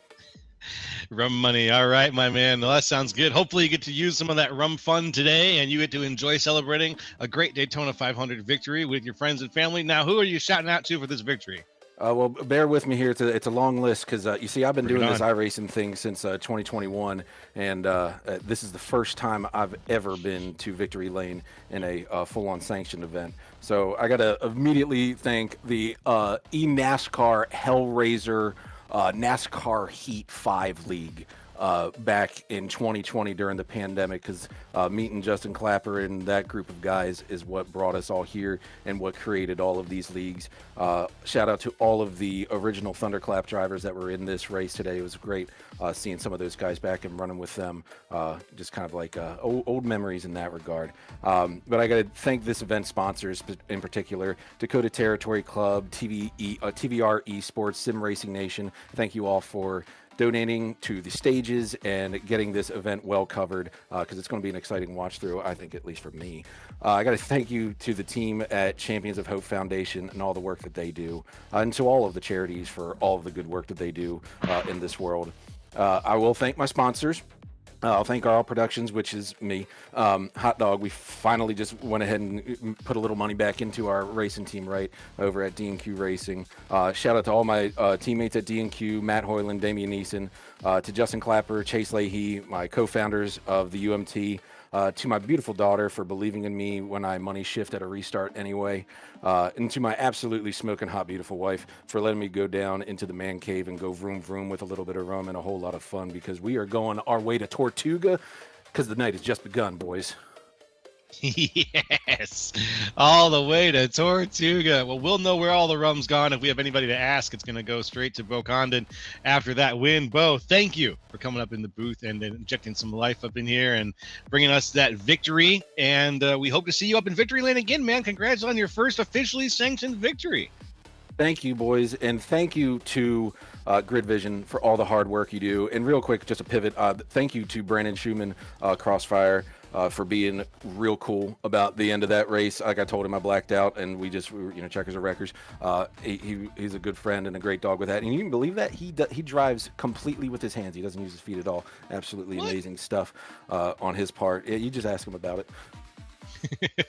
All right, you got it, my man. Thanks again, Bo. We'll talk to you soon. Hey, real quick before I cut off, while we're live, I'm going to let you all know on a secret on what the next event is. Oh, boy. All right, hit us. Do you have a drum roll? Yeah, you got a drum roll? Hit me with it. That's good. Tight drum roll. iRacing Hot Pursuit. So we're going to do Miami Autodrome GT3s. We're going to have designated police officers at the back of the field. It will be roughly 10% of the field will be police officers for 2 hours at Miami Autodrome. If a police officer catches you, it's a 30-second pit limiter hold, and then you can go back around them. And whoever gets to the finish line first wins. If the police officers win, they get to confiscate all the prize money for the charity. We'll be supporting Project Canine Hero for that event. Are we allowed to drink for that one? You can. The drivers are not. It is a competitive event. We won't have a. Yeah. Well, when you bring in police officers to police the field, you should probably not be drunk driving, especially in Miami. Yeah, that's very good. That's true. Yeah. Whatever else you use in Miami while you're driving, hey, do your thing. All right, you got it, my man.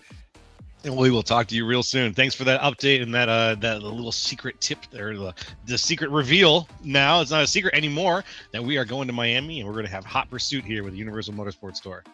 Thank you guys for all the wonderful work that you do. Great job. Can't wait to watch it back. All right, everybody. That was Bo Condon, the winner of tonight's Daytona 500. This afternoon's Daytona 500. We started in the morning, we finished in the evening, and now we're going to bring it on home. Let's see, Sheldon, how do you feel at the end of that 500-mile race? 3.5 hours. I don't think we could have scripted or planned or even theorized how this thing would have ended tonight. And what a afternoon. I'm looking at the track. It's night. It feels like it should be night at this point, right? Normally we're signing off at like 12 a.m., but just an incredible race. Big congrats to Bo for the win tonight. This afternoon. I'm tired. I say, what, best interview we've had 2026 so far, right? Like, pretty good. That was the pretty up there. The line was pretty good. Like, it all rhymed. I don't know how he did it, but it all rhymed. Yeah. Like, Benefield's going to have to put in some work. We had a great one with him this week. I think he just got blown out of the water. That was amazing. We're about to start calling him Captain Bo or something. Captain Bo sounds good. And how about you, my friend Roger? What do you think? What a race. I mean, great time limit. I think a Daytona 500 under 4 hours is a win for everybody. I mean, they put on a really good show. They had one fast repair, which, isn't that common, but it seemed like a lot of guys didn't have to use it. Unless you blew a motor, you didn't have to use it, and they got damage fixed easily the natural way. I mean, these guys did it for a really good cause, put on a really good show. The last lap was exciting. I mean, you kind of saw the aero package at play on that last lap, and really awesome to see Bo win it. I mean, he came in here earlier and he's like, if my paint scheme's not showing, I'm not racing. And the fact that he won it and his paint scheme showed, I think that's double win for him. I mean, that massive run he had coming out of turn 4-2, timed that, executed perfect. That wreck that happened on the last lap, definitely the determining factor on who won here tonight. But I tell you what, for anybody could have won the race. I don't think a better person could have won the race tonight, though, because I don't think there's a single person in that field that's upset about the fact that they just got beat by Bo. No, I think they're on a pirate ship to Tortuga, and I think everyone's having a good time. Down to pillage. Heck yeah, that's the appropriate spirit to bring things home in, and let's go ahead and bring things home after that. I had a fantastic time going around here with you guys as usual. The Grid Vision squad keeps things interesting and fun, and well, when we have a race this good, we don't really have to do much, do we? We just got to get up here and let the people know what's going on and how the guys are going around, and well, I love doing it. So let's do it again. Let's do it real soon, and I'm looking forward to calling the UMT groups. Universal Motorsports Group's Universal Motorsports Tour's next event, that Hot Pursuit from Miami. So, wrapping things up here from the Grid Vision booth, we're going to go ahead and say goodbye, everybody. So, from the entire Grid Vision team, we want to thank you guys for watching and participating in the chat. We had some great chat participation today, folks. Really nice to see everyone involved from YouTube and from Twitch. So stay tuned on there and be sure to hit the follow and subscribe buttons. And if you've got a league that you want to get broadcasted or supported by gridvision.live, contact us on Facebook, Discord, or email us at info@gridvision.live. Big thank you goes out to Andrew Cardinal IV of Whiplash Simcams for providing the beautiful cameras that we use on all of our broadcasts. And hey, if you're on Twitch right now, stay tuned because we're going to go raid somebody else in the iRacing community here. Send them some love. Congratulations again to Bo Condon on winning today's race from Daytona International Speedway, the Daytona 500. This has been Joe LaCastro, Sheldon Atkins, Roger Pierce, and Austin Derbyshire. And hey, we'll see you next time on the Grid